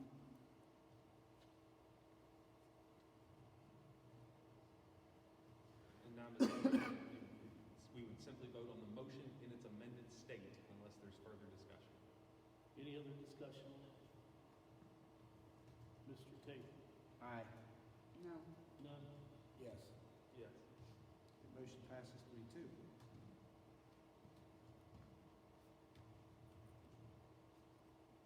Okay, motion passes. Mr. Martin will take care of it. Okay, moving on. Availability classes for CTE students, math credits, and art classes. This is an informational. It's here. Mrs. Varner, would you mind actually taking the lead on this one? Mrs. Varner was directly involved in the questions related to CTE, which is very popular. Right.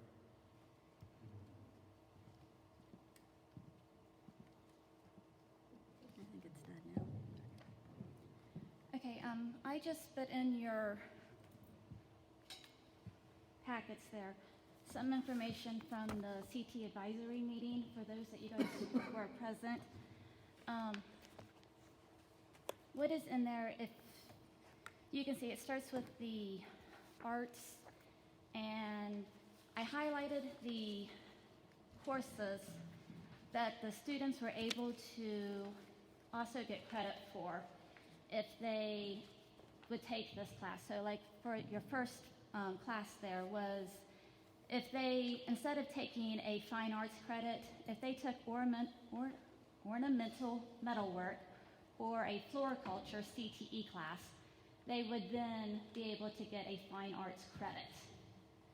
So often what happens is when they come in as freshmen to the high school, when the counselors go out to the school, they're going over, hey, you need a PE class, you need a fine arts class, you need to take your 4 core classes.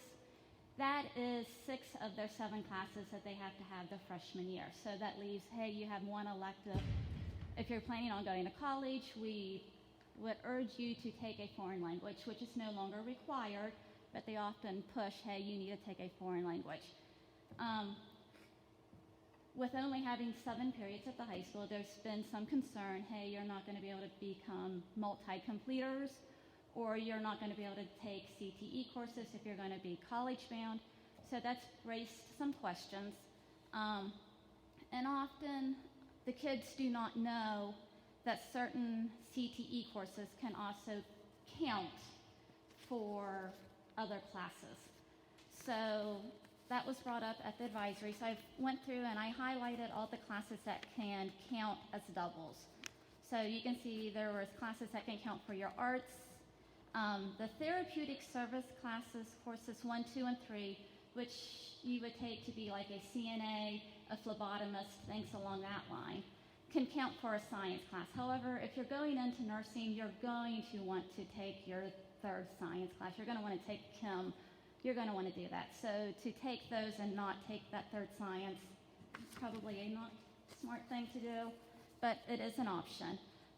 You also have PE, so if you take JROTC 1 and 2, that will fulfill your PE credit requirements.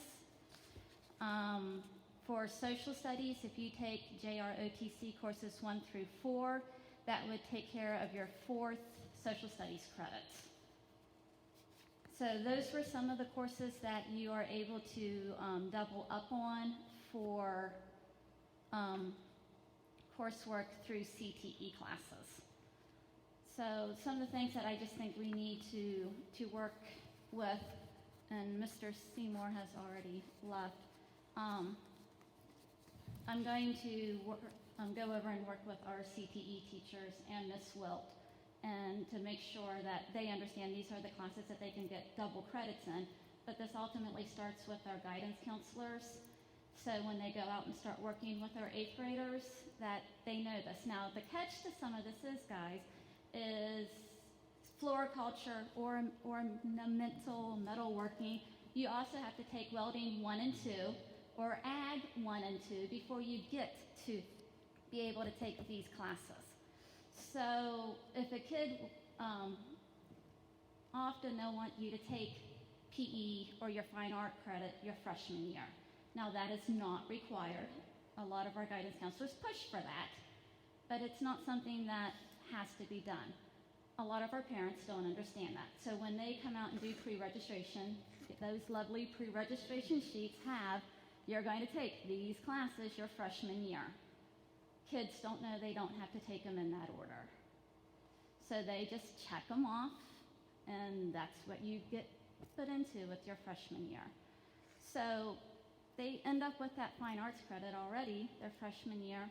By the time they would be able to take floriculture or metalworking, you don't have that credit to cancel out because you've already had that class. So we just have to find ways to let these kids know that, hey, if you're really definitely going to go into welding, you're not going to need to take that fine arts class. Or if you're definitely going to go into ag and floriculture, don't take that. Some of the others that I put into your list was like band. Your band can count as your fine arts class and your PE. Well, a lot of kids don't know that either. So there's lots of little things like that that we need. Participation in athletics as And well. participation in athletics can count as your PE credit. The kids don't know these things. But Mrs. Varner, I think this is, we do need to make a really hard push to be sure the kids are availed with this information, because again, concerns have been brought forth in terms of a 7-period versus an 8-period day. So if there are instances where a student can save themselves a class, for example, where they've achieved a credit for a class based upon what they've done, whether it's athletics, band, whatever, that again may free them up to take an additional course that they're ultimately seeking to do. So I think any instance where we could potentially find creative ways to achieve credits should be looked upon for sure. The same thing, Ms. Warner, with the teachers. Coming from there, when we had the old advisee groups. Some of those I didn't know that counted.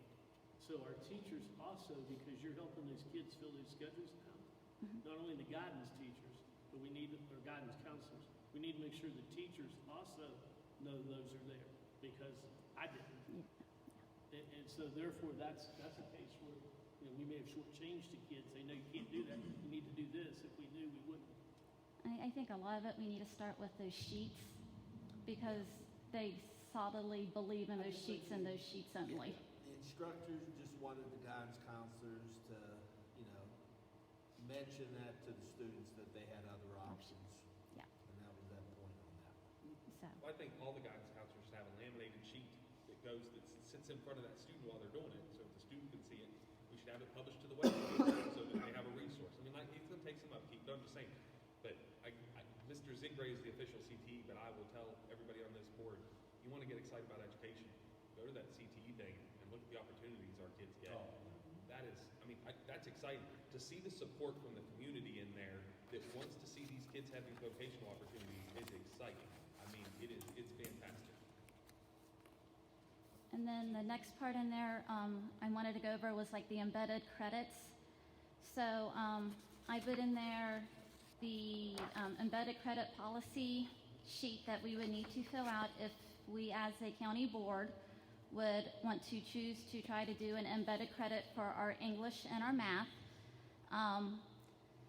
This would be something that we would need to do a lot of staff development, training, and time to get this established and created and done correctly, because we're going to have to find the correct fit for our English teacher and our math teacher to work with our CTE teachers, because one teacher is going to have to work with all of our CTE teachers. And then the other part of this is we're going to have to get all of our CTE teachers to understand they have to teach English in their classes every day with assignments that they're going to have to do with the kids.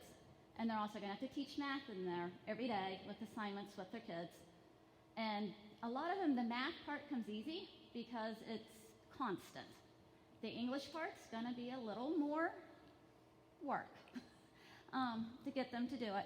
And then they also have to understand that at some points those kids are going to have to be pulled out for 15 to 20 minutes because there's going to be some CSOs that they can't teach, and that teacher's going to have to pull them out and work with them in a separate setting to get the rest of those CSOs covered. But we have to create the syllabus. We have to have all of that done. We have to send it to the state. It has to be approved and all of that in order to do the embedded credits. A lot of CTEs that have to travel with their kids in and out do the embedded English and math because the kids have the travel time back and forth. So MTech does the embedded math and English because the kids they lose their time. Our saving grace is our teachers are right there. That helps us.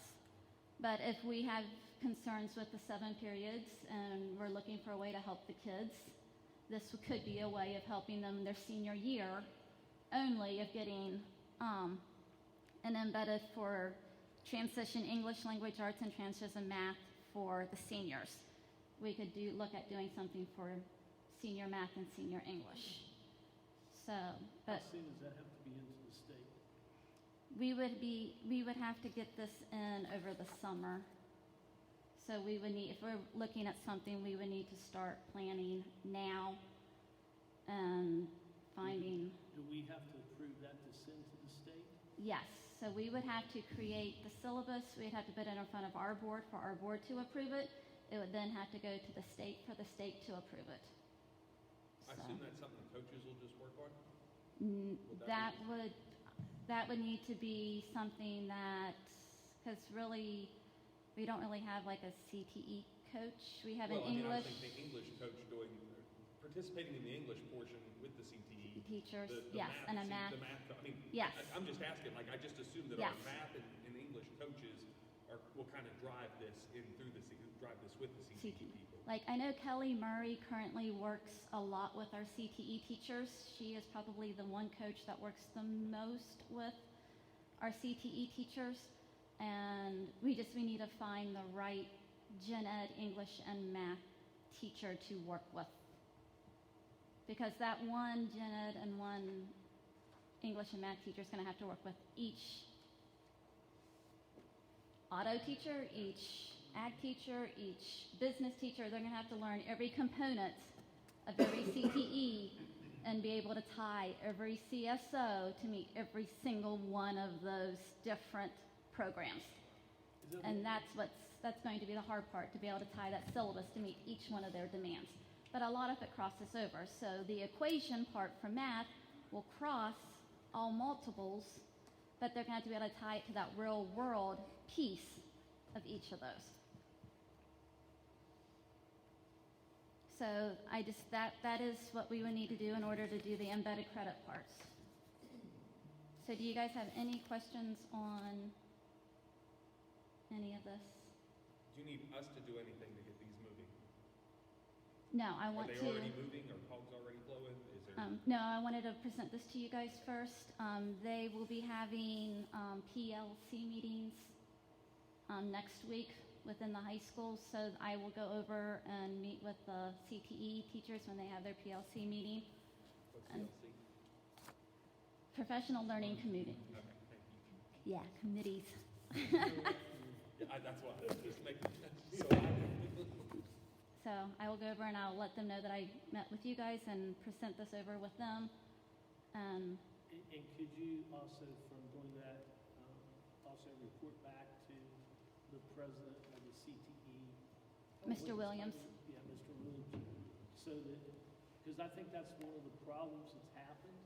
And Mr. Williams, he is the official. I'm on a craft committee. Mr. Kisner's on a craft committee. But Mr. Zigray's there. And it's one of the things I think will show that we are working together. It's coming back. And forth. Yeah. So if you would let Mr. Williams know that, I'd appreciate that. Yeah. Okay, anything else? Moving on. Tire bid, at this time I entertain a motion for the board to approve the bid for the provision of the tire services for 22-23 school year to Glotfelty Enterprises. And I will say, so everybody knows there was only one bid. Mr. Hodges, I did provide the rubric that was utilized, but Glotfelty was the previous vendor, and they were the only bid submission this time. And we don't have that bid, right? I'm not missing something in the resource. It's just the matrix. All I saw was the matrix. I thought we were just approving the matrix. The matrix, I mean, I took the bid in, Okay. they were the single bid. Mr. Khan did not send that to me, but they are the single bid, it was kind of a carryover vendor. That's fine, I'm sorry. I thought we were just approving the matrix. My question about the matrix is, Ms. Kerstetter, and I'm sorry, but at a previous meeting, she had indicated that you could not go with a higher price. Not active. Okay. It depends upon the circumstances, Mr. Kidd. I mean, price has to be the strongest consideration in your assessment process. It does not need to be, it's not the only criterion that can be used. If you look at those other factors, again, if they weigh out, if one stands above, you do have that discretion, but again, when you're assessing, the price does have to be the top, it has to be weighted the highest. Okay. So it could have been a 3 in this with everything else being 1s and 2s like they were, and we would have still been meeting the requirement of the state for carrying price with the higher weight. I've made large purchases before where it was not necessarily the low bid because there were other contributing factors that were included within the bid. Okay. That's what I understood, what you said. Okay. Thank you very much. Okay, so, I move that we approve the Glotfelty bid. Second. okay, moved by Mr. Kisner, seconded by Mr. Zigray. Any other discussion? Hearing none, call for the vote. Voting's open.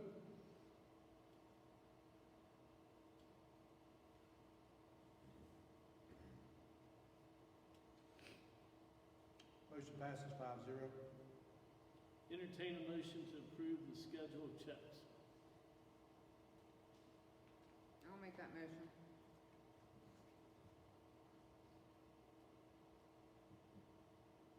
Second. Motion by Ms. Feathers, second by Mr. Kisner. Questions? So, there's a lot of stuff in the very first check registry. I mean, a lot of stuff. There's about 100 pairs of buttery soft women's leggings. Okay, Mr. Kisner, the majority of what you're seeing in there is contributed to incentive items that were purchased for the community and schools, for attendance-based incentives in schools. So there are likely a large number of Amazon products. I can tell you I personally assisted in documenting those. Mr. Varner and I actually both were involved in trying to reconcile those statements in terms of all of the received products. But if there are specific questions there about any particular product, I can certainly research that and get back to you. But if you let me know any of them that you have specific concerns on. Well, just in looking at, I mean, again, there's all kinds of awesome toys. And that's all. Looking at, I believe, like maybe $30,000 or so. I didn't do the exact math, but a great deal. You say it came from the communities and schools. Okay, this is state grant, state grant funds. Yeah. And I can tell you that in conjunction, we made a formal inquiry with, I have to look that later. Mrs. Kerstetter had expressed concerns to be sure that all of these items fell within the parameters of the grant. So I made a formal inquiry. Tomsowski, Remember that lady's Mrs. name? Tomsowski.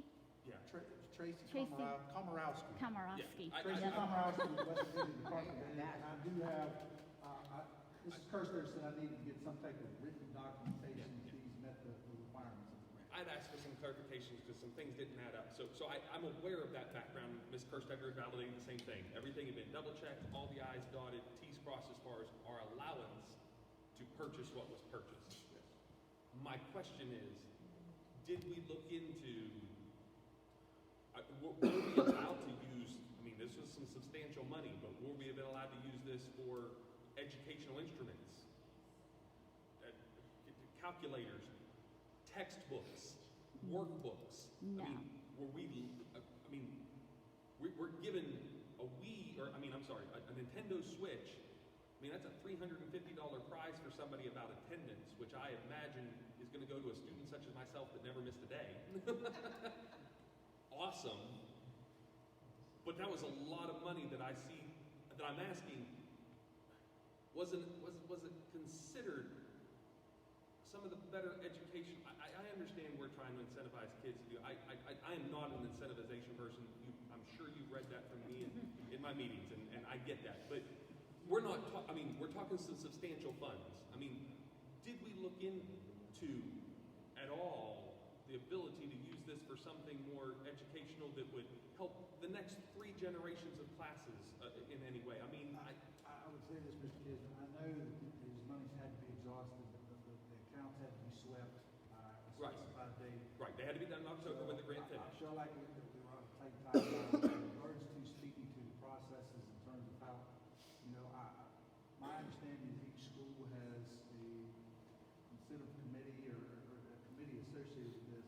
Now, in terms of the procedural processes, in terms of how they develop the listings of the items that were selected, I can't speak to that, but I can certainly get Mrs. Schaefer to provide a little clarity as to how those decisions are ultimately made.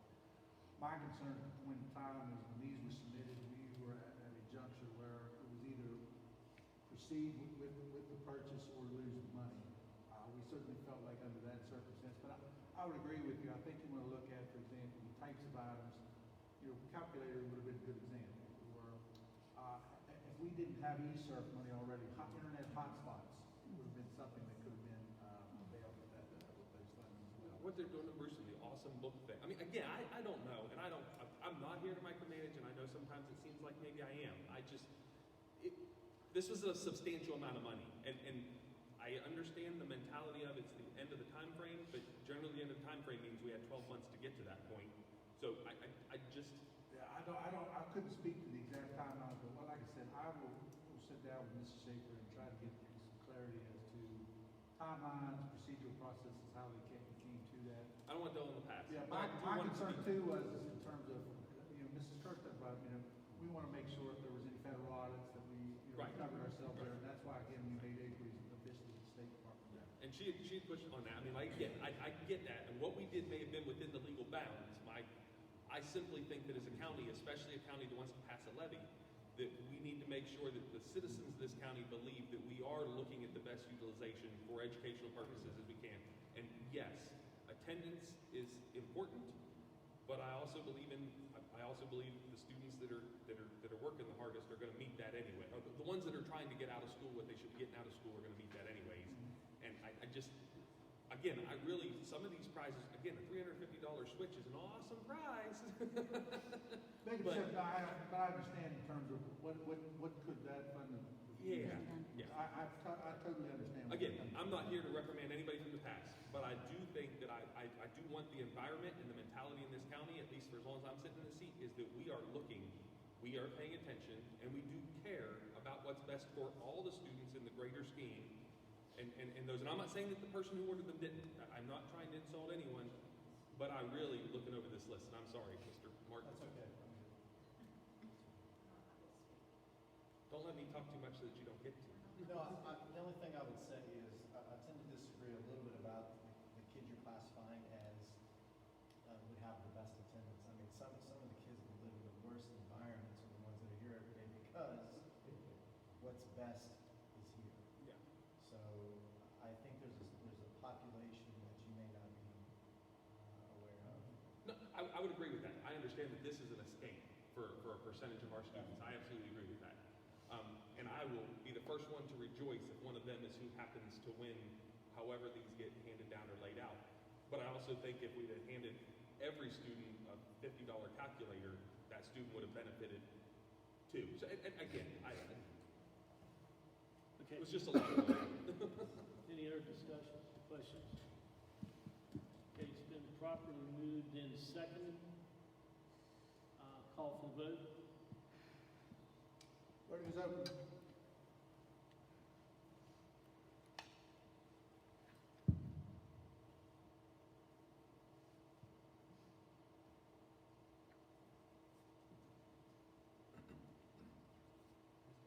Motion passes 5-0.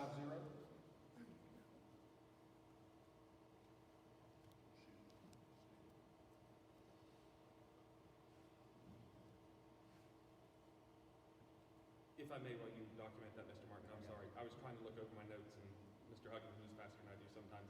We spent $55,000 with ICLE for an in-person something or another. Do you know what that was? ICLE. I mean, I know what ICLE is, but the $55,000 for something in person. Likely would have been a multi-day training with multiple representatives, so I can get the specifics on that. You indicated the amount of 55. Yeah, it was in check reg redacted, the third set of the original check schedule. And that's in the first set of checks? The third set. Third set. Yeah. It ends in underscore redacted. Okay. Good.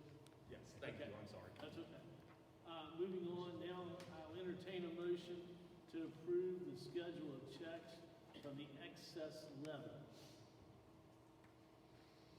I'll make that motion. Second. Moved by Mr. Zigray, seconded by Ms. Feathers. Any questions or comments? Hearing none, call for the vote.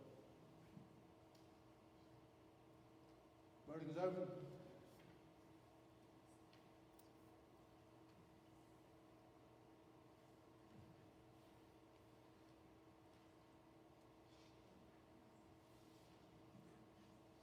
Motion passes 5-0. Moving on, now entertain a motion to approve the budget journal entries 135 through 136.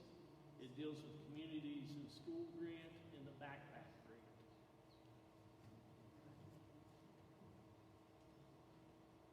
I'll make that motion.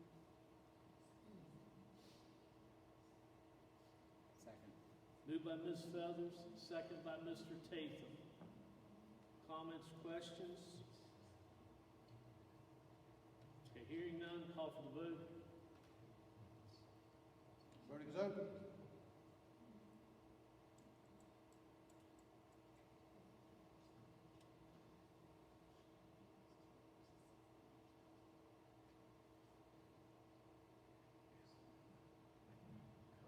Motion passes 5-0. Next on the agenda is information, the maintenance report. Anybody have any questions for Mr. Martin on the maintenance report? Was I don't think you were copied on it, but we got an email about a secure entrance for one of the secretaries. I think that was a PHS, and that was part of what we talked about earlier, which is a major revamping. Yes. Correct? Okay, I just want to make. That entire entryway, I mean, we're gonna be at a point where a guest would need to even step foot in the building. There'll be service windows. I mean, probably one of the best designs currently in the county is Central Preston. In fact, the way that you utilize your windows, they can have a visitor come there and never set foot even in the vestibule. So, but ultimately, Preston, yes, that is being reconfigured. What we'll probably have to do is look at repositioning the camera there. She's saying she's having issues with seeing that. Now, the AI phone at the main entrance, when you ring in, you'll get the image. I think what her concern is depending on where they're standing. But in the short term, we could even put in a $50 camera, right? I mean, I don't care. My understanding was, I thought that it was pertaining to the major revamp that you were talking about, but I just want to make sure that that was. Yes, I mean, that is definitely going to be redone. So, we need to address, I guess, cost efficiently, making sure that we can take care of the concern, not necessarily spend about this money. And I agree with that. I just don't want us to regret not spending $50 or $100 in the short term if that. If we're looking at a year or two before we get a major solution. Oh, no, that should be done. Okay. Thank you.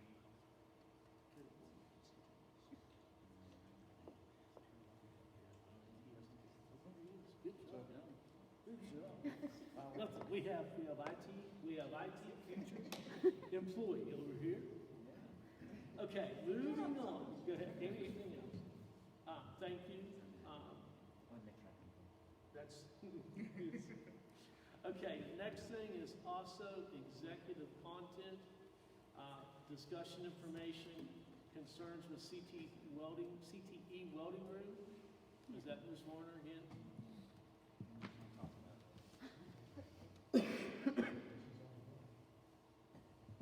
Okay, guys, this is just one other thing from the advisory council meeting. I was able to speak with Mr. Martin after, the day after, along with Mr. Murray and Mr. Martin the day after. And since then, Mr. Murray has given me the okay. We have a WBU engineer coming in with Wilson Works and Trampus Elliott coming into Aubrey Jenkins's welding shop, and they are going to draw up a blueprint and look at the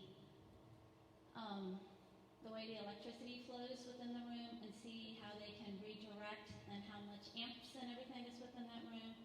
And Aubrey is going to take where his current 3 welding booths are. There used to be 4. He's currently running 3 there. We're going to rerun at least where the current booths are over to where he's built his new welding booths over on the end, and see how much more we can pull down. And we're going to get all the new welding booths set up, his new plasma table and everything, but we're bringing in outside people in to redo his room. So they are going to donate all of the materials, all their time, and everything to redo his room. So that will take care of. Okay.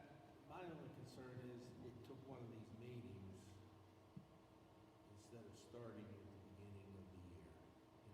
He's only got 5 welding stations in there, and he's got a bunch of booths, 15 more or so, 10 to 15 that can be installed. And I realized, but they gave a solution. They had certified people that were willing to come in and help and do it for free. So I think, they gave us a problem and they gave us a solution too. So, we should be moving on it if Matt thinks that's okay for the certified people that they have. Because, only 5 kids can service that. Now, if we get those other 15 booths in there, you can do that welding one as well.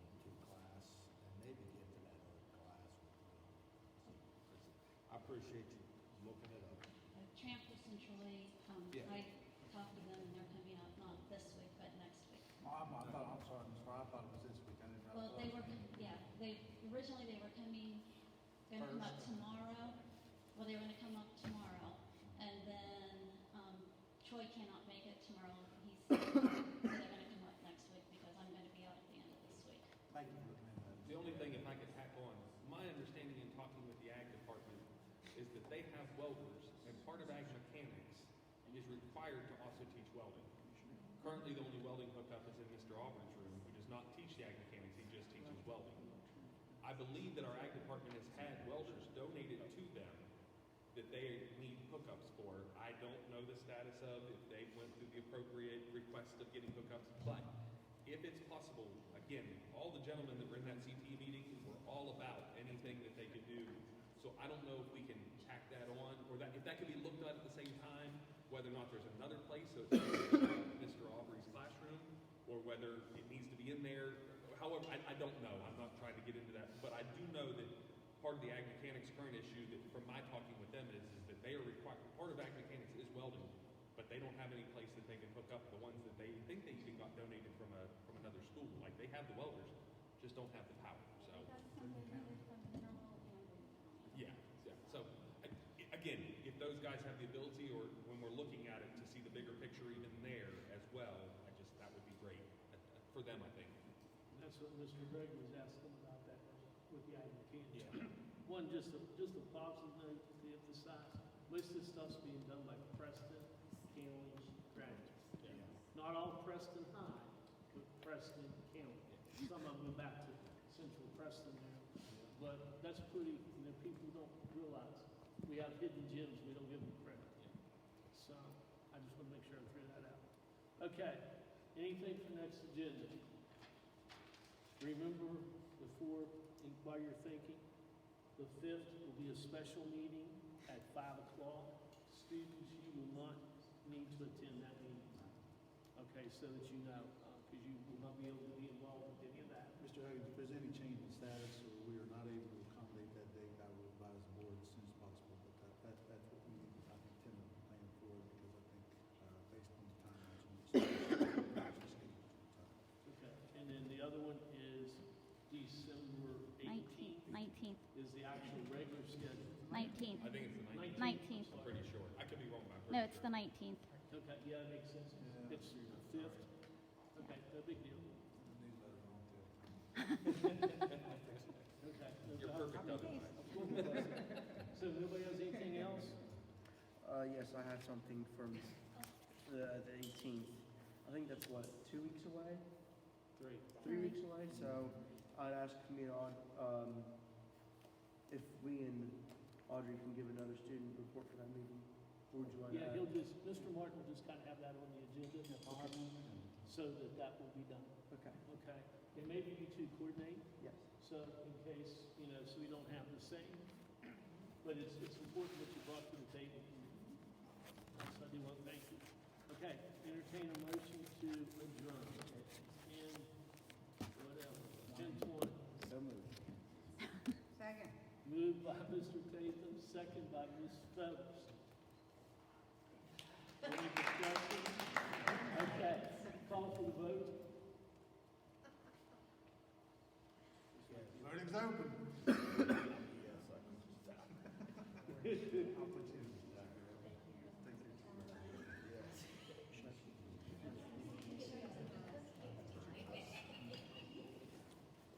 Motion passes 5-0 at 10:21.